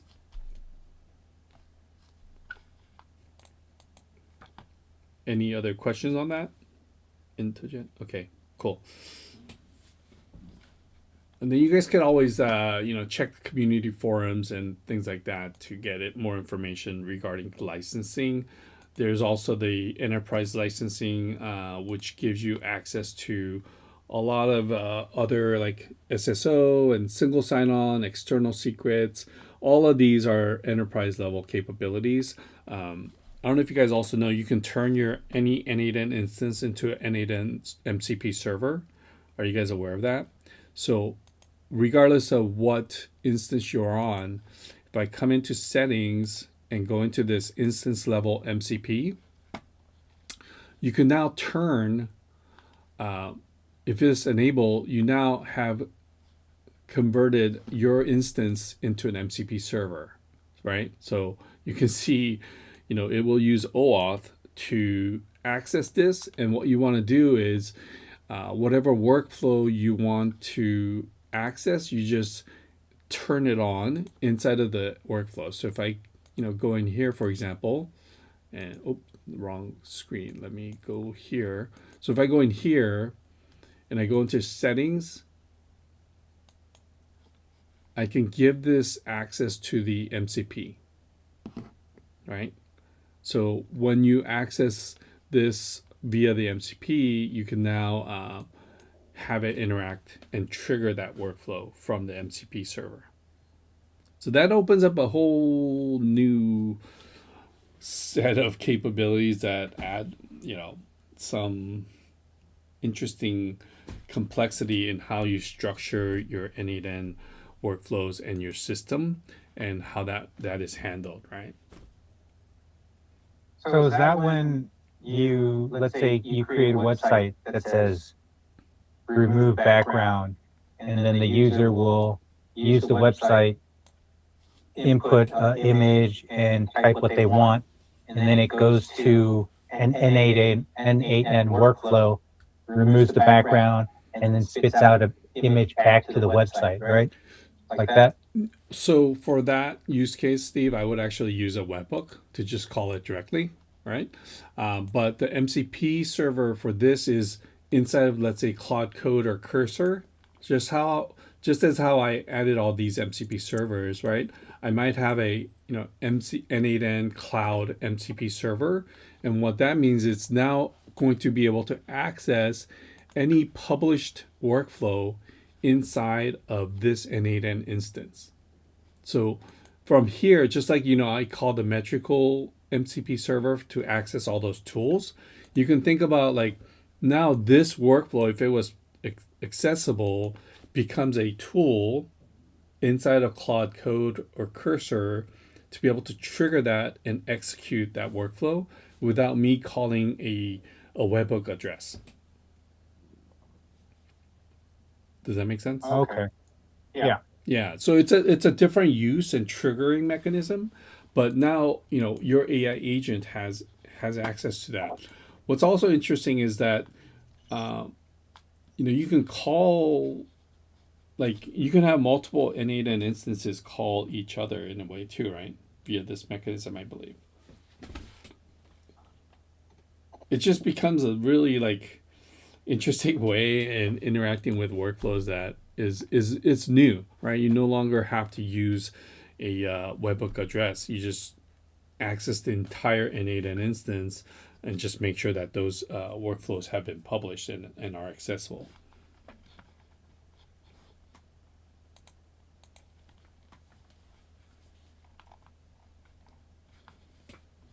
All right.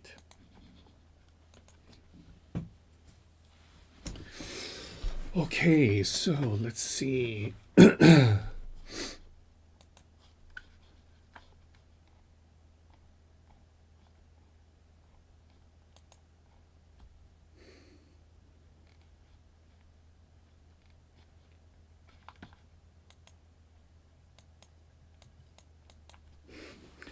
Yeah, a lot of people concerned about token prices, which is a very valid concern. I personally don't have a ton of experience on the voice side of the house, but you know, it's the same concept, right? Like you want to optimize your workflows to not overuse tokens, to use the correct model for those AI agents. Some tasks don't require the heavy duty LLMs, right? So just be conscious of that, I think. Other than that, there's no magic formula for token pricing. There's just really no way about it, to be honest. So, all right.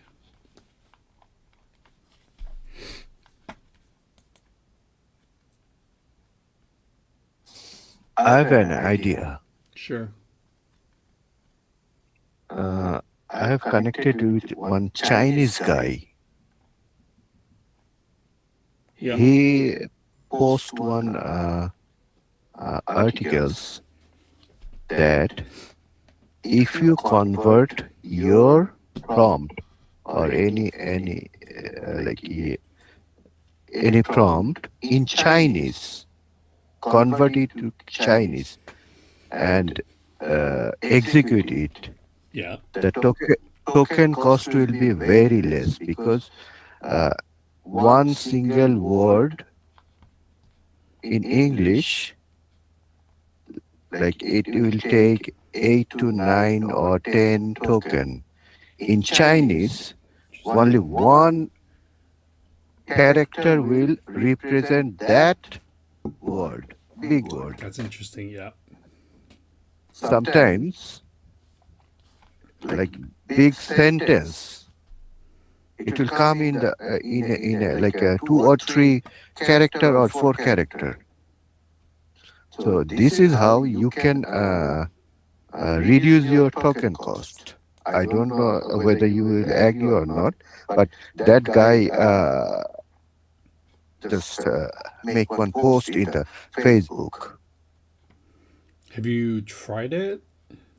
No, I didn't try this. Yeah, I have not heard that before. It makes sense because it's a visual character that can represent a whole word or short phrase, right? In a Chinese character. That's basically what the concept is. But no, I personally have not tried that. It's an interesting approach for token optimization. Again, that's a whole area where, I mean, if you could come up with a sub workflow, let's say in n8n, right?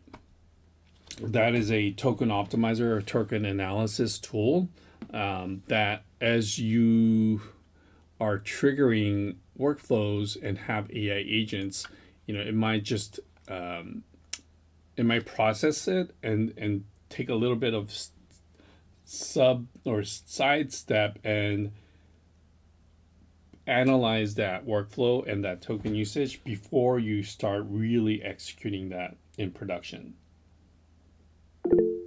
Okay. Does that make sense? So like there's you might create a set of workflows that is part of the development cycle, so that as you're going through the development loop, one of those steps is token evaluation and token optimization. Understand.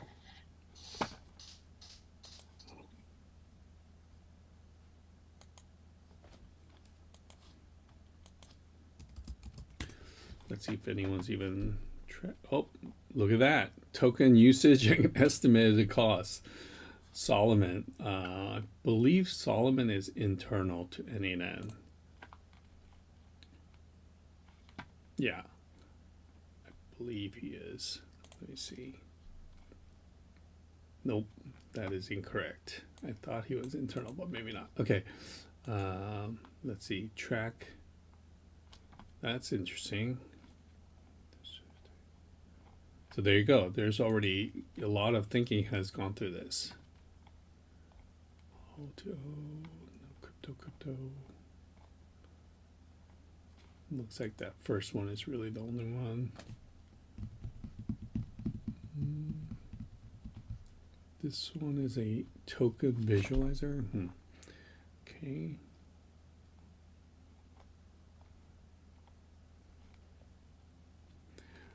Oh, good old Jim. Jim is pretty awesome, guys. If you guys don't know Jim Lee, he does some really awesome work too. Let's see, demonstrates how to use the. Cool. So there you go. There are already some options here.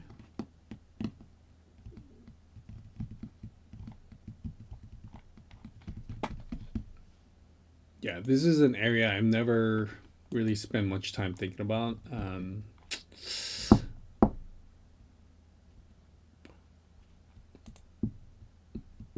The way I approach the AI agents, guys, is that I don't use it like for everything. It has to have a use case and a reason for being, and so it doesn't process like. It's not this massive execution of the AI agent where it's just eating up token after token. That's been my use case. I guess there are other use cases where it's fully, AI, etc. And this kind of tracking and monitoring does make sense. This looks like a good one, by the way. Track and monitor AI token usage. Okay. So anyway, the point being, like, I am not well versed in this token tracking capabilities. Similar to the voice stuff, I haven't done a ton of voice, but I guess it all comes down to use case for me. That's what it's dependent on. So, okay.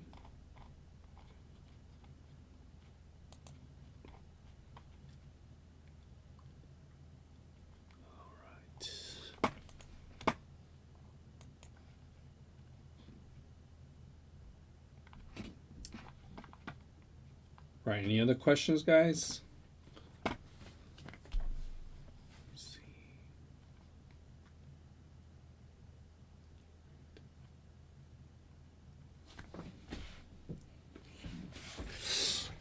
Thanks for sticking through this. I know some of you guys have been here for a while this morning. This is awesome. I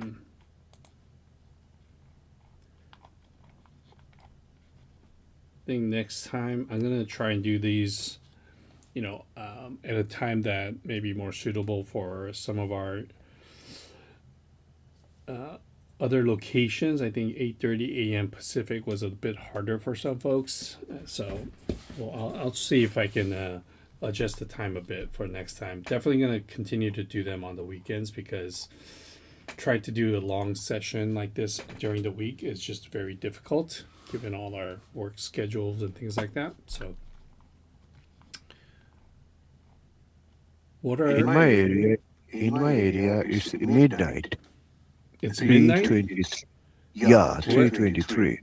Where are you? I'm from Bangladesh. Oh, okay. Okay.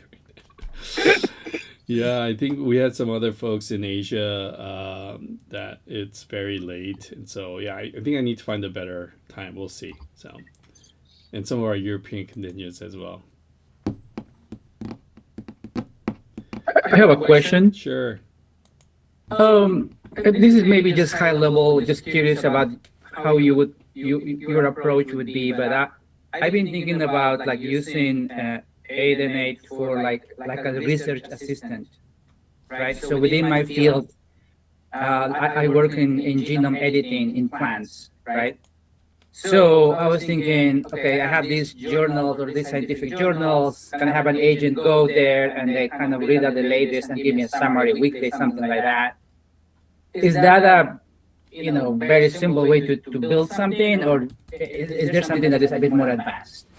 So this is where I'm a little bit torn because there is a research agent inside of this Kai system that I'm talking to you guys about, and it's pretty extensive, right? Because it has access to all the different tools, right?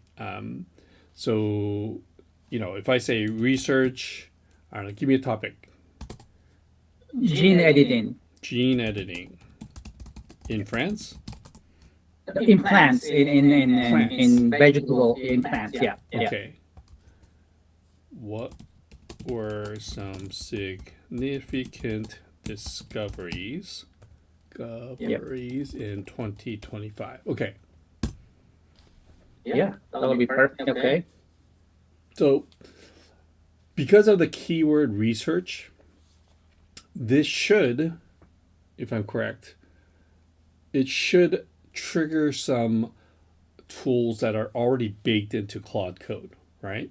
So, and there are search or research workflows in n8n that are going to tap into, Anthropic or Perplexity and things like that, right? So it's something like this, right? But for research, I'm finding that this is a lot more flexible, especially because it does have web search already built in. I don't have to tap into a third-party service, right? And so I'm finding when it comes to research, this is a lot better for me based on my experience with various searches I've done and the output that it's creating for me, right? So even if I were to just not do gene, but like, hey, go find the top, AI news items for the past week, right? Like it does that for me without me having to hard code an n8n workflow. Does that make sense? Yeah. So here, let's see what it came back with. Major technological breakthroughs, prime editing, maturation. Okay, sorry. AI CRISPR integration, transgene. Does this run? Yep. Okay. Client resilience focus, industry impact, or okay. So this sort of hits the mark for you in terms of the results. Yeah, at a high level, yeah, it's just a way to skim through a lot, and then I can just go deeper into maybe what I think it has a business case, or I could build a business case for. Yeah. So you see this research skill as well. So this is what I'm saying is like I can go a lot deeper and have an interactive research session within Claude Code versus here. And this is where, it's a very different approach. With n8n, it's going to be linear. Drop in a subject and it's just going to go and process and give you that output, right? But I think for things like research and content creation, it needs some more interaction. And this is where I think Claude Code wins out for me when it comes to these kind of tasks, right? Yeah. Versus like our other example of processing invoices from an email. I don't need to do that in Claude Code. It doesn't make sense. That's where a linear process of just executing mundane things of, looking at an email label, processing it, and relabeling it and giving me that output. That's where n8n shines. But for research and things of this nature, I think the interaction and in addition to the skills and capabilities that's built into Claude Code really, makes it a better tool for that kind of task. And then like if you want to then let's say write a blog post or like publish some output, is that like an integration that you built here in Cloud Code Yeah, or so that's the custom, like, here, I'll show you. I have an agent that's built for that kind of thing. So if I say, hey, let's take this because it's sort of AI related too, right? So I'll say, I'll copy this and say, you know, write a blog post for this, right? Put it in, where's content? In this folder. So what's going to happen because of, again, the instruction to write a blog post, this should trigger I think it's a skill. So I already have skills and agents that will go and do these things, right? And you can see here it's using bright data to go and scrape it as markdown, right? That's already, again, those are things that are baked into my Claude Code setup. So I don't have to go do that manually via a workflow, which just doesn't make sense to me. It's not very efficient in executing a task like this. got it. So what would be a good resource to learn more about this specific skill that you're describing? Are there some tutorials I can just go and go deeper? Yeah. So this is the system I use in addition to Claude Code. This is the system I use. It's called Pi. And I'll post that repo here. And again, Daniel has a bunch of YouTube videos that, you know, spend the extra couple of hours going through those videos because he really, really explains it very well in terms of what he's built here.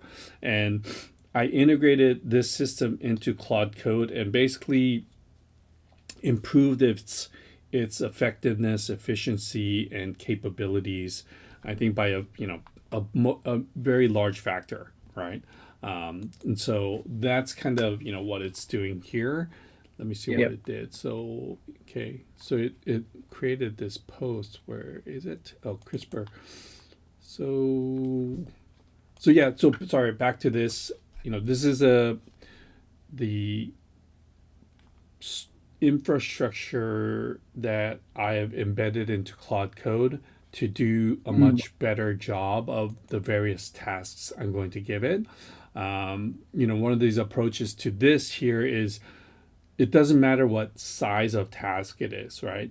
It's still going to use the same process to approach that task and help you, you know, optimize Claude Code. So, so here's a blog post they wrote.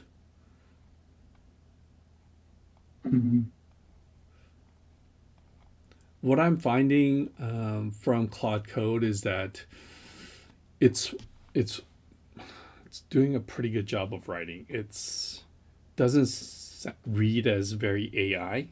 And I don't know if it's because of Claude. I don't know if it's, you know, if I did this in OpenAI and with GPT-5 or 5.2 or whatever version it's at, I don't know if I'll get the same sort of results, but I'm finding the outputs to be very good. And when you feed this kind of output into a proper SEO structured blog post and things like that, it does a very good job of like the organic portion of this. If that's, you know, important to you, or if your focus is just making sure that you have well-researched content that you can generate for, I don't know, thought leadership on LinkedIn or whatever it might be that your use case is. Again, this to me is the place to be versus a rigid workflow that may not. I'm finding it is not as suitable for subjective content like this. That's very useful. Thank you. Yeah. We'll look into it. Okay, so again, you know, you can create your own agents inside of Claude Code, right? Just using the agents command and then go to create a new agent here. You can see I have a bunch of agents already built that some are custom built, some are built from the Pi system, some are built into Claude Code by itself. And, you know, the other thing you guys can do is also there's a whole plugin marketplace that I haven't even talked about during today's call, where you have Anthropic's official plugins, right? So they provide you with a bunch of official plugins that you can integrate into your system. So, for example, this code review plugin.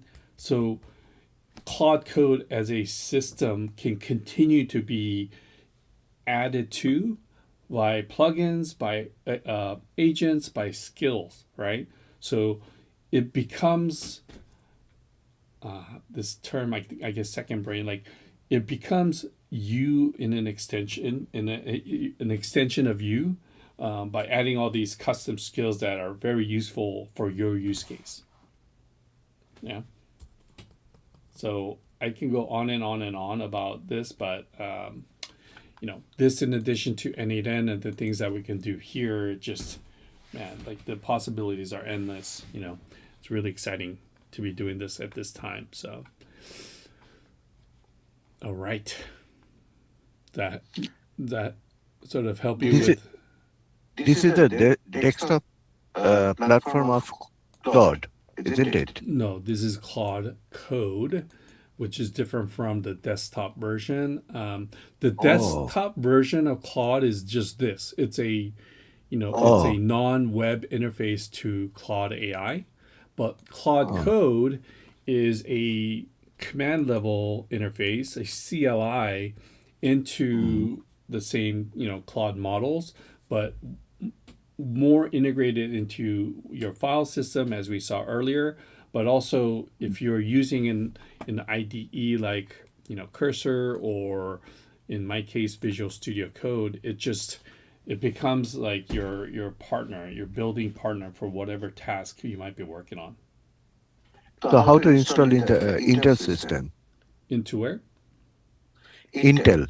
Windows. Yes. So we have your command. So depending on your Mac, Windows, or whatever, this page gives you all the instructions to be able to do that. And I'll post that into the chat as well. And then if you get stuck, just ask Claude, right? If you get stuck on installing something, just give it the errors and it'll help you through that process. And today, you guys saw I didn't really go to Claude other than this one time. I'm using Claude Code as my interface into the Claude models, right?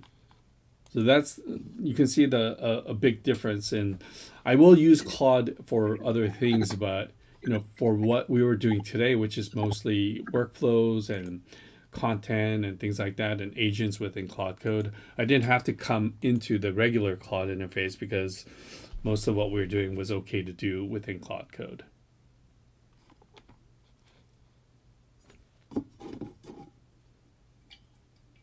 Make sense?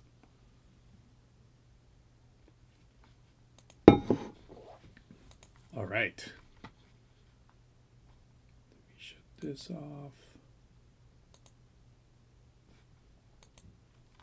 So I can't, the number of workflows, guys, that are now available is just really crazy, because when we started a couple of years back, or maybe longer, this was like a little over 1,000 maybe.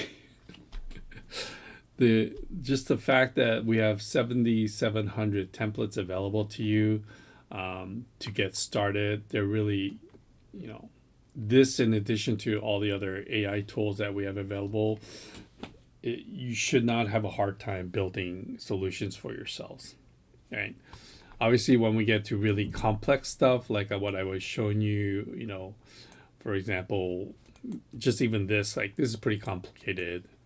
Systems like this is pretty complicated, where if you look at the ecosystem, the version 1.3, it's literally 10 different workflows that work together to generate different outputs and, coordinate and build context. This 2.0 version uses a switch mechanism, right? So I think, this is where we just have one webhook entry for the entire system, and based on the routing will call different workflows, right? So this is a new workflow pattern that I'm liking more and more, because you're not having to create a webhook for all your workflows, right? So rather than, in this case, how many different nodes there are, there's 10, right? Rather than 10 different webhook addresses, you just have one webhook, and you send a payload that includes which function you're trying to call, and that will route it to the appropriate workflow accordingly. So that's, this is where I think AI will fail, because there's just too much to try and process from the AI perspective.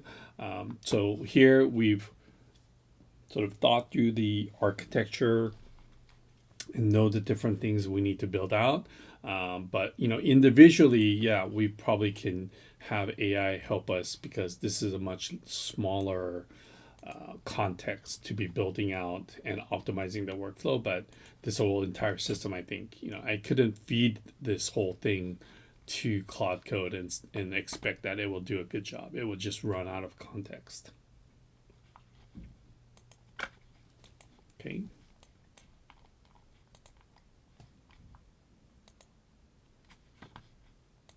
All right, anything else you guys want to address today? We have a little bit of time left. Well, quite a bit of time if you guys want to talk about something else. Or I can show you some more examples of work we've done, etc. How about, I haven't gotten around to this, knowledge bases and actually training your agents with content? So, good question. I use Airtable quite a lot for my systems. As you saw here, where is it? So if I go back to this system here, everything we're doing now is going back to Airtable and using that as my database, right? So the reason we're using Airtable is so that from a customer or end user perspective, they're obviously not going to interface with a Postgres database or a MongoDB database. This is a visual database, if you will. It's a spreadsheet on steroids that allows you to look at your data.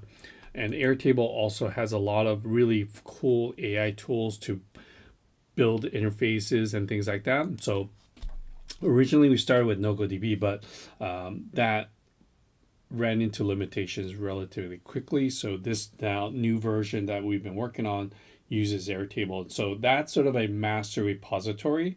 And again, based on the volume of data, you may not even need a RAG system, right? It might be overkill for you to go through the step of setting up a RAG system, especially when it's not a large number of files that you're dealing with.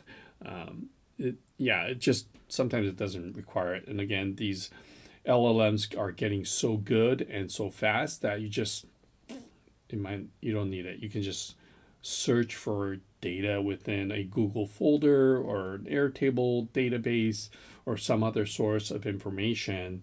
Even if it's hundreds of megabytes, I think it still will do a relatively good job of finding that data. So based on your use case, you decide where that data is going to reside, and find ways to add and edit and search for that data. And hopefully, Alex, that's what you were asking about. Yeah, what about memory? Database versus workflow memory. So that's also what I was saying about, you want to offload the data in the memory for workflows. So for example, here in this workflow, the longer and larger your workflows are processing, and that means it's holding that data in memory in this browser session, right? And if it gets too large, what's going to happen is it's either going to time out, or it's just going to it's going to fail. The workflow is going to not execute properly. And so depending on that volume, you have to offload it, right? So let's say, at the end of this merged node, we have, I don't know, 10 megabytes of data. Even at 10 megs, it will start to choke. Your browser will start to slow down because it's holding that data in memory. And so let's say, this was resulting in a large data set. I would want to offload that data to a sub workflow so that it's not holding it in this browser session anymore. Right? So do you place it in another data storage somewhere? Maybe not, because, that might also cause another break in your workflow. You just need to offload it from this session and move it to another workflow, sub workflow, so that it can handle the data outside of this execution. Does that make sense?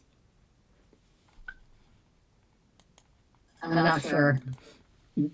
It's a memory optimization issue.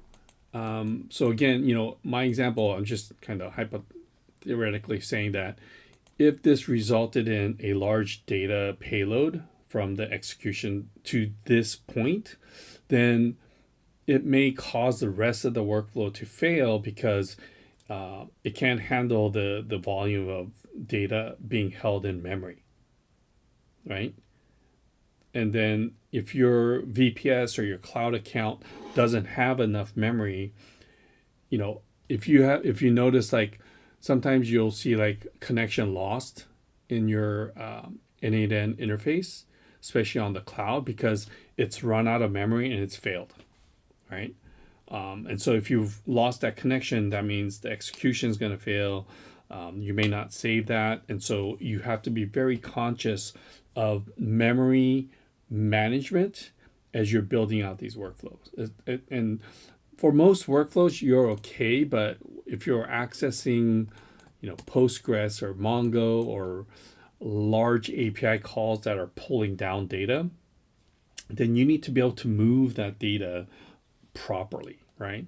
And that, especially if you're dealing with API calls, that results in smaller number of calls, which means if you're like my example of 100,000 plus records, I don't want to run an execution for 10 hours, right? That's pretty crazy. You need to find more efficient ways. And so I think, based on the use case, and most of the times it won't be 100,000 records. And most of the times the memory management doesn't become an issue. But, just be aware that as you load more data into a workflow execution, you're more prone to that workflow timing out or crashing because the browser session or the queue worker can't handle all that data. You've run out of memory. So are you saying then you put it in a Airtable database and then the rest of the nodes access that? No, I'm not saying you put it into a database. I'm saying depending on your use case, you have to be aware of how to manage and offload that data from that execution. And usually it's in a sub workflow. So you're saying, hey, execution or workflow one, once you get to a certain point, so you don't want to hold that data anymore. So you offload it to another workflow so that it can sort of start fresh, and free up that initial workflow from that memory load. Does that make sense? Am I explaining that properly for you? Okay. Again, it's a memory management issue. And if you're finding that your workflow is continuously crashing out or timing out, it's because it's holding a lot of data in memory when it's executing that workflow. Gotcha. How to solve this issue, memory management? So that's why I'm saying, like, if you get to a certain point in your workflow and it's crashing out, then you have to offload it, right? So for example, let's say here, I don't know, let me copy this. and then paste it again. So let's say here, right at this step here, I want to now offload this memory, right?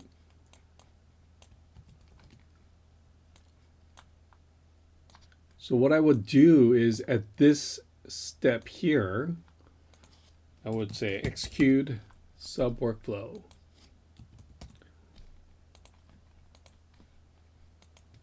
So if I stop right here, okay, and then execute sub workflow, I can now call another workflow and take the rest of this, right? Take this into a new workflow. So it's not part of this initial workflow. And so you're chunking the memory load for that full execution by moving it from workflow to a workflow. Does that make sense? Yeah. So that's one strategy to do it, right? Now, when you're doing this, you need to make sure that data payloads are getting carried from workflow to workflow. That starts to become an issue, right? Because if you lose the connection, now I can't reference this node, obviously, right? Because I don't have it connected back to that source node. So you need to also handle the payload transfer from workflow to workflow. Does that make sense? Yeah. Understand. Yeah. So different ways to approach, the memory and data management. Obviously, in this case, that's not a concern because you're not dealing with memory. But I have had several workflows that, I didn't get very far and start to choke, and I had to be very conscious of how to handle that information and experiment with how much data that workflow can hold during that process or that execution.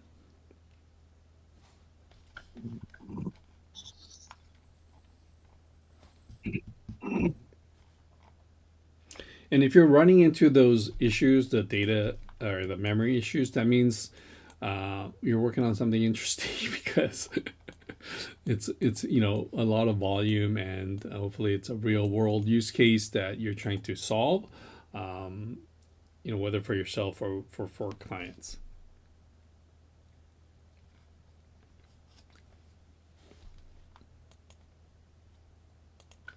Right. I'm gonna delete this, so that's not part of that. And how about the best way to train your agents? Because I'm really excited about training my agents.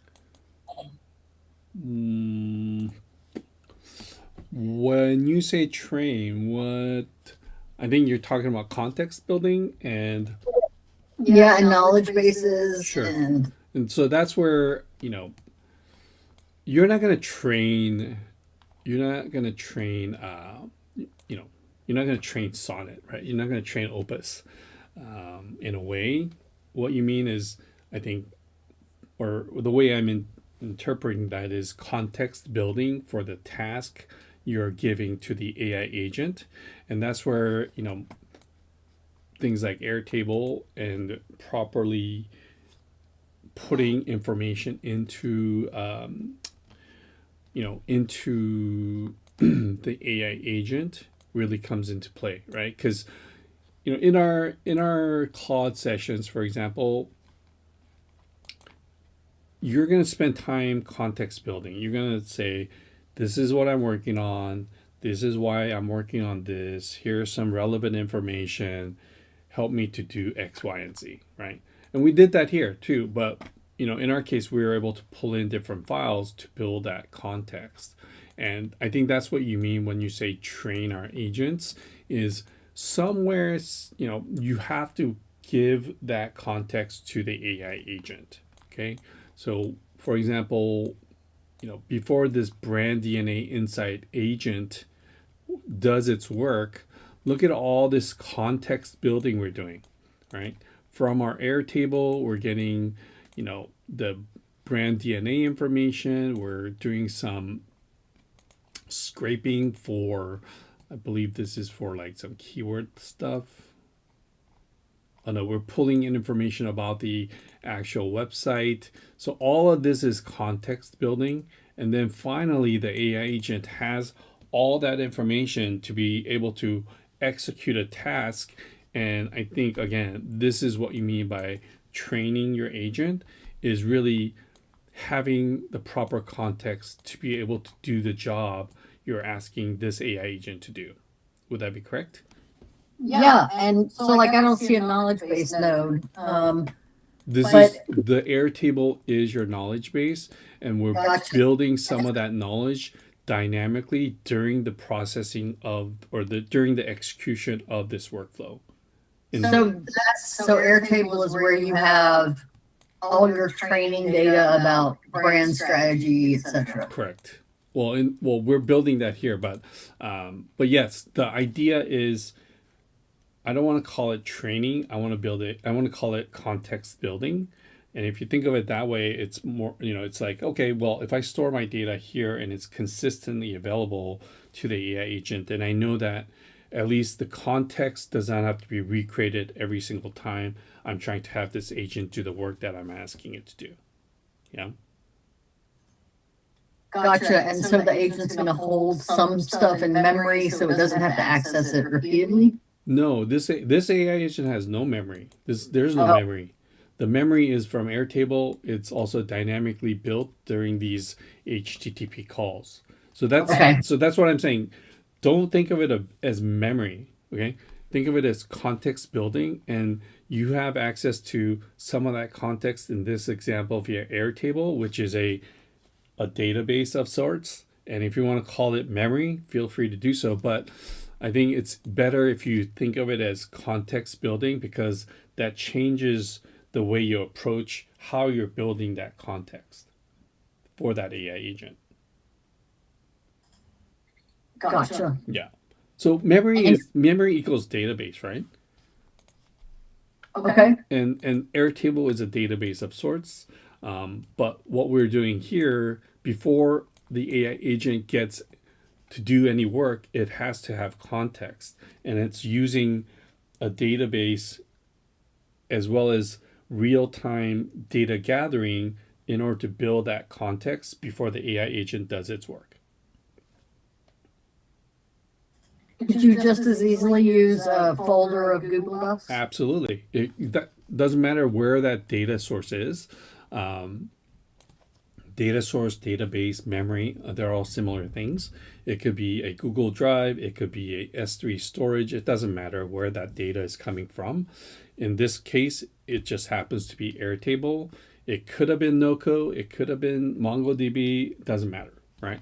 But before this AI agent is executed, right, before you trigger this work AI agent, it has to have context, and that context comes from some sort of data source, aka memory. It could be a RAG database as well, right?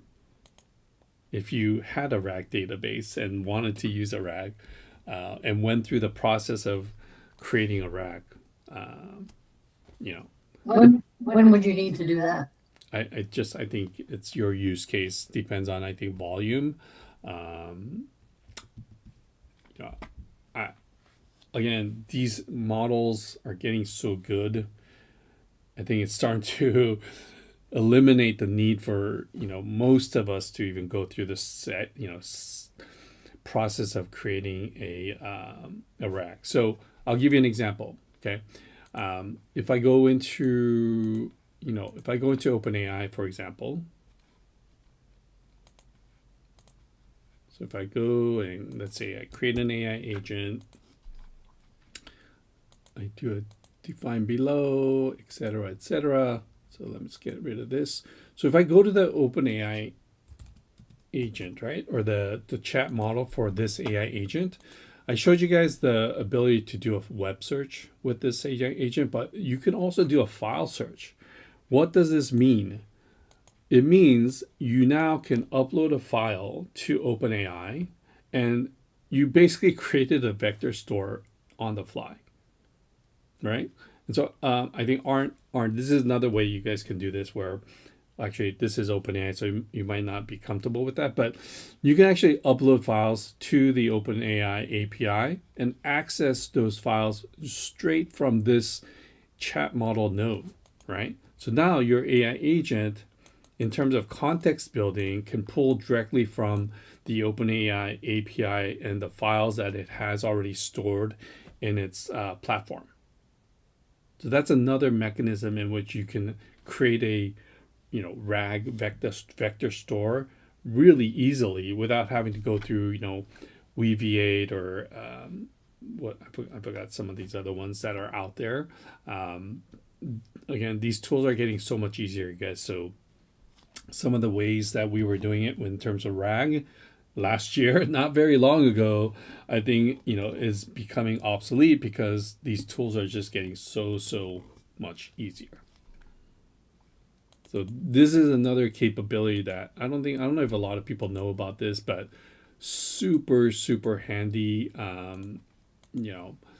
To be able to just upload a few files into OpenAI. I believe few and straight to this. Yeah, you can even upload a file from here. So, you don't even have to go to the OpenAI interface. You just pull in whatever Google Drive or data source and upload that file, get that file ID, and now have this AI agent reference that vector store ID for that file. And boom, you have a vector database in a matter of a couple nodes. Pretty easy. So Alex, does that help you? Hopefully that makes sense to you. Yeah. Like I can add a step here and do this, right? So now this AI agent's context is a file I uploaded, and I need to just make sure that file is referenced here with that vector store ID for that file. And now it has context. Gotcha. Yeah. Pretty straightforward, right? So a lot of different ways you could approach it, but again, back to my original statement is for the AI agent, the most important thing is the context that it has to do the work that you're asking it to do. And whether that context comes from a file, a database, Airtable, a RAG data, whatever it is, you just need to make sure you properly build that context before the AI agent is asked to run the task you're asking it to run. Okay.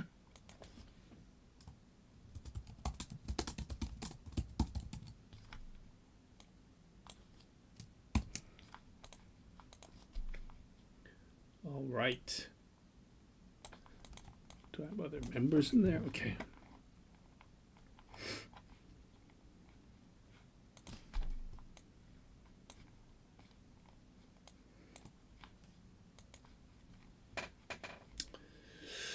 All right. So,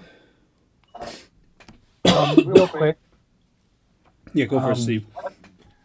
what direction are you going with all your n8n and stuff? Are you leaning toward vibe coding, or where are your n8n workflows going toward? Or like content, small business, marketing, a little bit of everything? Yeah. What's your plans for the next few months? So,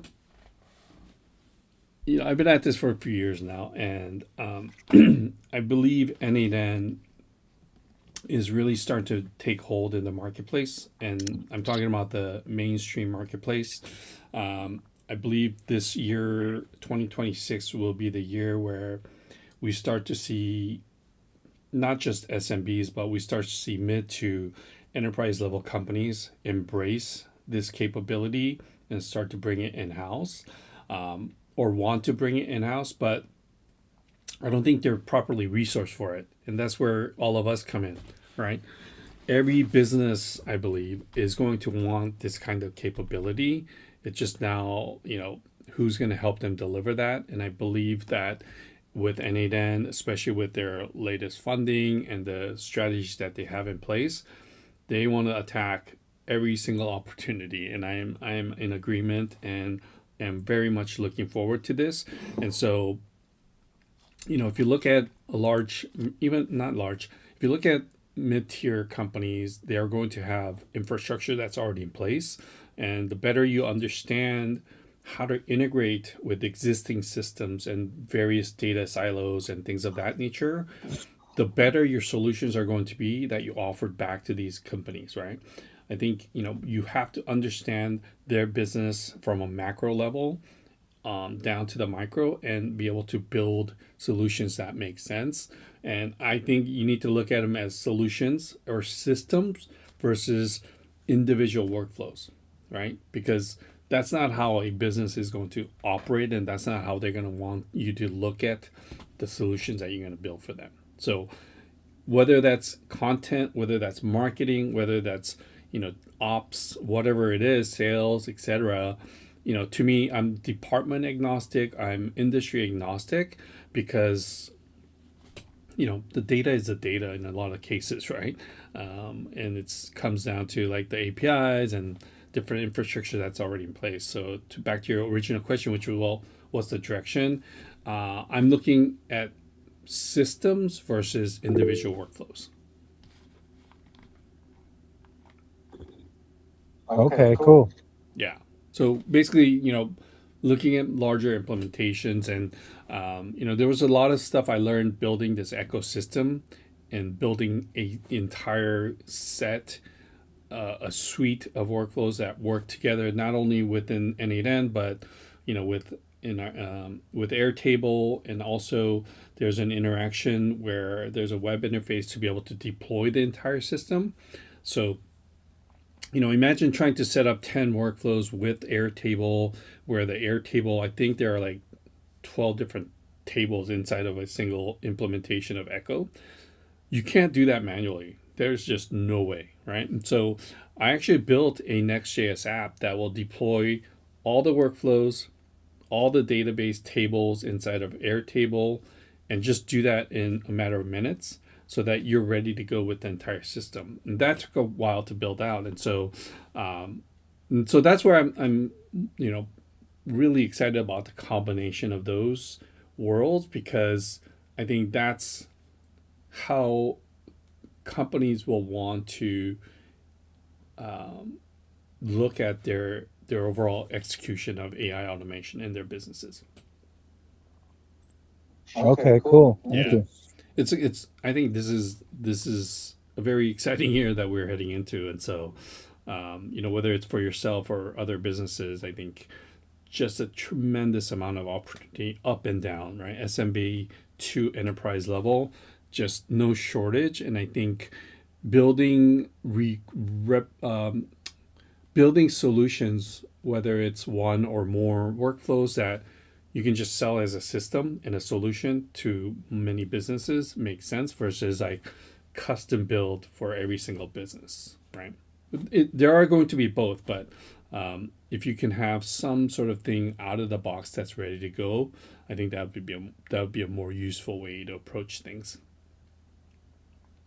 and faster implementation for the clients ultimately too.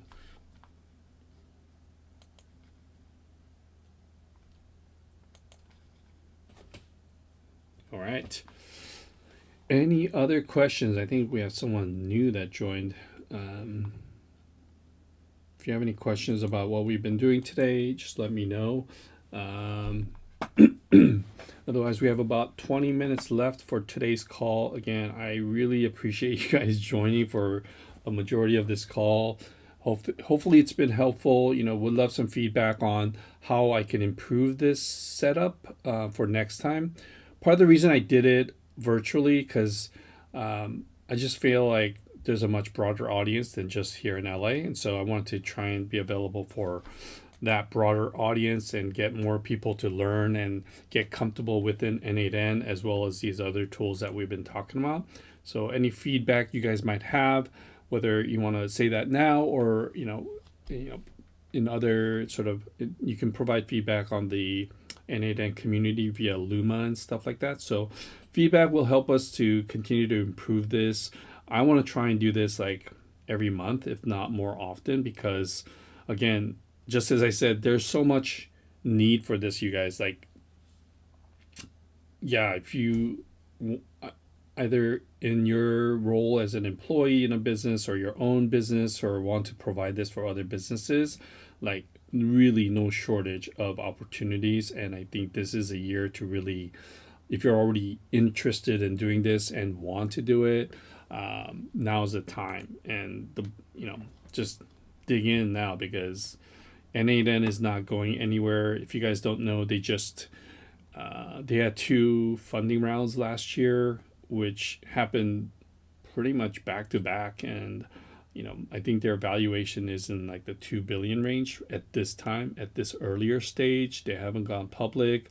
I think they might go public at some point. So pretty good wave to be riding along with if this is something that you guys are looking to build out. So the better you learn this, and I think the more you implement Claude Code and tools like this, I think the more opportunities you'll see for yourself, and really like your 10-20 xing your own capabilities, right? Like, I am just blown away. If you can't tell already, I'm just blown away with what I can do with Claude Code and what I can do now in combination with n8n, right? Just like, man. Just really amazing. So thanks, Steve, for joining. Great to have you here for most of the day. So thanks for that. We'll see you next time. All right. Anything else you guys want to talk or ask me about? Let me know. Again, I'm streaming this mostly on YouTube. The TikTok stream dropped off. I don't know why. It dropped off a little while ago. So definitely the YouTube part will be available. It should, once I'm done streaming, it should have that video available to you guys. So hopefully all the chats and posts I put on there will also be available to you guys. If you guys are interested, I do have a school community available, school.com/wadai. It's a free membership, and all the templates that I post on there are part of the free membership. So you don't have to pay for anything to be able to access some of these templates that we've covered for today. And then also I'm going to start posting more on the n8n creator site as well, now that I have a well-defined capability to be able to do that. So, and I really would love to hear you guys sort of, not today, but as you go along, the problems you run into and the things that you're trying to overcome, because those are real world solutions that all of us are going to be interested in hearing about, right? So, Alex, can you encourage the n8n team to keep the community edition parallel with the cloud edition? Yeah, that's a very common request. Yeah, so for example, like the whole AI piece, that's a big deal, right? The AI builder. I'm not sure how they're going to execute that. I know that they're working on it, and they want to bring that into the self-hosted version or the community version, because keep in mind their goal is to have as much usage of n8n as possible, and having tools like this AI builder just make it so much easier to do. And I know that they're also aware of like this n8n MCP server, and I'm pretty sure they've talked to, I believe is it Roman, he's the guy who built this, Romuald. Anyway, so I'm sure they've interacted with him as well, but all of these things lead to more usage, more community members. Their goal is just to have everyone using this as much as possible. And I think you've seen in the last year where I believe they've really outpaced Make.com and Zapier, especially Make.com. You don't really hear much about them anymore, to be honest, because one, there's just more activity around n8n. There are more there's so much more social media content now, right? You don't really see some Zapier content, but I think especially on social, guys like Nate, they're just killing it. So I don't think n8n is going away anytime soon. And as I said, n8n's goal is to distribute this as much as possible, and we're just starting to come to the starting line, to be honest with you. I feel like that's where we are, like mainstream, just starting to understand what's possible. So the time is really good. Someone's asking about opportunities. Go search on LinkedIn. There's so much out there. I know everyone's trying to do an agency. That route might not be for you. You have to go find clients and deal with all that stuff. So maybe you go work with another agency. There's plenty of communities, mine included, where you can find other like-minded folks to be able to work with.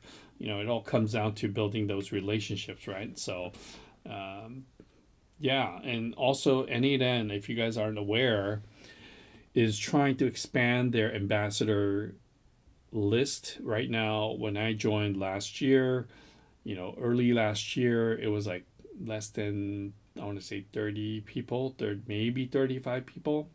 We just ended 2025 with a little bit over 70 ambassadors across the globe, and they are trying to multiply the number of ambassadors across the world. So if you have enough knowledge, and even if you don't, and want to help, push the n8n brand and capabilities, I encourage you to consider the ambassador program if you're able and are interested in the agency side of things.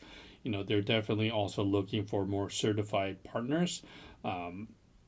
You do have to understand the enterprise capabilities of n8n to be able to pass the certification. There's a lot of questions around the enterprise capability, so you need to understand that. But I believe as part of your ambassadorship and partner program, you will get access to a single enterprise license to be able to play around with it. So, just a lot of options for you to get exposed into the ecosystem. As I said, I think the ecosystem is it's just, you guys, we're just getting started. I know they've been around for quite a number of years, but just so much, depending on what area you're in, I don't know, but hopefully you guys are from all over the world. It sounds like that's the case. Find your niche, find your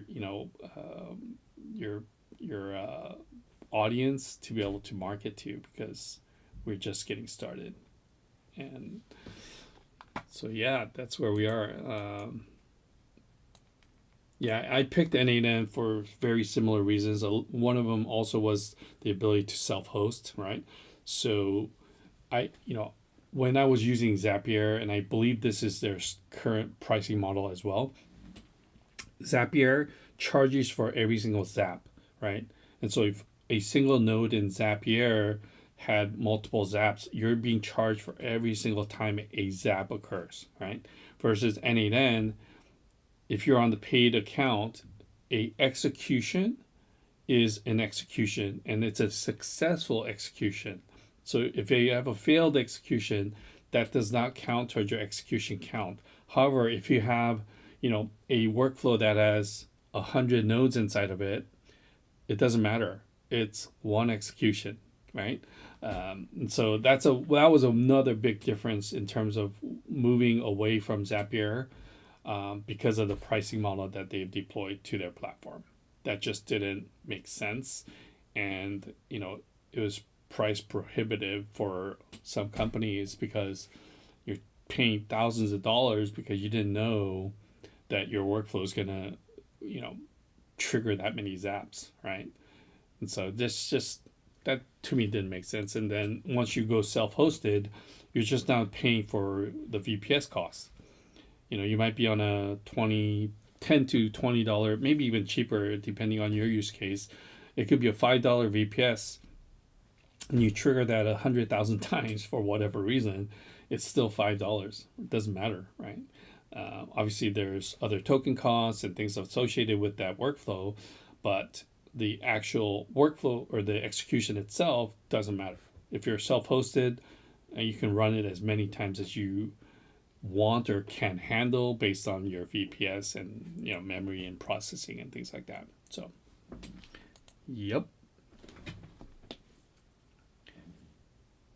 Yeah, the more technical you become, one, you're going to see more code nodes in your workflows, right? To be able to help you do certain things without having to build nodes for that capabilities. But also, like, you're going to be able to really take advantage of the flexibility that n8n offers, technically speaking. And I think that's partly why their whole messaging is skewing more towards the technical and using words like flexible, because that truly is where they are. And you can read between the lines. I think that just means they're going to go more, more towards enterprise and start attacking that market, because I believe right now that sort of level of business using automation, I believe Zapier kind of wins in that area, but over the next couple of years, it'll be interesting to see how they shift the sort of the market leadership, right? So they got to deploy that money somewhere, right? In terms of the money that they've raised and get those returns in place.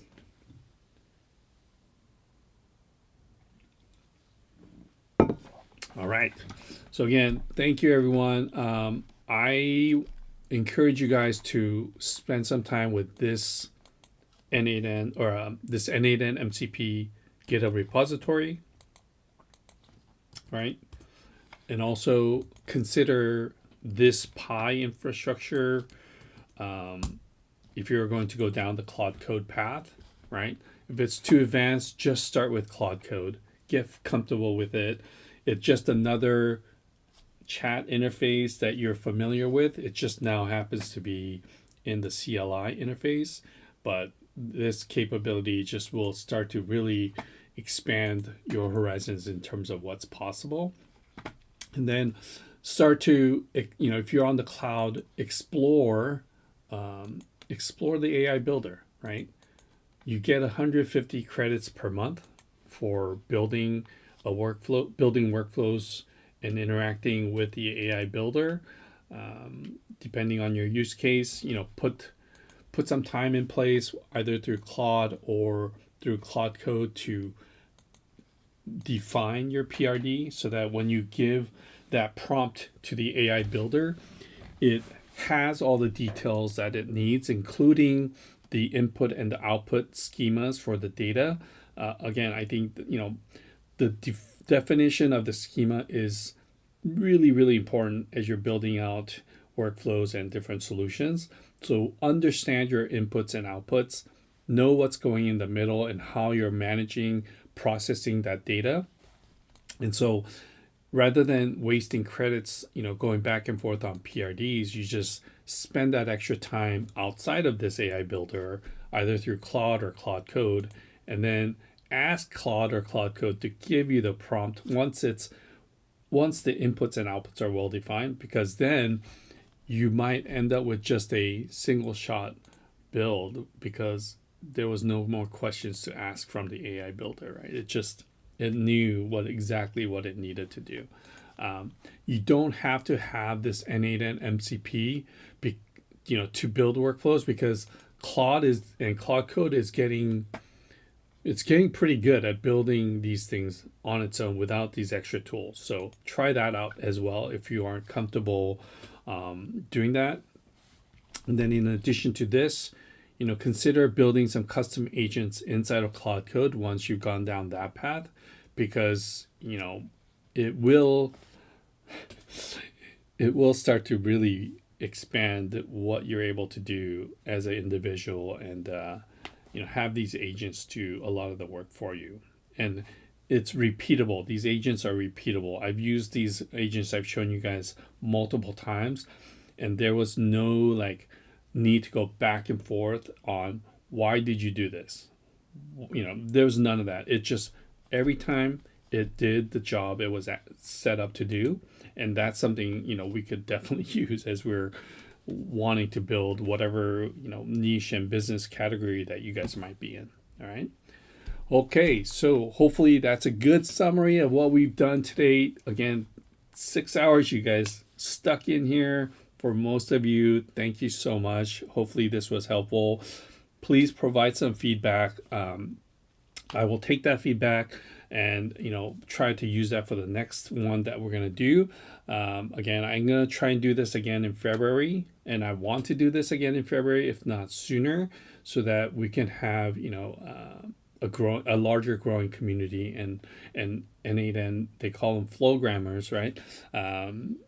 To be really expanding not just your n8n capabilities, but just all of these tools that you guys should be looking at in your daily lives. All right, cool. So thank you again. Hopefully we'll see you guys next time. Again, come and join us on the school side if you want to continue the conversation. That's a great way to access me. I also am available for a weekly call on Wednesday as part of the free community membership. I do 4 calls a week at 8:30 a.m. Pacific Standard. The other 3 are for the paid members, but the Wednesday call is available and open for everyone. So as you're going through your n8n journey and your vibe coding journey, come join me. I'm available. We can address some of the things that you're currently working on and help you get through some of those hurdles. All right. Thanks again, everyone. We will see you next time. All right. And I will go ahead and post this video from the Google Meet side, both to the n8n community as well as to the school community. So those recordings will be available. And again, I think the YouTube channel will have the recording as well. All right, guys. Okay. Enjoy the rest thank you very much. enjoy the rest of your Sunday. Take care. See you next time. Bye-bye. Okay, bye.